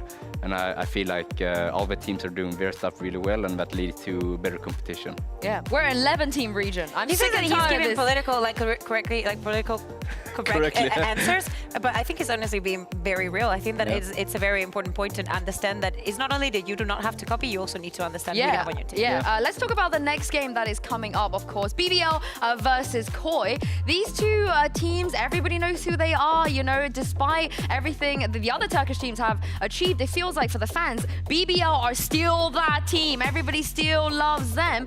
So let's talk about this. In your opinion, Eric, you know, seeing all different iterations of BBL, what they try to do, why do you think that they're still kind of stuck in that rut of not being able to consistently win? You're putting me a little bit on the spot because I haven't really watched all their games. We played You played against them? Yeah, we played against them, and I really like Para. Like, I like his style. I like that they're very unique. I just think like sometimes I'm gonna be very political again. You can do whatever you want, Eric. Sometimes you get into a losing spiral where you just need that one win, that one confidence boost to kind of find your rhythm and really, you know, that every player in that team, I think Para is ideal, right? I hope I'm not wrong. Yes. Yeah. So just every player buying into his vision of a game and they're just going full on into it. You know, that's the most important part, that they get their first win and they start rolling, when everyone starts believing in it and they start being on the same page. Because that's sometimes what I felt like maybe they weren't on the same page when we were playing them, right? Or maybe they were a little bit too predictable. But if they get over that hump, I think they could be a really good team. Yeah, last year they had a very rough start of the season, right? I think it got to 5 or 6 losses in a row. They made me believe, though. Yeah, they made everybody believe Yeah. because sometimes they got really close, but it was really not happening. And on the other side, we got a Koi that actually even made it into the play-in, but last week they look a little bit lost. Yeah, let's talk about Koi too. Again, such a clouted team and org. You know, everybody knows them. Spain, I feel like, have a lot of... Oh. Okay, I mean that's something. That's a thing. But again, Players don't do that. What is your take on Koi? This roster? Why do you think again they've just not been able to turn it around like KC and Heretics? I like Koi. I like their coach. He's always very, very stylish, you know. Like him and his partner, they look like the 2 giga shads, you know. Or like, you know. I always like them. They're always fun. I don't know. They should be good. That's the thing, like if you go like pound for pound, it should be a very competitive team. Like so what do you think? Shadows is a very strong player. I think actually Grubinho has been showing some very good moments, even though people might have doubted him. So I don't really know where the issue lies. Like I think I have to play them to really understand. But yeah, I just think they also need to find their identity. Maybe it's the Polish identity, you know, a little bit more like Ascend style, Starso, that kind of style. But then the question is that still viable in this day and age? It probably is, but yeah, I just think they need to find out their way of playing and maybe calm shit down a bit, you know? I mean, they're guaranteed to win, either of these teams. One of them has to win, so maybe one of them can start snowballing. But before we get into that, we do have a tweet from Koi's coach, Baba, talking about a little bit about the break they had, the transfer window, and so on. Kukuka, what do you make of this? Actually, I want to know what Eric makes of this. Okay, this one you cannot give a political answer to, No. because Barber is basically talking about, because some people, based off of one Aedoth has been saying on his Twitter, calculated that Koi took 3 weeks or almost 3 weeks off between kickoff and the start of the season, and especially with the state and not achieving the results that they wanted to, especially compared to last year. A lot of situations similar to BBL. They didn't like that they took that kind of break, but according to Barber, that didn't happen. I think also you have to take in consideration they've probably been screaming a lot of times leading up to kickoff. Like every team has been screaming every day for such a long time. So when you're not qualifying for something, you always take that chance to have 1 or 2 week break. Just to reset and just to start a new cycle, because when you start a new 3 week cycle and you build it up, I think it's, for me, if they took that break, it's completely normal, because they might have all their playbooks already and they screamed all the way, they didn't play too many matches, you know, so they feel like we're already ready. It's better to not burn out because it's going to be a long season. So for me, it's not an issue. You know? Yeah, that's the thing. But for you, right, in your specific situation, it would make sense to take a longer break because you've been together for a very long time, and you can allow yourself those kind of things. But if you just put together something, you can. I don't think that you should think about burnout before burnout ever happens to you. I think it's sorry to interrupt. It's all right. But I think it's also. You have to trust the coaches and the performance coaches in seeing, okay, what was our issue and how do you solve it? Maybe solving it includes a break, right? And that's like a decision they have to take. But then Barbara also tweeted that they didn't take such a long break, and it can be, so, I just want to give them the benefit of the doubt because people like to say esports players, we earn a lot of money and we play video games for fun, but it is a very stressful job, and it's very stressful for these players, especially living in Berlin, in a country we're not, familiar with for such a long time. So I understand it. Honestly, my takeaway from that isn't so much about the break, it's about the transfer window, because obviously they had Trex, such a great player. Trex, parted ways with Koi, no matter what happened behind the scenes. But do you think maybe that contributed a little bit to their struggles now? Yeah, probably. I don't know how much I can say on this topic. You can say, instigate a bit. You've been so correct. But then you say, like, esports is a very complicated world. A lot of stuff can happen that you don't plan for. And that can sometimes hinder you in terms of you might build a team and then something happens out of your control, and then you have to, at the last minute, find maybe some replacement or maybe something else that you didn't have envisioned in the first place. And stuff like that can happen. It can happen to us. You can have your ideal team, you're trying to sign people or stuff like this. So they could go to America. Yeah, so I think when we're saying that the transfer window wasn't good for them, it's probably true because they might have expected something but gotten something else. But I'm just speculating. I trust what they say. Yeah, you definitely don't know any extra info. No, I don't. Transfer window was definitely important, but the schedule is also very important because if we look ahead to both the games that Koi and BBL have left after today, at this point they have to win. So after BBL, Koi have KC, Fnatic, Vitality. So, I mean, Eric, they gotta start winning now. Yeah, it's gonna be tough, but I think I'm gonna be so nice and political. Everyone can beat everyone. Yeah. We're all friends. You can make a 10-2 comeback. It's like I think they don't have to worry about it too much. I think once you're an underdog, you have a favorites on your side, and you have every right to win the next game. So if it doesn't go so well, just embrace the underdog mentality and pop off. Do you think that Koi is in the same situation as BBL in the sense that if they get one win, they can get the ball rolling, or that applies way more to BBL? I actually agree, but except for you get the ball rolling and boom, it's KC. Yeah, but that's the thing. Yeah. But it's different, right? Yeah, it's such a hard thing to say because, like, for KC, it could be that they had the ball rolling for a long time now, and now it stops, right, with their loss against Foot. You never know, or they could just go back and throw the ball again, and I don't know how much I want to go on with the balls things, but... I have a few more questions about that, but I'll ask you later. But if you take a look at BBL's schedule, obviously after Koi, they got Heretics, you, Giant X, and Foot. Do you think this is an easier or harder road compared to Koi's? I would say it's much harder because we're in that group, Oh, now you're not being political. No, I'm just joking. Yeah. Of course he's joking. Yeah. But let's talk about... Actually, I have a fun segment for you guys. I believe this is the first time we're going to do this. Thanks to Steel. This was Steel's segment, by the way, so shout out to Josh. It is called Would You Drop Your Vandal? Is this in the piracy? It is. We were talking about this earlier. And let me explain it to you first. So I'm going to give you two players, and if you're in a choice of having to drop your Vandal, so you go on the Classic and let them carry, let them clutch, let them be the win condition, which player would you choose? I'm going to start with you here, Eric, because your choices for this matchup is Pora or Shados. Who would you drop your Vandal to? So, can I buy the other person a sheriff? It's called Would You Drop Your Vandal? So you're gonna drop your Vandal, you're gonna play with a Classic, but you're going to also drop a Sheriff. I'm gonna drop a Sheriff and a Vandal. Wow. I'm just gonna sit in the corner, You got no util, you just got your Classic. But basically, I would drop it to Shados because Shados, especially in clutches and getting multi-kills, like he gotten so many multi-kills when we faced him before. You know, like every time I face Shadows, and you go into his site, he just gets multi-kills. And Para, I know he's the best. He's so good with Sherry for any weird gun, you know? It's funny, I think that they're both being put in that situation. I think that maybe people do not think about Para that much because they're still to get those wins, but we have seen him in those situations, getting the multi-kills and having a lot of value for the team. But they just cannot manage to close the rounds. But yeah, I would drop it to Shadows because the other one's at IGL. Come on, you can't drop to an IGL. Oh, okay. I'm sorry.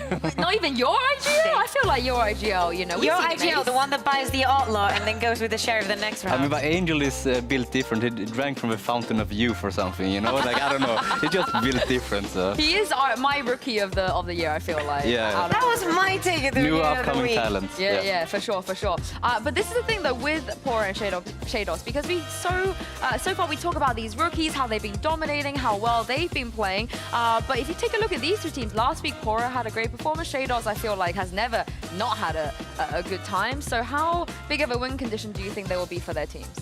I think Para is always the win condition for BBL.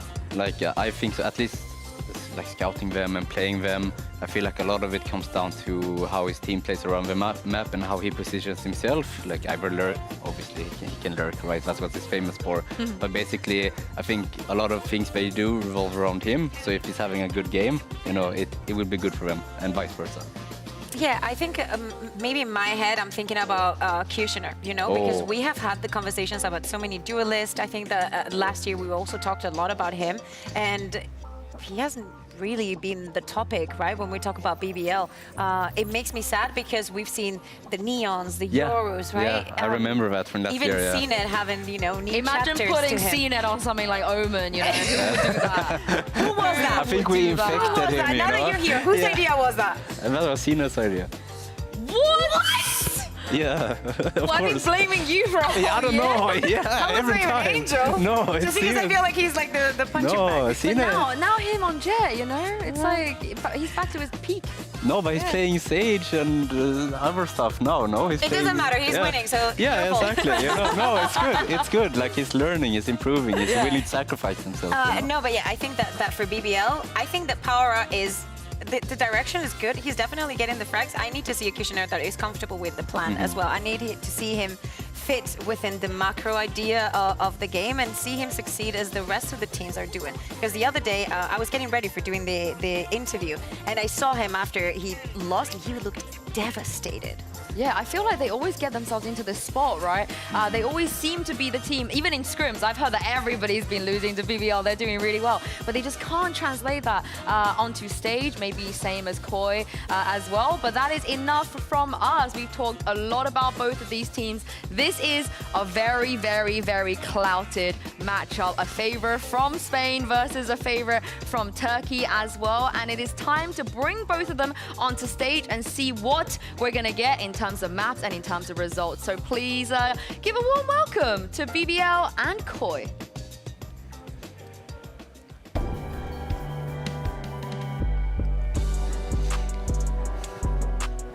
You got. Here they come, BBL. They got their game faces on, not a smile in sight. But of course, last week, not quite the result that they wanted. This is still one of the most popular teams we have in the league. And as you heard from Eric, Pora could be the difference maker. But facing them on the other side, of course, is Koi. They have been improving week by week. They look so much better this time around compared to everything they showed us last year. But the question is, can they go one step further? Can they make it to playoffs here in VCT EMEA? And here are the coaches too. Of course, Baba. We told that he's the Giga Chad, right, of VCT EMEA, and going up against Epic, who only has one emotion, and you're seeing this emotion right here. This is going to be a great matchup. This, again, we talked about it, could be the game that gets the ball rolling, gets it going. My question is, when it comes to the map vetoes, do we go with a comfort pick? BBL, straight into Ascent, perhaps? The problem is that Eric here broke them, right? On they were Ascent, like, yeah. we're comfortable with peeking Ascent. Now we're going to go into that. No. They also destroy them on Breeze. Like, there are so many things that Na'Vi did against them that now BBL is not really comfortable anywhere. They've been adapting the veto. What is BBL Ascent? Yeah, I don't know. I think. Look. Yeah. I think as long as Koi has Shadow, you know, calling good, I think we will do good. Because Shadow is in my heart, you know. Wait, of course. I was just waiting for who of these two teams was going to be banning the Lotus, but just since they know that they don't like playing it, they decided to leave it for that second rotation. And Koi, hear me out, Eric, they peaked Breeze based off they're playing the same composition that you play. So against them, I think they're just gonna copy what you did. I agree. I think the most interesting for me is the Ascent third.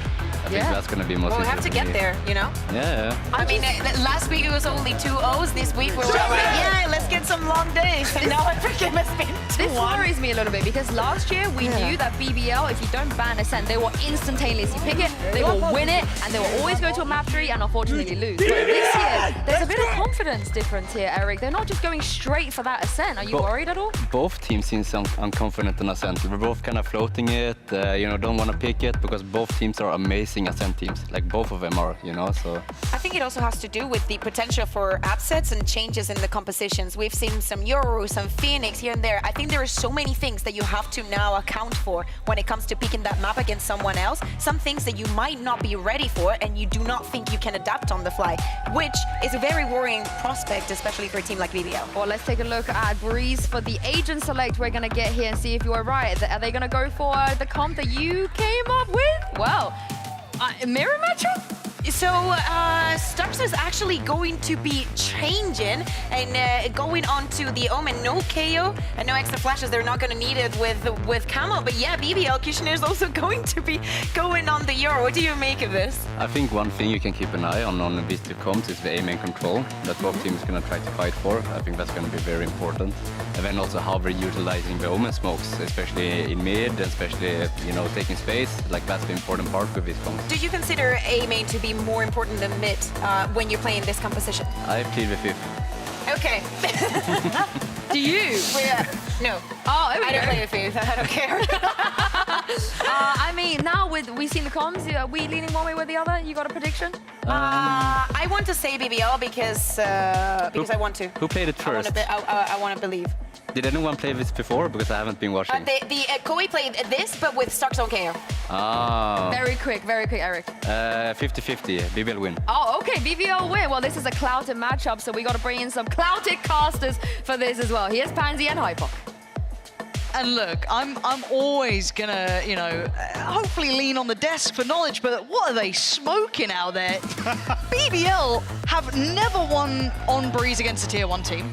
Historically, not once. They have not won against a tier 1 team this year. And they're calling it a 50-50. A 50-50, but BBL takes it. Not to point fingers. Do you know what? I hope I'm wrong. Do you know what, desk, analyst desk, our brains? I hope you know something I don't, because I'm worried about this matchup. I'm here for it. Oh, yeah. The one thing coming Show into me this, something. you don't necessarily, well, from my perspective, you don't want to see BBL really reinvent the wheel, right? Sure. The question really being is around Kushner. These comps, the focal point becomes the Yoru. It becomes the value they're able to get from that. Sacrificing the second initiator to have, obviously, another controller here, and it being the Omen this time around. We did see an example yesterday, the Astra, but I don't know, I'm here for it. Yeah, look, I'm ready to see statistical anomalies. I mean, Koi haven't had the most wondrous of records, but, you know, look and see what they can achieve now. They have at least claimed a couple of victories this year themselves. Haven't looked atrocious, a couple of off games. You know, I think we have to call it how it is. These two teams are in desperate need of deciding to look good. Oh, they both need a win today. Oh, that's for sure. Absolutely. And already, Brave going to do well. Going to find his opposing number. Touch on the spike, and as it stands, no denial, and that's a problem because none of this utility is landing. BBL swiped that one away right under the noses of Koi, and they're going to be kicking themselves. Yeah, definitely. No real sight lines onto the spike there, and no confirmation that the initial wave of utility is even forced off the defuse. As soon as that pressure doesn't come through, it almost becomes daylight robbery to stick that one. Not even sure really of what else is going on here to... I mean, yeah, Shadow's maybe got an awkward angle that he swung so wide there with the shock dance. Oh, into it after the pistol. I told you they needed a win, yeah. Michael. Okay. Well, as I said, Koi won't be happy with that start. A little bit of a fumble at the beginning. Again, nice work from BBL to identify there was a chance to go for the full defuse there, if anything, but... Well... God. Well, speaking of fumbles, we're right back to it, and Pora's made a meal of it. Get out of there. You're not going to be stopping that anytime soon. That's a plant, that's a bulldog, and that's a push. Starkso reading the tempo so well. Punishing Pora because he's stuck around. Cover going on. Yeah, I think they maybe assume that they have this space. Starzo making use of that one-way. Punishing the aggression. Here. From BBL here. Maybe a slight overheat from that energy at the end of the pistol round, but now Easy and Elite find themselves in a 2v5. And again, the two Bulldogs, well, one's been dropped for now, but there's still a lot of bodies here. And I'm pretty sure Koi won't be falling for that same issue twice. Still got util to work through after what was a real gifted start to things, right? You're not going to fall for it twice, right? No, you're not. Shadow. Yeah. This time, yep, utility's on, clean. Very goddamn clean. That is worrying signs. They get away with all these Bulldogs, I think they should be fine. They are, yeah, lovely. You can't ask for a better round here for Koi. Yeah, I didn't catch it, but where does the drone go? Obviously, the smoke goes up. I wonder if we have that on a replay potentially, because that'd be quite important to see what happened there. So obviously, getting away with 2 freebies, you take that every day of the week. Oh, yeah. See from the other perspective, He was in the everybody else smoke, stuck behind it, but yeah, Brave's looking to smoke a little deeper and really secure control. Yeah, a little curious. Well, that's going to quell all of that. You know, you heard what they were responding like after that first round. They were chuffed to bits. That's going to instantly put them right back into place. That's not going to feel nice for them. So you're going to hope that they can rebound, right? Again, when the Aztecs was discussing it, it was Pora who's one of those players that they need to have a good game here, find some of that value. And as it stands this round, unless BBL can cause some problems, Koi should be crossing the line here. Taking a patient approach. You're already going to have Shados sitting deep towards that B side and obviously Greener on the other. Let's see if there is any of those pushes coming through. And as it stands, Koi just kind of looking to explore middle, seeing if there's any pressure points or anything out of place. No real hurry yet. Still got plenty of time to play with. Yeah, no real fact finders sent out by BBL either just yet. Didn't give it away on Koi's side. As I say that, see already on the X-ray, Pora's making rotation across. Got a TP here for Kushina also.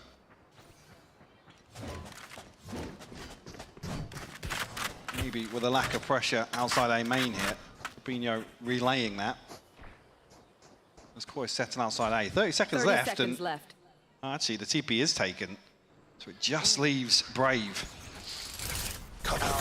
That doesn't feel nice, does it? You've just had that TP committed to the other side of the map. No, looked real close, but at most a haircut and no beheading. So plant going to come through. Koi, see what they have for the post plant as well. A decent amount of kit. It's looking to try and close that gap. The sheriffs are there, and already Brave's been found. So Koi not feeling any of the pressure just yet from BBL. Even here, BBL almost considering giving this one up to the spike. Don't want to give across any further progress, especially with Shadow. Yeah, look at that. Starzo already 1 orb away. And Hunter's Fury being the one you definitely don't want to give away. Yeah, we'll just give this up to the spike, it looks like. Koi, a few members curious. I mean, they've had such a fantastic start. And it looks like already Shadow does have that ult ready to go. That's going to be lovely. Make sure they don't lose out on too much of this. And if they can cost, yeah, BBL not getting away with as clean of an end to that round as they'd like. Yeah, again, not even in range of the spike going off there. And you look financially, Mike, at what Koi are already building, they're in a great position here. Absolutely are. Now Hunter's Fury available, and even Camo getting a couple of orbs up in terms of progress as well. BBL will be tapped out financially. Now buying back into round 4. I mean, yeah, neural theft nearly there, but not necessarily the same comfort in terms of this first ult cycle. Now you're kind of hoping maybe Kushina or potentially Pora or even Reezy, someone else who could maybe have some influence on outcome beyond information. Pora looking to try and... It's bold after you see the second as well. Yeah, I mean, he's got aim. He's 3 now committed to this. Yeah, I think he's starting to feel enough of that pressure. And of course the pressure from A main starting to mount as well. But you can see where the vast majority of Koi are heading. It's up 2. Paranoia sent to the back of yellow, not where anyone is. Brave's got to be careful here, just ducking underneath the Hunter's Fury. Going for the spray transfer didn't really work out. He does find Grabino, and that's the spike lost. Back quickly into hand, and Koi have won most of this site under safety, right? They should be able to get a plant here. You can see what this pressure looks like back for BBL. Maybe see Koi adjust here in terms of plant location, losing Grabino. They've looked to try and rely on that post-plant utility previously.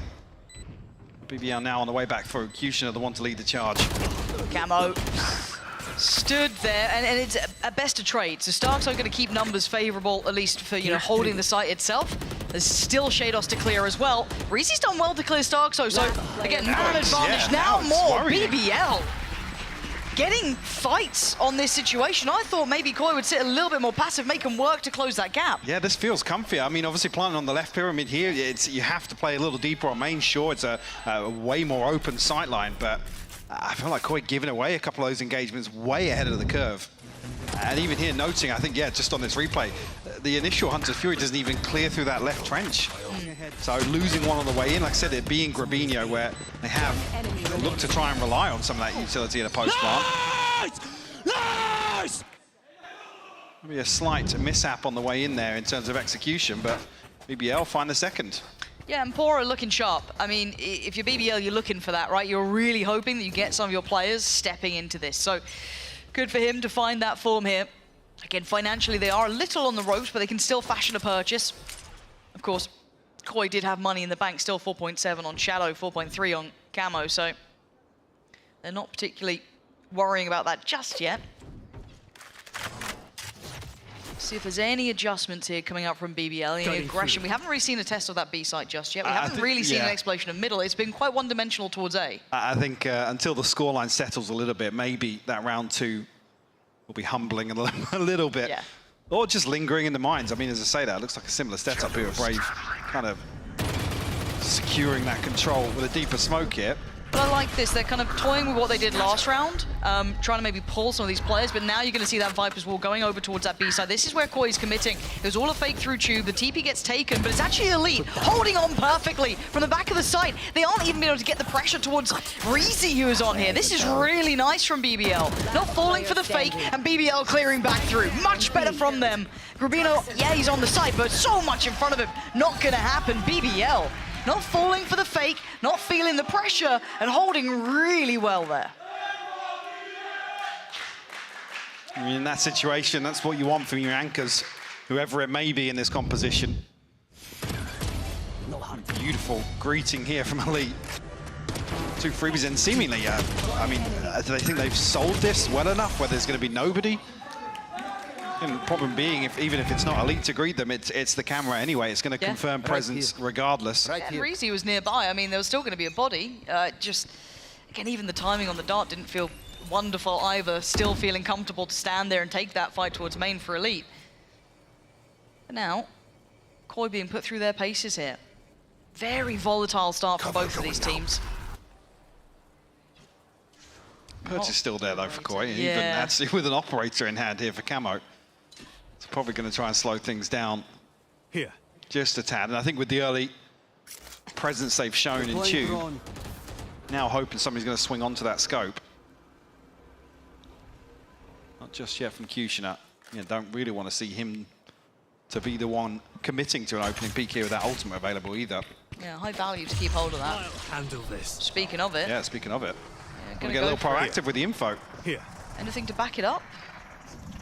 I'm looking to see what the layering to this is. I mean, this is just, I mean, he spotted so many bodies. So really good use of the timing there.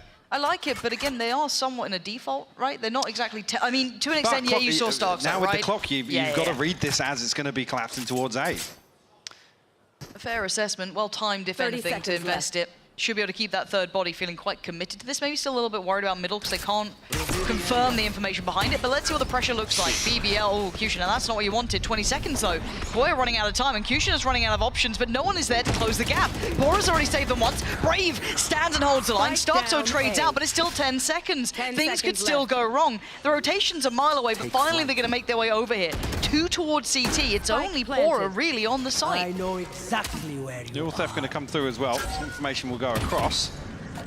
Not necessarily game-changing here for Koi in the post plant, but able to reset comfortably here. And actually, Shados, I like this. Yeah, he's around the world. You got to do something, right? 2v3, not going to be comfy, so maybe Starkso buy time, try and catch one, do something, right? You got to just be the one to keep their attention, because you're going to assume someone's in main, right? Elite going to space out, make sure Shados just looking back this way. Oh, the timing. Oh dear, and the counter ult, that's perfect. Shados had to push. Elite's timing on that could not have been better. There was no surprises left. Diffuse now comfortable. BBL finding stability. And it's tough in that situation. It's a 2v3. You're almost banking on Starzo to be the one to make a move, buy some more time, and there's not an awful lot for him to do, to be honest. Tag down to, what, 55 HP or something. That initial exchange. Tough for him to really make anything work, to really play Shados in. Yeah. Neural theft obviously doesn't help, but Elite's the one to find a kill. Able to throw his hat in the mix. Even so, I mean, I was saying the purchase is still there. Koi scrambling something together here. Still usable. Yeah, definitely. I mean, it's other than Shados on the Sheriff.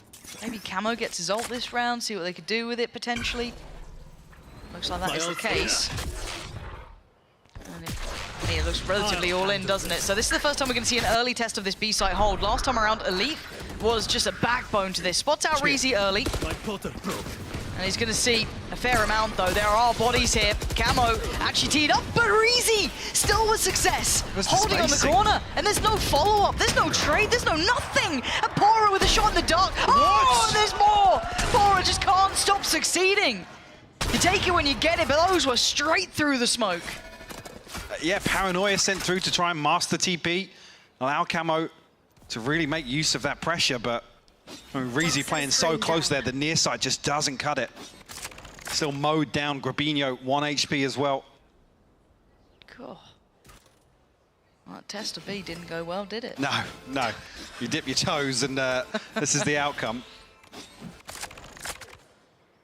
Still 35 seconds to try and save it. How's the money looking for BBL? Have they actually fully stabilized? I think they have. I mean, they could definitely, yeah. They could absolutely chase some of these weapons if they wanted to. They definitely could. And 3 members of Koi now tapped out. So, yeah, no surprise to see Shados and Grabinho trying to hold on to these. Starzo and Shados still with a little in the bank.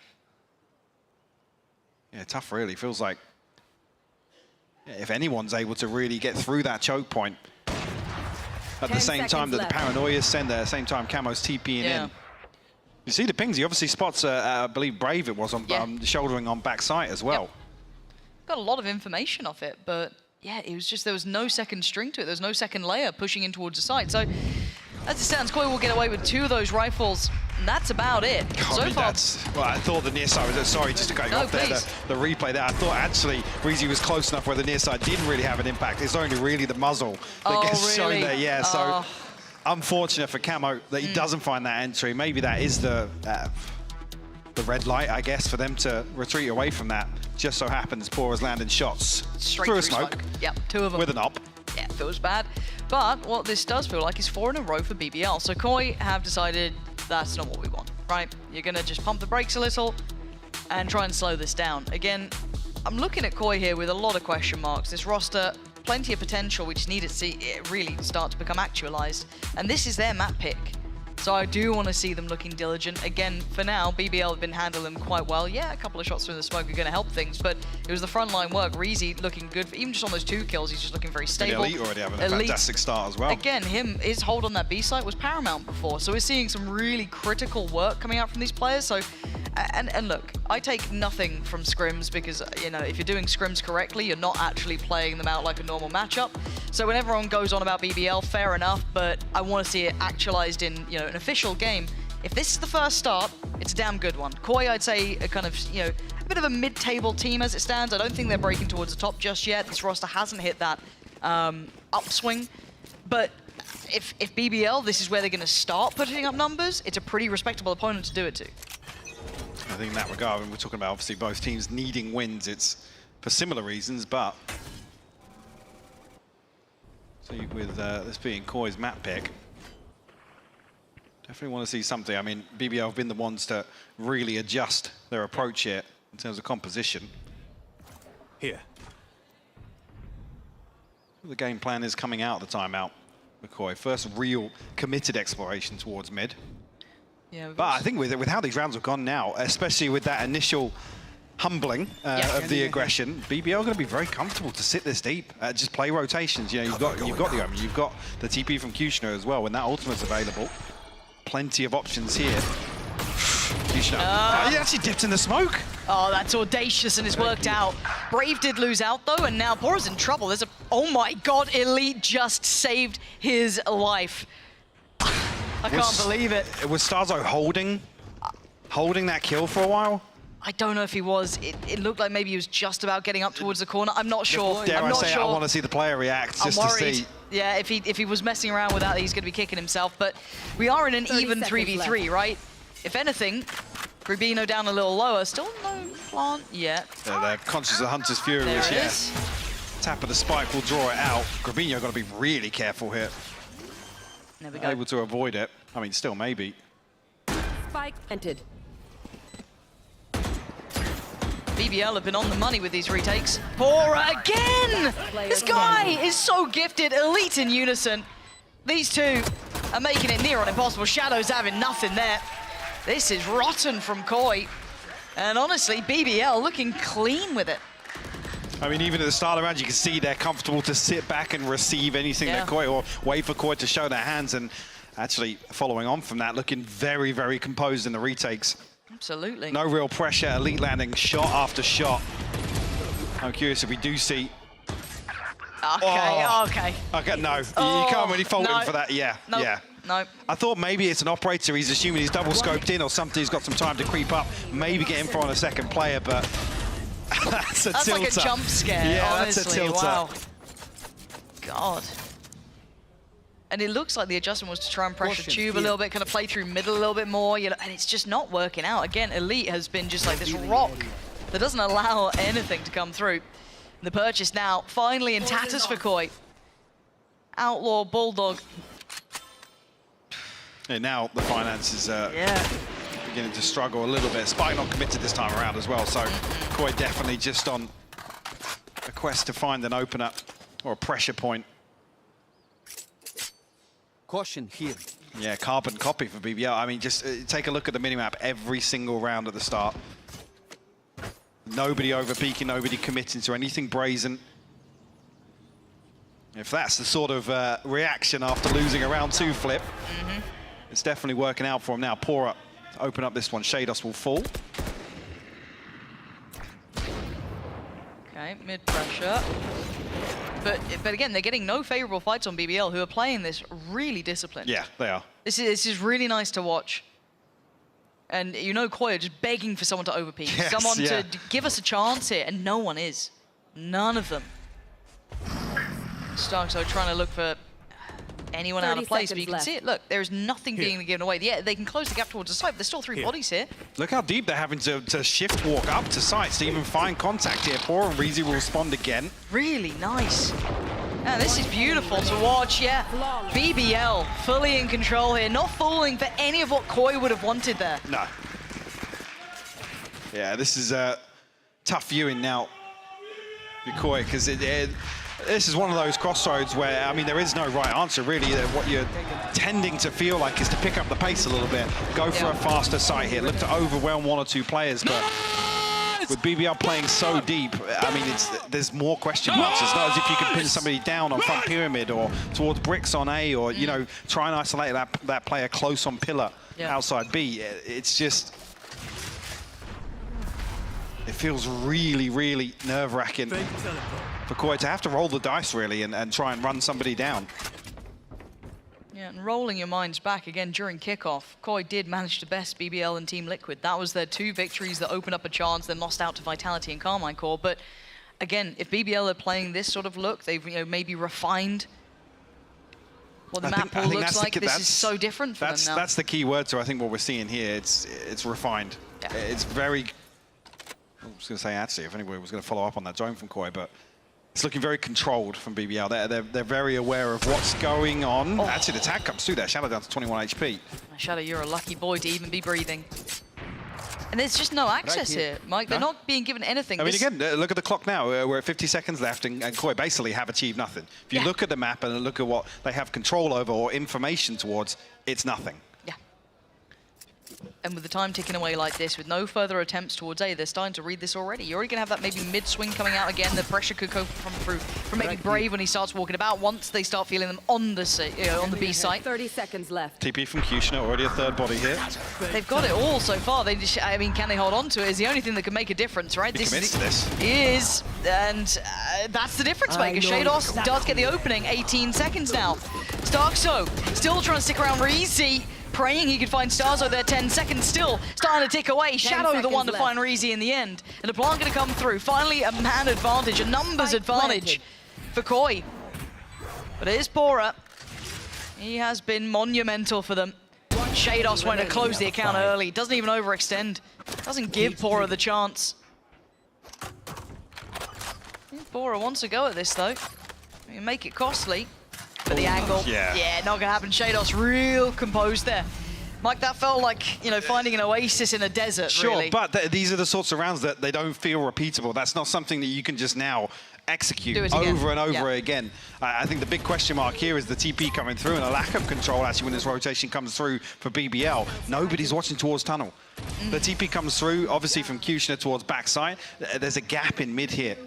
And typically, whether or not Pora is going to be controlling towards Tube or towards Nest with the operator, that's really the one weakness of that setup. Might actually see VBL get a little bit aggressive here. It's the first time we've had 3 people posted up towards main. Braves trying to get this deep smoke in.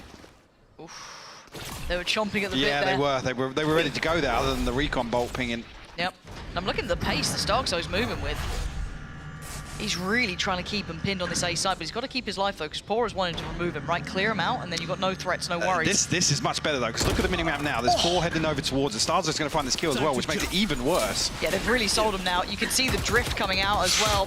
Elite wanted to try and back him up towards A if they needed it, but now Reezy still large and in charge, still under control. And the snake bite into the orb as well. It's going to stop any further pressure.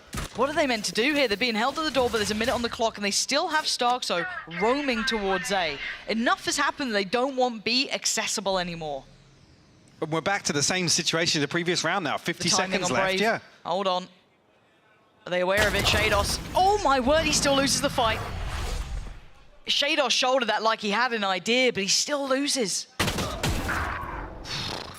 Overcommitment there from Brave actually to find a second, but at least information gathered on the back of it. 30 seconds left, 27 HP for Shadow. Starzo and Grubino still looking healthy, but again, they have to try and brute force their way late into A site here. Viper Wall's committed as well, so you're only going to have Starzo's utility to cut sight. Standing ahead. Both players for BBL sitting towards CT. They're going to get closer, playing towards the backside of yellow. Shadow wants that plant if he can. Grubino has to hold this. If they cross, it's over. There's nobody looking. No one checked that. Surprising. Starkso going looking. And that is a clear and a half. Reezy gonna find Grubino. Elite clears Shadow. What is going on here? A 1v1 now. Starzo against Reezy. Reezy almost ended this round at the very beginning with that early work he pulled off. And Reezy, my come God. on! The adjustment is beautiful. BBL breaking Koi in half here. Starkso's going to be furious about that one too. The shots just ain't landing, and BBL, 16 HP's enough. Yeah, I was talking about the start of this round as well. It looked much better from the intent here. Again, this kill is crucial because it sells the fake. It creates the question mark for BBL. They can't commit towards this TP onto B site and really reinforce that hold. But again, the spacing camo's way ahead. The TP comes through. There's no second layer of pressure onto Reezy. He even has time to get that kill. Fall back, snake bite into the orb to make sure that nobody can come through. Really, really tough to watch some of these rounds, and I bet watching them back's going to be even harder. Yeah, this is not a fun one. No, Starkso thinking he'd maybe have more presence up tube. BBL are learning on the fly. They're not going to keep letting you get away with it. You hear the ult go, but as a response, BBL getting her down tube. Now, Shados. Oh, no. That's back-to-back for Shados as well. Yeah. And look, Shados is normally a fantastic player. He looks off today. He's not having a day that he's going to be happy with. He's normally one of the win conditions for this team. He looks a bit quiet. And now with 5 men standing. Salt in the wound. Yeah. Yeah, everything's been seen. Shadow. There we go. It's just, yeah. Playing chicken with the owl drone. But again, how are you meant to hold on to this? You can't. Pora is just having a series. He's having a game.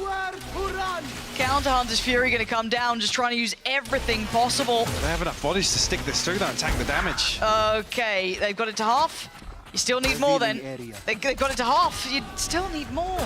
This is a whimpering performance from Koi, Mike. I mean, even at that point, don't throw the Hunter's Fury in. You know that there's enough people to tank through the damage. And with no sight lines, no open sight lines onto the spike, it feels a little desperate. Obviously, last round, didn't even realize what's the last round, to be honest, coming through there. So you can understand why it's invested, but yeah, just really tough to watch some of the decision-making. Man, Barbar's not an happy boy. Frustration starting to show, because, I mean, initially, it looked like Koi was going to take the fight to BBL. I mean, you look at it looks like totally different games. You look at the start of how it began this year, back and forth, hit up a and down. wall round 4, that was, and the wall being the clock. Really, BBL just gave them all the time they needed to walk around the map, make free decisions, basically.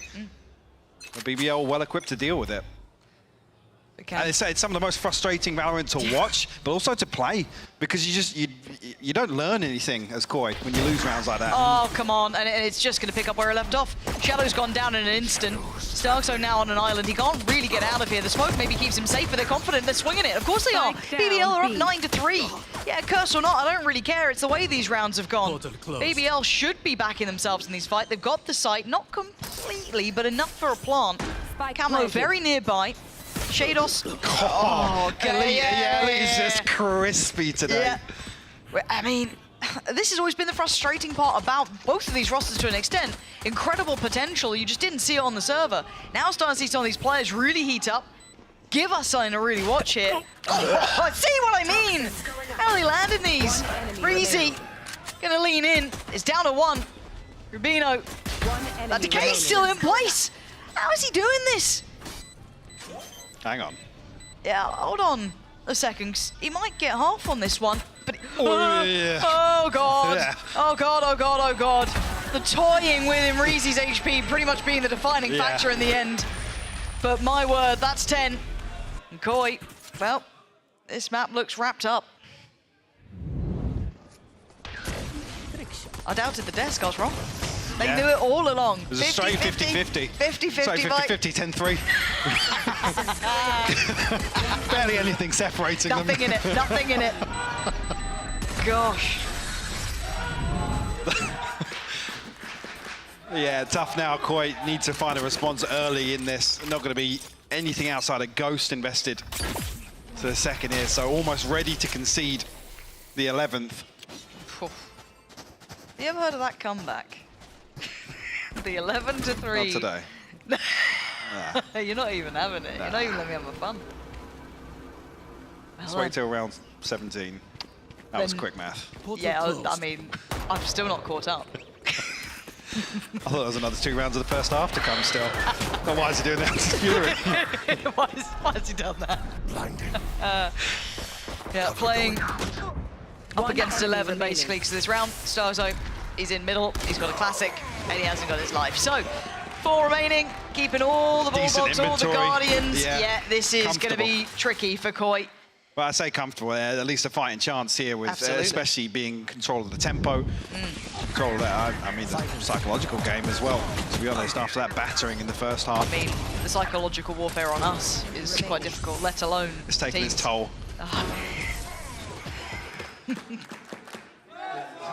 Speaking of psychological damage. Same Barbar. Barbar.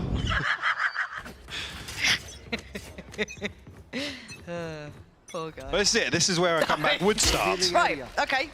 The 11-3, the infamous game that no one could forget. Koi looking down and out, nothing working. BBL hitting every shot. And Camo, well, he started it with that sort of work. 2 back-to-back, and it all started to come together. Barbar broke a smile. Kushner, Reezy, and Elite. A Guardian and 2 Vandals in hand. This is going to still be, I mean, it's still doable. They can probably still get a plant here. Yeah, it's a pretty loose hold on A site as well. Now, giving up control, you were serious for about 30 seconds. Yeah, because they can clip that bit and then cut this bit out. Yeah, but like I said, nobody here to agree. Kusha on the way in, so maybe just banking on numbers here, even if they do concede the plant. I mean, this is a tough post plant to convert. If anyone dies early, I'm going to be fuming. If you sat there and waited to play as 5 on the way back through, which is completely fine, don't make a meal of it now. There's that last real smoke invested. It'd be 25 seconds until they had another, which just isn't going to be viable. So let's see what they can do with this. They look a little bit hesitant here. Okay. And there we go. They lined up a little bit. It's fine. As I said, that infamous game brought to us through that the fanatic ages. feeling, yeah.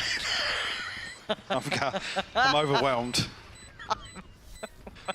But 4 rifles kept across. They need to build up a little bit of a cushion here to be able to play some more risky rounds. You know, not sit back and wave. You know, if they're given these openers or Camo's able to find these openers, not necessarily going to be able to lean back on a number of rounds where they can say, right, guys, we're 5v3 now. You can give up the plant. We can comfortably use numbers.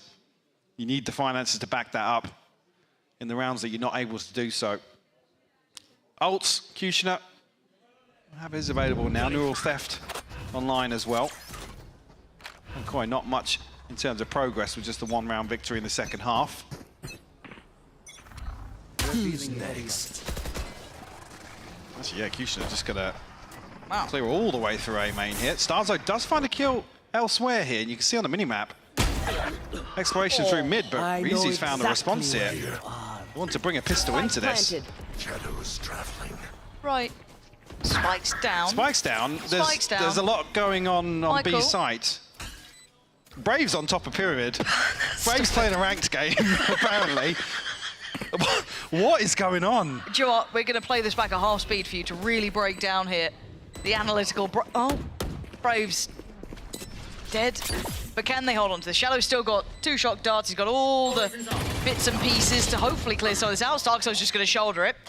And the defuse is going to begin. That's going to get to halfway. Starkzo is very low HP, and Elite has decided with Kushner to get to 12. Thoughts and feelings? We're on map point here. Breeze, the start of this series. Here we go, I'm not entirely sure. I mean, has Zilv just trolled us in this round? Like, were we watching replays from another round spliced in with the action of this one? How's Brave on Pyramid? How's he up there? How are they planting and no one's on the site? I mean, it's chaotic. It's tough to follow even from us, for them as well in the game, because then there's 2 kills that come through on B site. There's a lot of question marks here. I was going to draw one on the screen, but I thought I'd better keep my job. Don't pass me that pen right now. I don't know how to clear it. No, I can try it out. Here we go. Question mark. There we go. Wait, need a little dot. There we are. Clear screen. Nailing it. I watched the Sliggy stream once. Yeah. And how many attempts is there? You know, if you just look at that. How many attempts, Michael?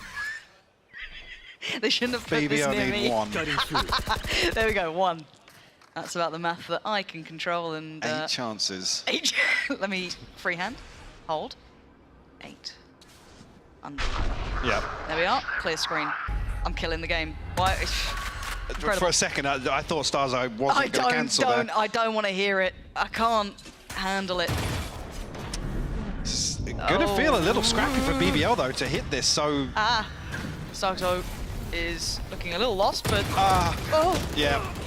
And he gets found by Pora, who's found another as well. BBL really at the helm of this game. This has been a bit of a shocker from Koi, really, and BBL will be loving it. Keep in mind, this team was desperate to turn the narrative, and they have today.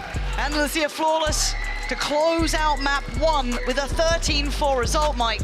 They needed that. Yeah, I mean, I don't really want to harp on quite too much. Let's focus on the positives here. BBL looked absolutely fantastic in terms of the approach, the game plan overall here. Really well executed, Lauren. Yeah, love that from them. Let's see if it continues through this series for the next map, Icebox, on the horizon.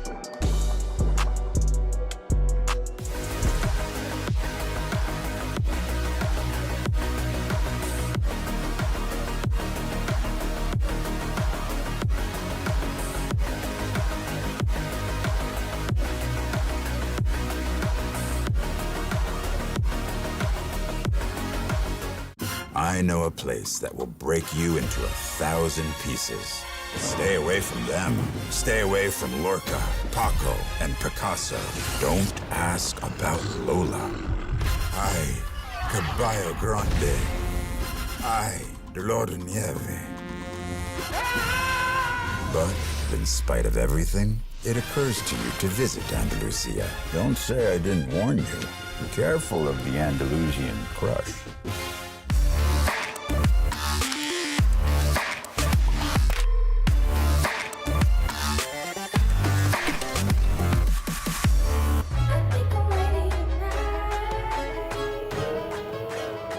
Hey guys, it's Jimmy Lin, former professional Counter-Strike player and Valorant coach. Watch out for the stairs, clear this angle. You're going to be able to fight this.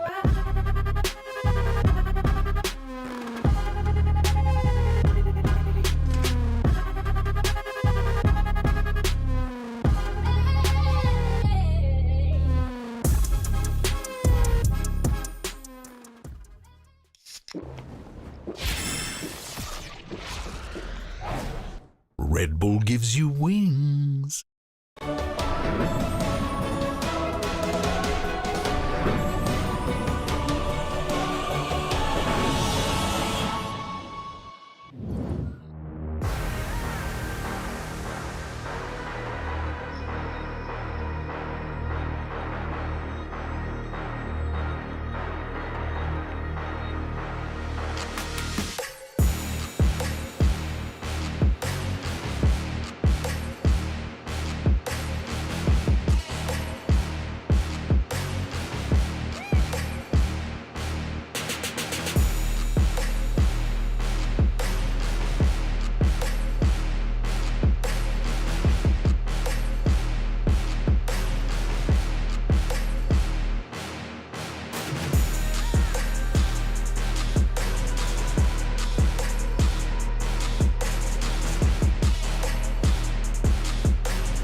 Bravo! Bravo! Bravo!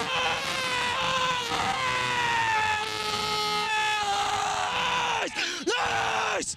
Hadi! No, no, no, no, no, no, no, no, no, no. shout out to BBL and of course the BBL watch party as well. They win map 1 dominantly against Koi. I'm your host Yingsu. I'm back here once again, joined by Kukuka and Steel. That was a fast one. That was actually a breeze. That was a breeze. It had been a long time, right? No. But I love the plan. I think that it was simple from the side of BBL. They knew exactly what they wanted to do and how to execute it. And Koi, it looked like some of the plans that they had either fell short or was completely shut down very early. We saw the effect that Power, for example, was having with the operator down to tube. He had the money, the resources, and if by himself he has to lock and be rotating around the map to get the information, but also have that kind of control, I think that he was doing beautifully. I think Power had a few of those moments.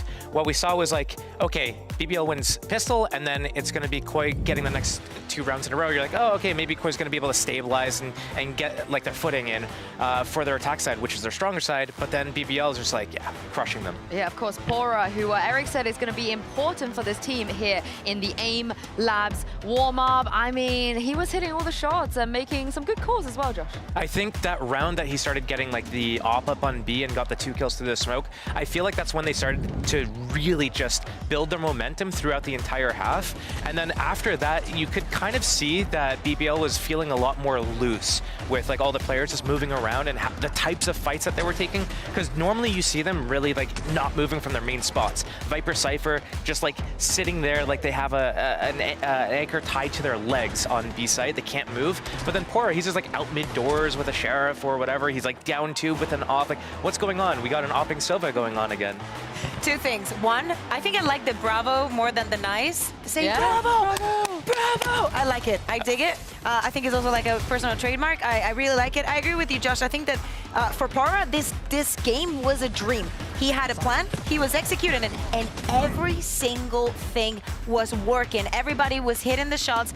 Everything for BBL was working. To me, the only question remaining is, why did Koi pick this map? It is true, we did not see a lot of the Yoru coming into place, but actually, the ultimates that Camel was using had no effect. Like, the plan was not even fully. I remember Reese getting the shot onto him after being flashed by the Euro and the Paranoia. Things were just not working for Koi. Yeah, let's talk about the next map, because this is BBL's pick now. They didn't pick Ascend. They actually went to Icebox. What do you make of this choice? Well, I think this is going to be interesting because do we know which, did Koi opt to pick defense or attack? Because I can check for you in a second. They should be picking attack. They are stronger on attack. And obviously, like, they just got crushed on their attack. Koi decided to start on the attack. Yeah, it makes total sense. Right now, what we see is a Koi with a really good game plan in the first phase of their attack side, and that was what was weird to me on the Breeze. They didn't have a lot of map control. BBL had a lot of like the A main space, and that was able to kind of dictate the rotations that they could do. So Koi, I know, is much more comfortable on Icebox, on attack. They're doing a really good job with the Viper, Harbor, push-pull all the time, just making sure that they've denied info, then they group and they do their hits. They need to be able to rebound and find a lot of rounds. Like, I'm talking about at least 8 rounds on their attack side, because if they have anything but that, I feel like BBL is just going to steamroll through this series. I want to also go back to what Eric was saying, one of the keys on why probably Team Liquid picked that Lotus onto them. I think that this is kind of the same situation of they have the read onto us. We don't know what they're going to be playing, but there is samples out there about how they play this Harbor. Yeah, we got the Agent Select coming up now. Let's take a look and see what BBL are going for. And Duelist less. Okay, it is funky. It's the Omen. Oh my goodness, Kushner back on the Omen. They've done this before. Yeah. And I think it's so funny because I remember him playing just as aggressive as a Jet. He's the kind of guy that will TP up front. He will just smoke himself and just put himself in that kind of situation where he can have an extra effect. But bear in mind, the only flash available for that team, there's no explosivity, right? Because you don't have a way to just storm in, but with the use of a lot of combined utility, but you do not have flashes. You do not have mobility, but besides that Omen. So it has to be a very, very well-curated plan. I think, well, they're starting on defense, first of all, so I feel like they could do a lot of really cringy plays with the Omen TP and getting onto a lot of the verticality angles. Probably seeing the op passed around. I don't know, like Pora was opping on Sova, probably going to see on Sage as well. So it's going to be interesting to see how they deal with their defense because, Yeah, they've done this before, and I'm worried because when they did this last time, they never won a single map of Icebox with this comp. But hey, it's a different year, and it's time to jump into Icebox even with your casters Pansy and Hypoc. Yeah, thank you so much. Absolutely thrilled by this one. Mike, I've had a chance to catch my breath. Look, it was high octane. It caught us off guard. Hello, Sue, I can still hear you. Yeah. Watch out, hot mic the whole time, obviously. Don't say anything scary. Yeah, you keep it to yourself, we're on your side. We'll just talk the whole time, just in case, and I'll talk a little bit louder. Talk amongst yourselves, we'll cover up. Yeah, not a problem, not a threat. Speaking of problems, so what about this comp? Michael, what do you think? Where do you land on this? I mean, obviously, first showing this year for BBL on Icebox. Again, I come back to the same statement I made before. For BBL coming into the series, you don't necessarily want to see them reinvent the wheel. Sure. Obviously, the Breeze combats becoming a little more comfortable now with the Yoru in that. A lot of different teams. Poor, actually, double dipping on that. Okay. Punish, yeah, but forced back by the drone. But yeah, definitely for me, eyes go towards Kushner. It's definitely the question mark in the comp. It's the logical question mark. Stop saying question marks, I'll draw another. I'm jumping at the bit. This has been great fun. Speaking of, ahead of that little Nami wave, Kushner waiting. Oh, he's, been flooded. Camo clearing out easy. And the spike's down on their side. What's the spike doing there? Can't park there. Well, I'm going to come in though. But it's two left, Grabino and Shados. Paranoia is just going to force him away. I mean, Kushner, not really tradable in that. So trying to stack up together Koi. Nope. Last man alive, Grabino now. Yeah, that. Elite's had a round. And honestly, the way that started, why was the spike there? Yeah, I'm not sure if there was a miscom there. Maybe contacts taken on either side of the wave going up, but I believe what was a shadow that falls on the left side there. Not necessarily a round-ending mistake, but you look at the knock-on effect here. I mean, Spike actually gets retreat. Yeah, I didn't realise that Elite caught it through the backside there, but 4 on the round for him. Comfortable start, and he's the one that you don't really want to have a comfortable start with the map 1 that he had. Well, hoping they can right their wrongs here, obviously. First half, map 1, the round 2 did get flipped. That's true. A different lay of the land this time around. Fingers crossed. Get to see something out of these boys. Come on, Koi. Let's get a nice competitive game out of you. Map 1, not really giving us what we wanted, and Camo's gone down here. Right. Second comes through. I mean, I don't want to see anybody else overextending here, but the doors to B site closed initially. So Koi will maybe try and regroup. Actually, no, Starzo's happy to try and commit behind this with the classic, try and find something. And I don't think there was, oh, actually, yeah, no, there's a ghost in the hands of Shados. Right. Keisha's just gonna... He's not leaving this, is he? And he spotted the top of the head. Oh, they're so confident. They're so confident they don't care. They're so confident they don't care. Koi needs to turn the entire narrative here. You know what I mean? If that makes sense. The fact is that BBL are confident in every fight they are taking. They back themselves to win every fight. So in their head, every 50-50 is now a 70-30. If Koi would like to change this from happening, they need to start getting on the board. I mean, what are you meant to do with that? It's good to see it from BBL, if I'm honest, but I wish it was against a slightly more amped up Koi. Yeah, I think as well, coming to this now, after that map 1 loss, it's, I mean, you could say, rip the Band-Aid off, it's done by the time you reach a certain deficit. Oh, and they're just, look at it, look at it. Look how deep he was getting that kill. And he's fallen away, above a minute 30, able to do this, and Pora's not backing. This is against their buy, keep in mind. These are Vandals. Koi. Yeah, unfortunately, got to get a hold on this early. Or not, we're going to see an early timeout called here. And you could argue maybe a lack of respect shown on the side of Koi coming into this buy round.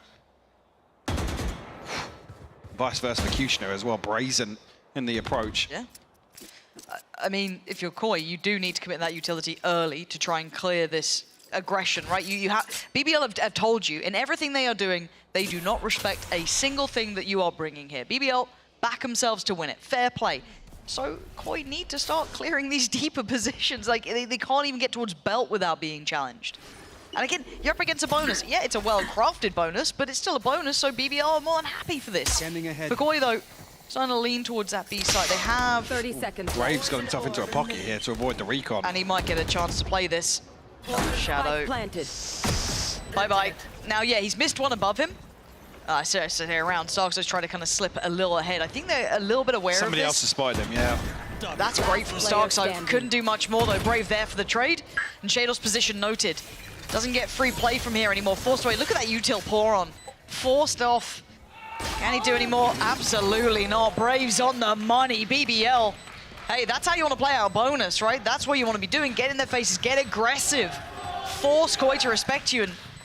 And get all the upgrades as well. Yeah. Free buy round, basically, now. They only lost Kushner.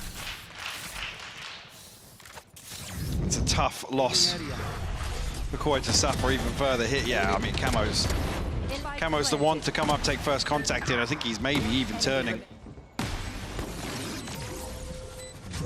His back's facing Kushner's gifted the first on the back of that aggression.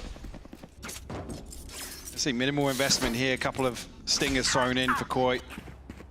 Actually, Stars are reconsidering. You can see a bit of a pace change potentially to try and make this work. Yeah, I mean, especially after a string of rounds on the first, you don't want to see the same sort of deficit. But I like I'm waiting on Koi to try and recover because that factor just wasn't there. No. Like I said, BBL perfectly comfortable sitting back and basically letting Koi sweat. Yeah, and I kind of like seeing this kind of, I guess, almost two sides to BBL. We saw the kind of very disciplined side on Breeze. And now we're seeing that kind of, you know, aggression and confidence with the Turkish team, which is one of those dangerous things, right? It's scary to play against. But in this round, the one small benefit for Koi is they actually have a site here. Whether or not they can hold it, yet to be seen. And, well, they do get the plant. They lose Shados in the process, but plant is in. But they have to hold it with a lot less. They're down a Ghost, Sheriff, Stingers, a Frenzy. And BBL probably still have a fair amount of utility. I've just seen the Paranoia go through. They're starting to flood back in. Oh, flash for Camo. Oh What my is God, that? Elite, what? Running back from his POV. Give me that POV. I was absolutely certain somebody else got that kill. 100%, 100%. I don't even care it's versus pistols. That looked disgusting. Show it back for me, please. And he's loving it as well. Yeah, of course. Is this it? Okay, this is the shock dart combo with it. Yeah, that's nice. Okay, that's, this one. Oh my God! Okay, yeah, the slow down. Oh! Whoa! Whoa! Disgusting. Which one are yours? That is honestly filthy. That is nasty. Further confidence builders as well. Oh, For a player like Elite, who, like I said, he's not died yet. Yeah, had that map 1 performance. Neither's Brave. Brave's not died. He's on 6 kills. Elite's on 7-0. Kushner just sponging up the death stats. He's just chilling. For BBL. He's like, yeah, don't worry, I'll push I'll boys. just keep TPing forward. Don't worry about it. Just trade me. This better be a hell of a timeout for Koi. Yeah, it's one of those situations where you don't really want to be a fly on the wall, to be honest. I dread to think what the discussion is. And I guess how versatile the playbook is here for Icebox, because, I mean, like I said, we haven't seen it yet for BBL this year, and 2 laboured losses for Koi previously to Liquid. But yeah, some worrying scenes to kick off the second map. No, if you're BBL, I mean, if you're a BBL fan, you're loving this. Yeah, you've never known joy like this. Happiness is finally back in your life. You've got all that potential coming in. Yeah, especially for this series coming in with 2 teams that there are questions over that we're waiting to see that step up. Yes. You've got to be loving this from BBL. Look at it. Look at what they are doing. With confidence. Look at what they are doing. They do not care. They have no fear at all. So can Koi put it into them? Can they give them the fear of God here? They have a buy to work with and a couple of ults very nearby. Now, one of those orbs did get snatched away under them, but, you know, maybe time to build back through. If a pace change could help. But already seeing that operator come out on Kushner, getting curious. I'm going to see him probably stretch his legs a little bit here. Be conscious of this smoke dropping, though. Nobody actually drifting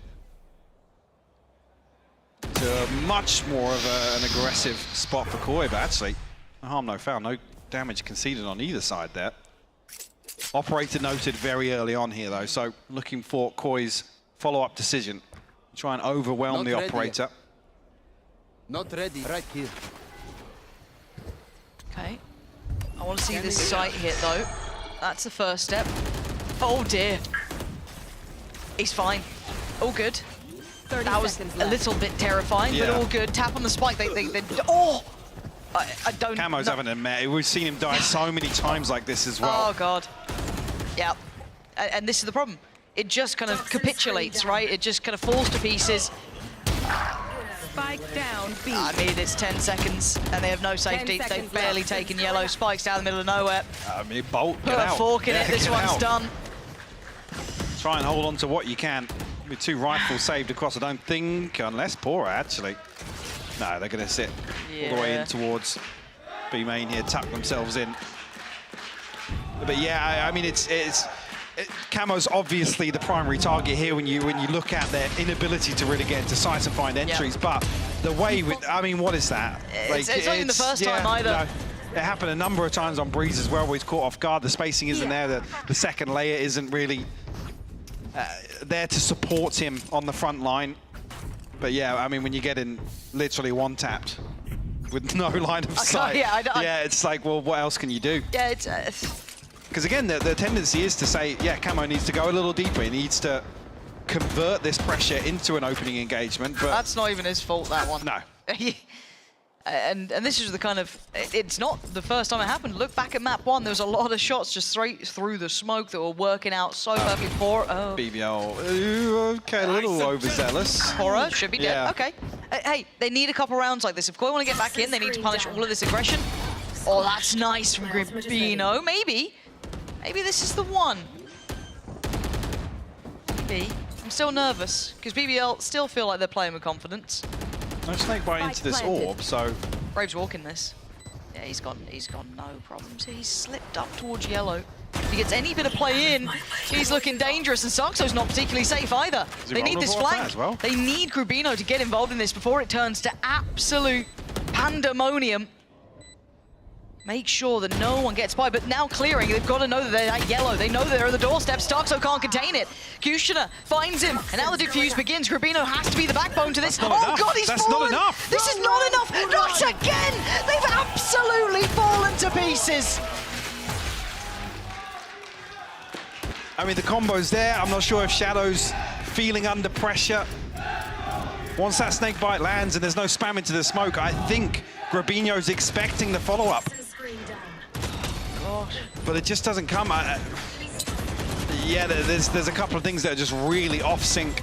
Yeah. And it's costing Koi massively. 6 unanswered now. And that was the most likely one. I think out of all the rounds we've had so far, that could have been the one to maybe, get us a competitive scoreline. Get us looking like this game's back on a little bit, but nah.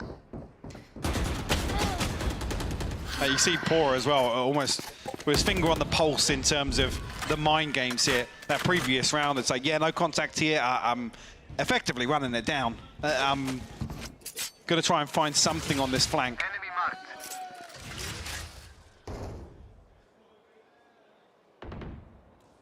A weaker hold this time around towards B. Camo looking as if he wants to send it with the ultimate. It'll be the drone to maybe try and apply a little further pressure, but I mean, Camo's got the spike. I don't know if this is maybe a contingency that they find it and they catch it. The ping initially looked like he was going to TP back across towards A, yeah. Got a little scared on that. I mean, they were waiting for this. Pora, does he stay or does he go? He's okay. He's and Kusha's got his TP as well, but Pora's given up the site, so now no chance of him 30 seconds rotating left. across comfortably, and I think the penny will drop pretty soon. Pretty soon. I mean, they have the lockdown here, so they can one clear problem being deep. the pit will cover the most likely scenario. But Kushner, yeah, into the back lines. And if they put the lockdown in, where do they go? Right in towards Kushner, who can slowly turn the screws. But there is a little bit of a layer to this. The Starzo could, depending on where he routes to, figure this out. I mean, yeah, Shados just walks in now. Start. You know about a second on the flank? I don't think he does. Surely not. I mean, surely? But he's being a nuisance, right? This backline is no longer safe. There's a problem to deal with. So now they're going to be a little bit off, and he's just found, oh dear. They're just defusing. They're just defusing. Finally brought off it. Camo desperately trying. Yeah, BBL. I've got him dead to rights here, Mike. This is 7 rounds now, unanswered. And even the decision making on the fly for BBL. I love that from Koi as well, the awareness of the lockdown is available, the Viper's pit behind screens, but we're seeing this lockdown used more and more on the steps to heaven, because it still forces you past 410. It gives you, you know, some fight back in. Especially then when you think about it. I mean, even if Kushner doesn't, you then have the paranoia, things like that, where these, you know, tight lanes outside A site can be punished.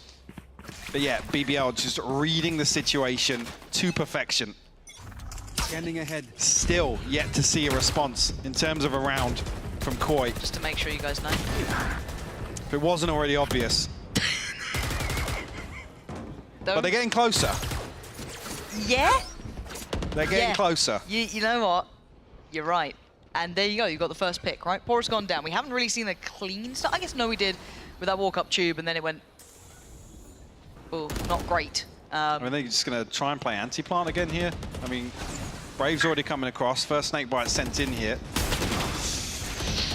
Kushner nearly caught. Camo's doubled down here. Brave's fallen. I think it's the first time. Oh my God, Camo, go on. An There ace. we are. An ace. They needed something. Maybe he's it. Maybe it just has to be Camo win the round for us, because we can't do it without you. 4 kills off his shoulders alone. I think that's the first time Brave's even died. Camo with the individual impact to at least get potentially 1 round on the board.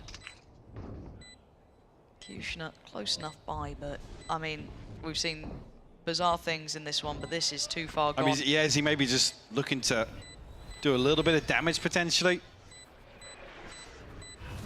Shadows traveling. Surely not. Nah. I mean, he's drawn people closer. If a few of these people fall to the spike now, that's a big win for Kushner. Camo can TP, it's all good. It's all good. Although maybe they were going to try and chase him into spawn there to get the operator out of it, but the money is just brimming for BBL. Now, what have you heard of a scoreline like this, 7-1? Now, all I know is you tried this in the first map. No, I was just, just you know, more the Brazil-esque scoreline. You know, 7-1. 3. Against Germany. Remaining. No. Wow, really? Oh, fair enough. I'm not a golf fan, unfortunately. Right, got it. Check over to Sliggy's chat. I think they'll know something about it.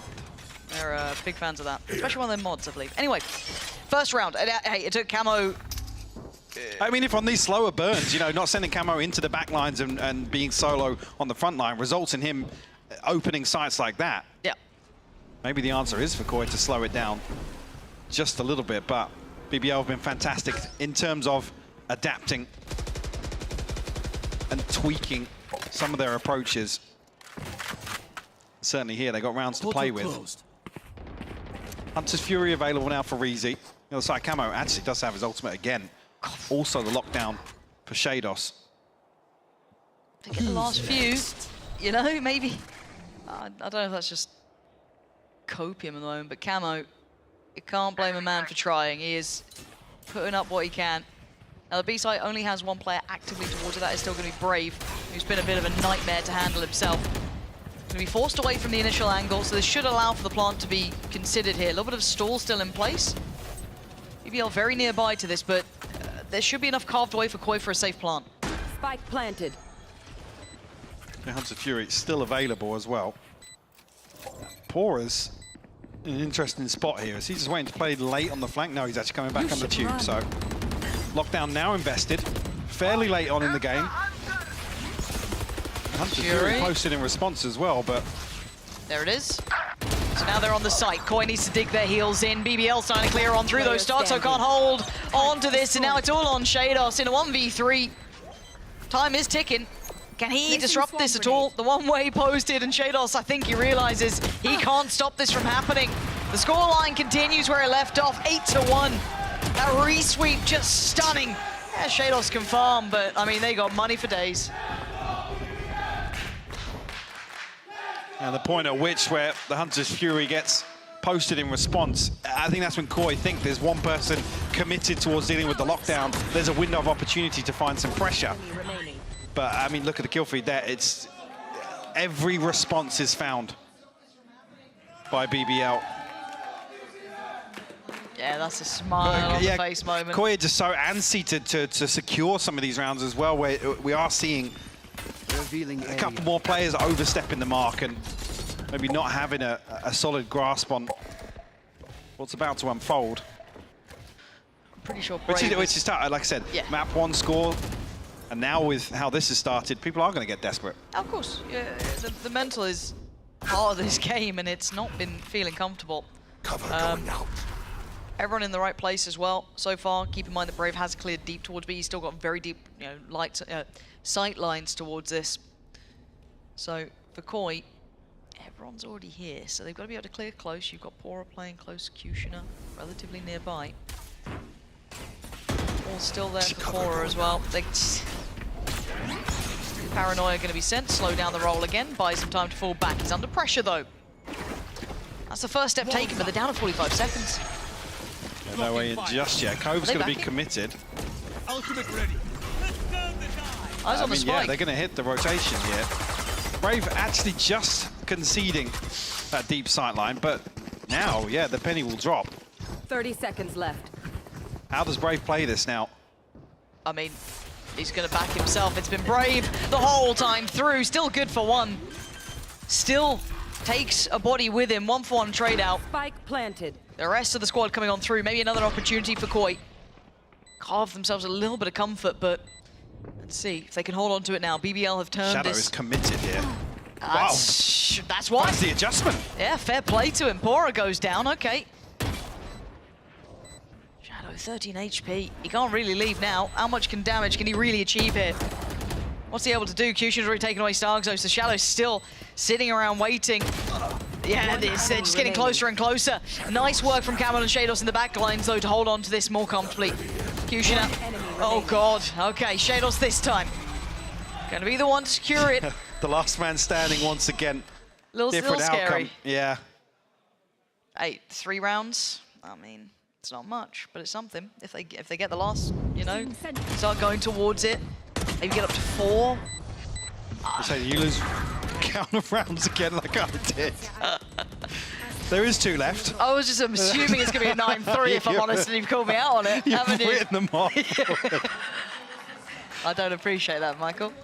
But I mean, it's similar to what we saw on Breeze. Yeah. We were talking about that doesn't feel like it's repeatable. That's not like a comfortable exec. You go back and go, right, guys, they have a weak hold towards mid. So, if we can sell this fake effectively, we're going to get ourselves a wide open B site. That's not the case. There was so much invested towards A site here.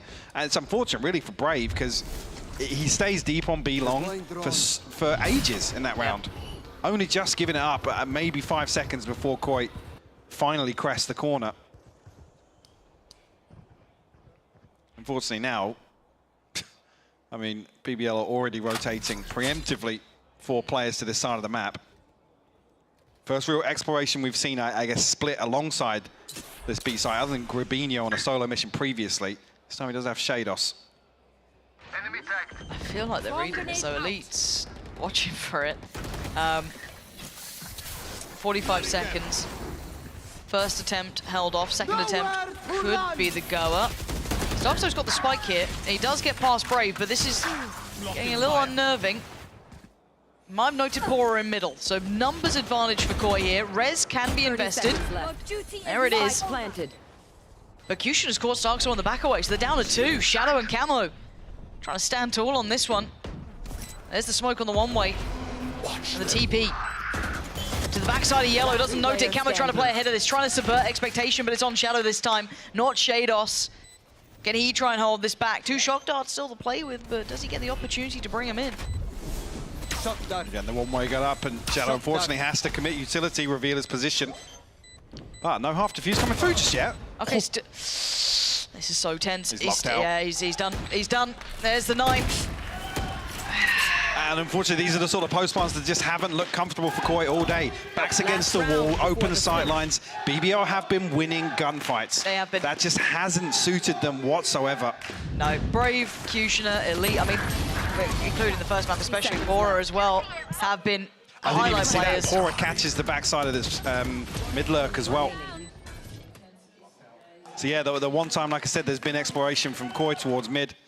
Yeah. And they're tilters. They are tilters to lose All like of these that. are, yeah. So does it become a 9-3? Now I can mention that. 3 rounds. Yes, yeah. Thank you. Away we go. They're still trying to test Brave, but he's been up to this test so often, and a deeper mission towards A as well coming out from BBL. Pushing up Kushner a little bit further.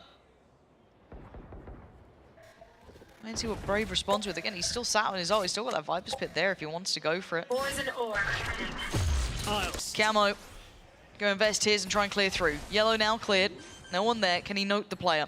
Does he get to spot him out? I don't think so. Might just run short. No, he's got time on this. Okay, does spot Brave. He can TP himself away. They've got the plant. First time we've seen them with 5 standing on this too. This is big for them. Adjustment being, look at how disconnected Shados is here. That's very true. But tons of utility on the play back in, even a Viper's Pit to throw in the mix. Still got the paranoia as well, but the kill's going to the of Koi this time. Yeah, Koi actually starting to hold on to this. More forward positioning stuff, so he's there. Easy now. Not going to get it done, and there's the third. Koi giving himself a really fine margin to work with. I don't know if it's going to be enough, but it does give them at least a chance here, but they need that pistol. They need to, you know, win basically everything off the back. They really do. Unfortunately, BBL not able to crack their way back onto B side this time, where success repeatedly. Enemy remaining. This time around, Camo, another big round for him, actually. You think about the rounds that Koi have got, he has been instrumental in at least 2 of them. It's not often you say it, but it's come out of a 9-3 half at 12-10 on the Yoru, where you're getting battered on the front line. Yeah, you are. Credit to him. No, he's Might have only been in the 3-round victories, but... Yep. I mean, without him, you wouldn't have 3.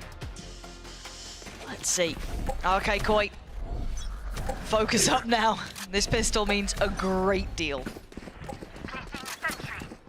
Who's it going to be? Grabino. Going to have to deal with what they put towards Brave on that first half. Going to have Elite already leaning closer on this. Excuse me, not Elite, Shados. Leaning on over towards B.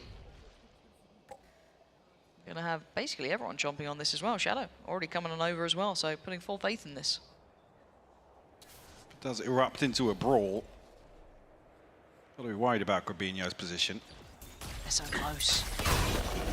Actually, it's Koi to invest the utility first to try and catch a kill. Nobody inside the trap. Bino, there's a chance. Nice work from him there. Don't know if he can keep his life.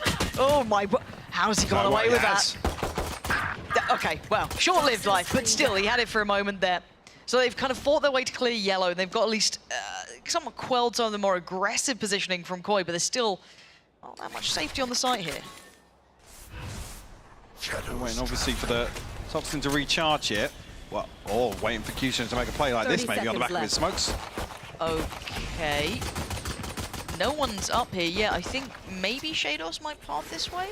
And I think Shados is feeling something's up. Something feels weird. The smoke, a little abnormal. And yet Shados was right to read it as such, as the plant still not come down. Now time is a problem. Brave dives in to try and clear that out and gets himself a little bit of comfort until then. Camo's still relevant to these rounds. It's on Elite and Reezy. Shock dart still to be played in. A drop on the wall and a big headshot coming in. And Elite wants a bit of that too. Gonna find both. It'll be all in Shadow's hands.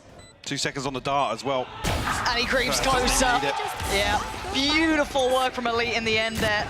Again, BBL backing themselves in this. 10 rounds already. And that hope starts to dwindle for Koi.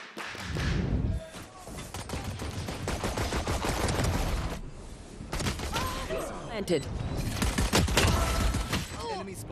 Again, keep in mind, first map, 13-4.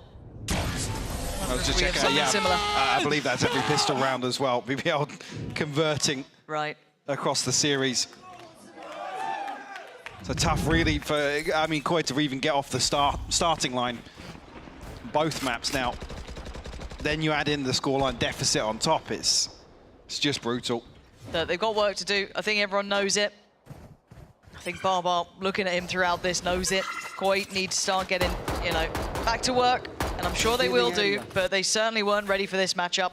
It's not done yet, but the way it's going, you can already see the weapons that BBL are bringing in. You got rifles going out. You still got a lot behind this bite, and they're trying to flood the site here.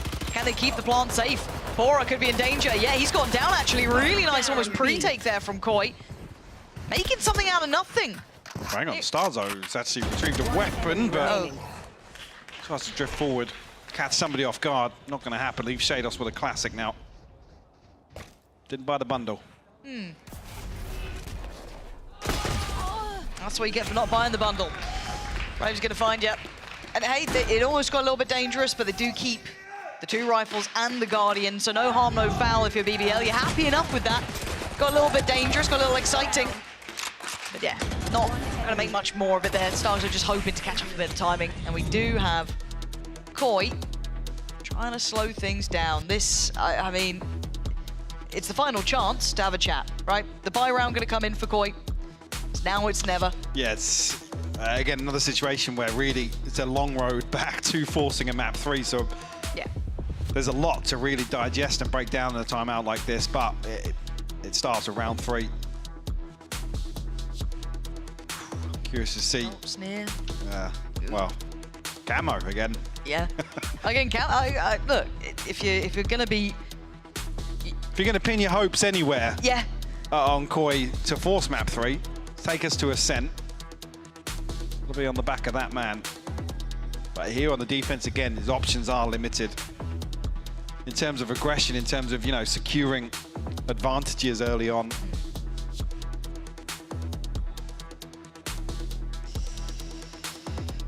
need to show us something, Koi.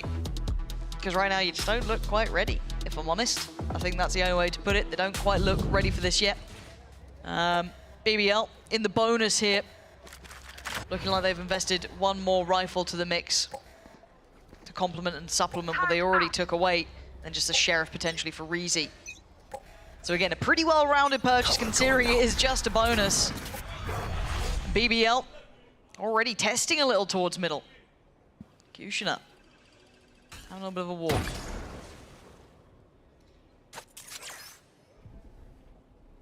He's not going to get spotted out. Also doesn't really get a feel for any aggression on the other side. Camo nearly caught off guard here, but Pora will drop in the equation. That's the dreamy start, right? You've taken away Pora. Problem being it's not in a spot that Reezy can retrieve that weapon either. Or maybe. They're going to try. I mean, that dart basically being on the backside of the pillar there only confirms yellow presence. Nobody else can really shoot it, so. It's done its job in a weird way. And, I mean, the smoke as well is going to give easy access to the weapon. Waiting to see that picked up. Yeah, he's cautious. I mean, that window of chance is going to dissipate, so he doesn't have it by now. It looks like they're trying to sell a fake, but they are actually behind this. Oh, that's a bold TP. Shados will punish it, but Elite on the backside with the trade. This round is getting a little bit worrying. Camo's been spotted, 19 seconds, 3 bullets for Easy. And they are very near to this. I mean, the big objective here is getting the plant. They've done so. This was a bonus round. It just feels so threatening.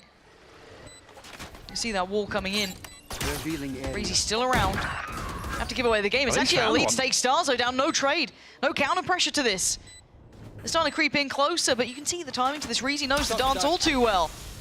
It's been red. Elite can slip away a little bit deeper and just play the timing. Reezy's there. BBL. That's their bonus, and that's their 12th. Koi can't make it matter in times like this. They're just falling apart, really, Mike. Yeah. This one just comes apart at the seams. Yeah. We are just running rings around Koi. There's another example where it's, you can't even now start faulting the decision-making because they're desperate. Up against the ropes. BBL on 12 now, a chance to seal the deal. Yep. On a clean series victory. And again, as much as this is a bit disappointing to see Koi not quite up to where you'd want him, I want to highlight how well BBL have been playing. They've not taken it for granted. They haven't been sloppy. They've played this perfectly. You couldn't ask for a better look. If you're a BBL fan and you've been waiting to see this come in, you should be happy. The way they've played this out, Mike, I'd be chuffed. Yeah, this is what the transition from Cope to Hope really looks like, to be honest. This is the form the BBL can sustain here. Camo is try and be decisive, figure out the lay of the land here. No, he's got him But three. I mean, yeah, it's early on though, so what's this really worth? BBL do decide to just brute force their way in, maybe. I mean, Grabino's still here. Problem is that Shadows has been playing quite close to yellow, so they might be very aware of this. Grabino trying to catch him off guard a little bit here. Lockdown going to come through as well, so if they go through the paces as per normal, Grabino makes a wild play, it doesn't work out. And Reezy going to trade out Camo, who did find a little bit of damage. I don't know if there's any safety here, just about gets away in time. So the plant should be secure. Don't know if Sephora is going to get away with his life. I think he does, actually. Yeah. So the post plant, 4 players against the 3. You've got the Hunter's Fury. You've got 2 shock darts. Brave's got all his kit. Shadow spotted one of them. Brave just does the dance, gets around, gets away. Doesn't get away from Starzo. So an even affair now. This is just a buy time though, like you said, for the Hunter's Fury. The late round piece. Still got 2 shock darts as well. Getting a little bit dangerous though. They're trying to apply the pressure. Shadow with a good trade. Trying to buy the time though. Keep your eyes towards the clock as well. Shadow's still there. It's on Reezy. No one's on it just yet. They're trying to get towards him. Get the gun out. And he's done. Oh no. Maybe just enough. The time here is going to be tight. I don't know what Shadows can do in this, and Reezy is playing it so well. I don't think there's enough time on this one. There absolutely isn't. BBL get to 13. And this has been wondrous for BBL. That has got to be a weight lifted off their shoulders. This hasn't been a pretty year for them. They needed that victory, and they got it in a fantastic fashion, Mike. Absolutely. Very comfortable here, and a couple of players excelling individually. And a tough pill to swallow, really, for Koi, to be quite honest. Yeah, Koi on the other side need to, I don't know, they've got to get to work, Mike. I think that is the easiest way to put it. Yeah, series like that feels like back to the drawing board, honestly. Yeah. It's tough, really, because I think this is definitely an over-delivery from BBL. Absolutely, absolutely. Individuals aside, I think as a team, the game plan here, the approach and the execution of that was really the deciding factor. But there's not many positives to take out of this for Koi, and that's being brutally honest. Yeah, this needs to be fixed here, I think, for the likes of Koi. They can go away from this and just know, right, time to start getting to work here, time to rebuild, trying to refocus, trying to make something happen. For BBL, they've done it, right? This is enough to prove that they have got it in them now. We were waiting for this to happen. The results had been missing until this point. Seeing them today, they look much better, Mike. They look like the team we've been waiting to see. Absolutely. Yeah.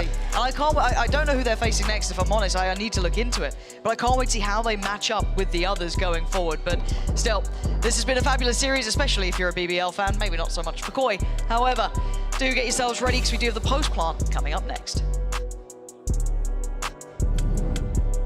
You're right, it is a great day to be a BBL fan. I've waited a long time for a performance like this. I got Kakuka with me for post-plan, and we will be joined by BBL's coach, Epic, very shortly. I mean, this is the BBL we want to see, right? This is it. Exactly. Last year, I think it took them way longer until they started proving themselves and having this kind of performance. My biggest takeaway for the BBL that I saw today, in comparison to other teams, not only here in EMEA, but also around the world, is that even though they were getting those wins, they played the entire of the match round by round. They knew exactly like the plans that they wanted to execute. Even if you already know kind of that you're going to win this, they want to test everything to their fullest. They want to test the composition, for example, on Icebox. And this is the kind of BBL that brings back the illusion. And this is the thing though, Kukuka, because Ascent would have been map 3, and BBL have always been good on Ascent. I know recently it has been a bit of a hit and miss, but if their Ascent is as good as it was before, they've got Icebox down, Lotus is looking good. They finally have a stable map pool, which is, I feel like, first time ever. Yeah, but here's the thing, right? If we think about the composition that they were running here. And so you were mentioning how they have run this in the past. Obviously, now it's different because the map itself is a bit different. But we're not seeing any of the innovation here on this composition particularly that we see other teams bring in. If this has worked for today, doesn't mean that it's going to work next week. I think that the innovation has to be coming in for every single team. And now the BBL has gotten their first win. We're hearing everybody celebrate in the studio. They have to keep up with the rest of the teams. Getting a win is not enough, and they should not be complacent of that. Is it time to start believing? Forza BBL?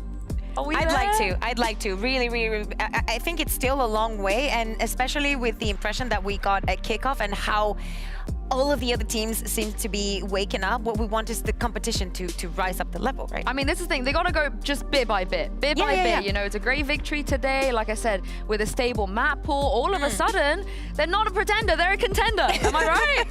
I love the moment that a team wins a map, for example. Oh, they're back. Instantly. They're back. Literally, my overreaction. My overreaction. But we do have Epic here in the studio. Epic, please come and join us here for Post Plant. Thank you for joining us. This is the first time we have you here. I gotta say, congratulations. That was the most dominant win BBL has ever had in the partnership era. We didn't see you guys win this dominantly previously. So what's changed? What's been going on?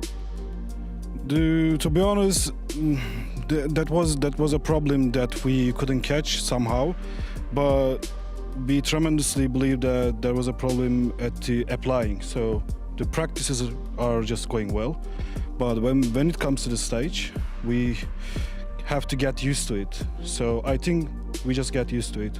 So after that, everyone should be scared of BBL. Oh, do you think you're in this sense, right, a bit of like an emotional team? Because I remember last week I saw when you guys lose and every player was like feeling really down. I feel like they feel very individually responsible for what happened, but on the same note, today we saw them celebrate round by round. Do you think that mentality is very important for your team? Yeah, absolutely. Because at the end of the day, we have to be in the winner's mentality, not in the loser's mentality. So if we want to be in winner mentality, we have to work more than ever. So the last week, we just did this. And after this, I know that we are going to get better and better. Our performance will be increasing because the players just started to feel much better, and they are in game as a communicational, as an individual, as a team. We are just starting now. But what changed in your? What was the conversation after the game that changed your mentality so drastically from last week to this one?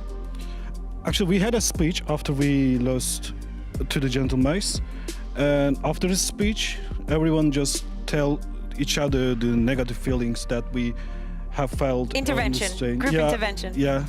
After that, we just neutralize negative feelings, and after that, we just move on.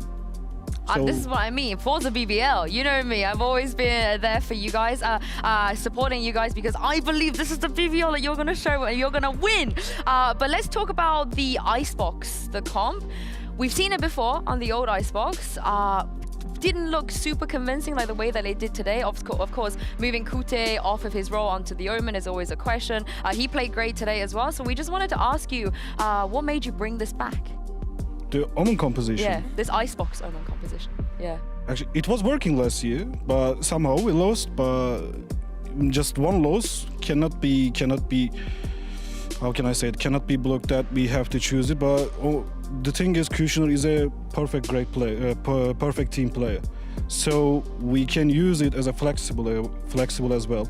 So I think, all right, he's a great duelist, but ahead of that, he's a great team player. So if we just manage to adaptate to this composition, everyone can play everything.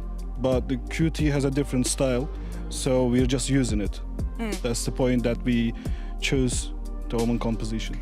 So you managed to close this in a 2-0 fashion, but that third map would have been Ascent. That has been a staple for you for a very, very long time. How are your views right now on the map for you guys? But also not picking it first. Yeah, that's really what I was rare, going to say. Right? Yeah, you always pick it. Yeah, we are talking about Ascent, right? Yes.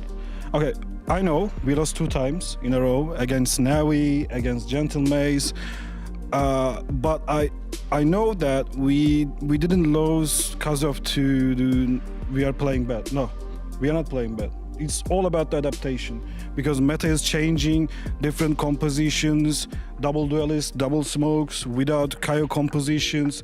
We just have to adapt it, and we are working on it as well. So I tremendously believe that it won't be any problem about the Askent as well. But we just decided to choose Icebox against Koi, and hopefully it worked. I mean, it definitely will. I think this is a good thing, right? Because you can't just keep relying on the Ascent. You like have to become a little bit also unpredictable, you know, for your opponents, Definitely. being like, oh, it's VVO, they're just going to pick Ascent. And also they're going to be playing a very standard composition. Have you at least tried or, you know, scouted for another options to play on Ascent? Or do you trust the same old composition for it? For Koi? No, for you and the way that you interpret Ascent. I'm so sorry. I couldn't Ascent, understand. the map, right? Yeah. Have you like tried to figure out a different way of playing it, or are you going to stick to what you've been playing so far?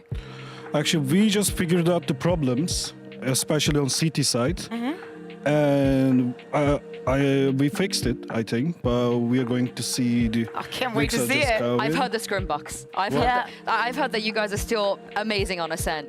You heard it? Yeah, I've heard the scrim box. I've heard the scrim box. But let's take a look at your schedule for the rest of this split before we head to playoffs. Because today I felt like you had to win, right? Get the win rolling. This is probably one of the teams that on paper felt more even to you. But with the rest of the teams coming up, as you can see here, you've got Heretics, Na'Vi, Giant Eggs, and then Foot. This seems like a difficult journey, difficult road. So what do you make of this? As I said, my team has just started, so we are going to see that. But I don't want to talk. How can I say? I don't know how to say in English, but I don't want to talk like trash or about the big things. But we have an exam due next week, and which will be Heretics. So we will be working on it. After the Heretics, it will be Navi. So we will be working on it as well. So we will just move step by step, and hopefully we are going to make the playoffs. Actually, with Heretics, I believe Wood will be coming in. I think that's when they said week 3 he'll be joining the roster. Do you know much about him? Obviously, a young Turkish player as well. What's he like? Yeah, he's a great player, and he's so young. He's talented, but even though he's a young player, he has to learn so much things. So in that point, he will be playing against the experienced player like Kushin Riggs, like Power. So allow him. Anyway, I allow him, and I love his play style. But good luck for him for his first match. Yeah. May the better Turkish players win, right? Yeah. Also, another thing that is probably going to be enabled next week is going to be Clove. Do you think that she will find a spot in the meta, at least here in EMEA? I think there will be teams just gonna play, but I know that it won't be. She, right? Clove, yeah. Clove is not going to be a meta because his skill. Its skill set, also how to play. It cannot replace the Omen. I think that.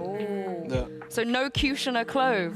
No Kushner Clove. I didn't say that. I love how everyone's kind of try and keep their cards close to them. I do believe last week we had a question from Natank. You guys play Gentlemates after that game. Natank wanted to ask you a question. So let's roll and see what he said. Are you scared of Gentlemates? Should they be bone cold? What do you think? After seeing that Phoenix, yeah. I wouldn't want to play against them. Yeah, you played them already, so he wanted to ask you maybe the next time you face them, are you scared of Gentlemates? That's what he asked me in person. Yeah, well he asked which other open question. Yeah. Okay, let's see you in playoffs. Oh! Okay. I feel like that's a no. I feel like you guys are not scared of anyone at this point after that win. Do you have a question for our guest? Next time we're going to have somebody else tomorrow on the show. Would you like to ask them a question? Any question. It could be about anything. So we don't know who we're going to have tomorrow, right? So it has to be an open question. You can instigate some drama. It might be somebody from Gentlemates, actually. Yeah, actually. It'll be the winner of Gentlemates and Casey. We don't know who just yet, but if you want to ask them a question, we're going to give you a chance. Okay. Are you ready for the BBL?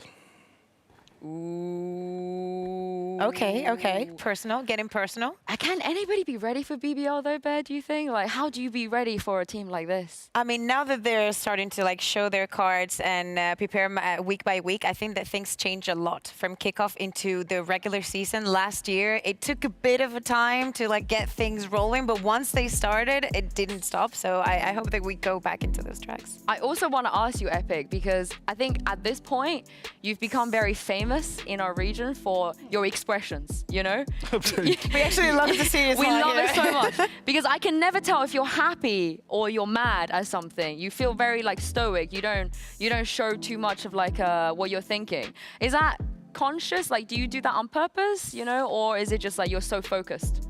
No, I was just so focused, but today I couldn't control my emotions. We saw a couple, you know, like you standing up and all that. You know, a part of me thought that if I was one of your players, right, and I was like bot reviewing, and I saw you having no emotion, whether I do good or bad, I'd be so scared of you. Can you tell us? I just cannot know what Can you're you tell us some thinking. signs? Like, is there a sign maybe when we cut to you, like you're really mad or you're really happy, but we just can't tell? Like, is there a sign that we could look out for? Yeah. Yeah, when I just save my head with the tissue. Oh, is that happy or sad? No, it's angry. Oh, that's angry. I was gonna say that instead of crying, he just sweat. Okay, you guys have to remember when we cut to Epic's reaction cams, that's him being angry, basically. Let's take a look at the standing as well right now, because last week we were 2-0, 2-0, 2-0 every single game. This week we've had some 3 maps, and your group is starting to look insanely competitive. So what do you think about this? All I can say is everyone can beat everyone, but we are the second seed right now, right? Yeah, I guess right now you are judging maps as well, differential counting into it, and the fact that Liquid have played 3 games already. You guys also haven't, and Fnatic obviously haven't won a game yet. Yeah, it's strange, but Fnatic still have 5 more matches. Vitality 4, us 4. Yeah, group is going to be changed for sure, but as I said, we have to move on step by step. But the other thing is, Foot Esports is just doing great job on the other group, and also the Carmichael Foot Esports match was hilarious. And in which sense? Why was it hilarious? Hilarious? Yeah. Oh, did you say hilarious or yeah? Why? Yeah, why? Why was it funny? Yeah. No, I didn't mean to say that. Actually, I forgot the word. That's why I said sorry. Oh, that's okay. To be fair, No it was no kind. worries. Yeah, it was a great match. Yeah, So yeah. I'm that's with the way you that though. is. I'm with you. Bae, what do you think about how close things are getting? I actually wanted to ask you, because another thing that is very important that you also mentioned, you know, with the map differential and how important it is, because since you're not playing people within your group, you're playing people from the other group, every win matters, and most importantly, every map matters. Is that something that you take into consideration as well? That is not only important that you win, it's also that you should do it, if possible, in just 2 maps. Do you think that that is something that you give importance to? Yeah, we give importance and we care about it, but we are just we don't let it to make pressure on us. That's the point, because we have to win in the end. So if we win, we're okay. That's the point. Forza BBL. Any opportunity, I'm going to bring that up.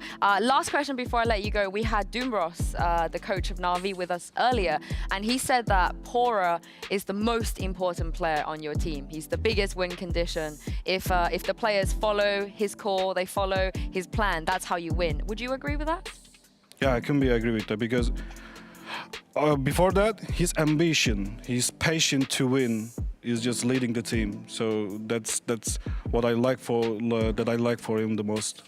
Great IGL. We love Pora here. We love Pora. Yeah. Thank you so much, Epic, for joining us. Congratulations again on today's win. Good luck next week.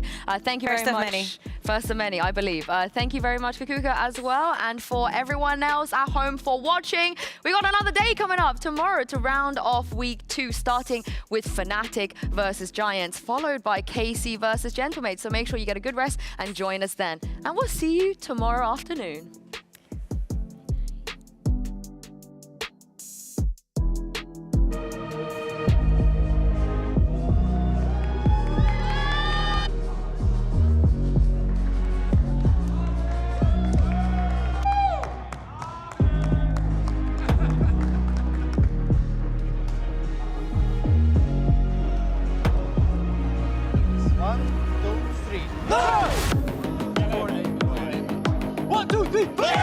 Tom, you know, a lot of people are going to be saying that Na'Vi are the favorites. I would disagree.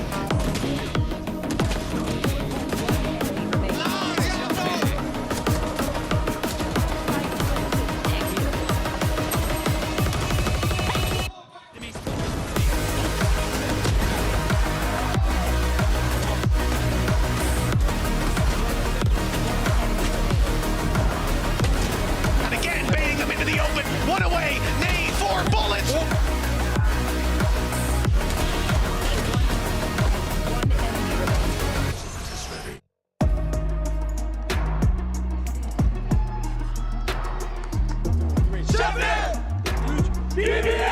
Let's go!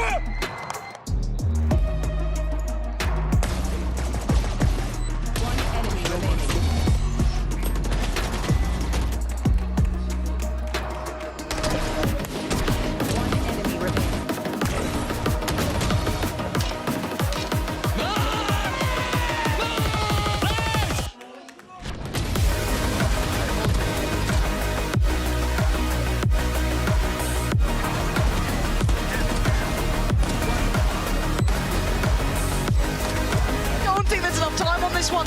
There absolutely isn't.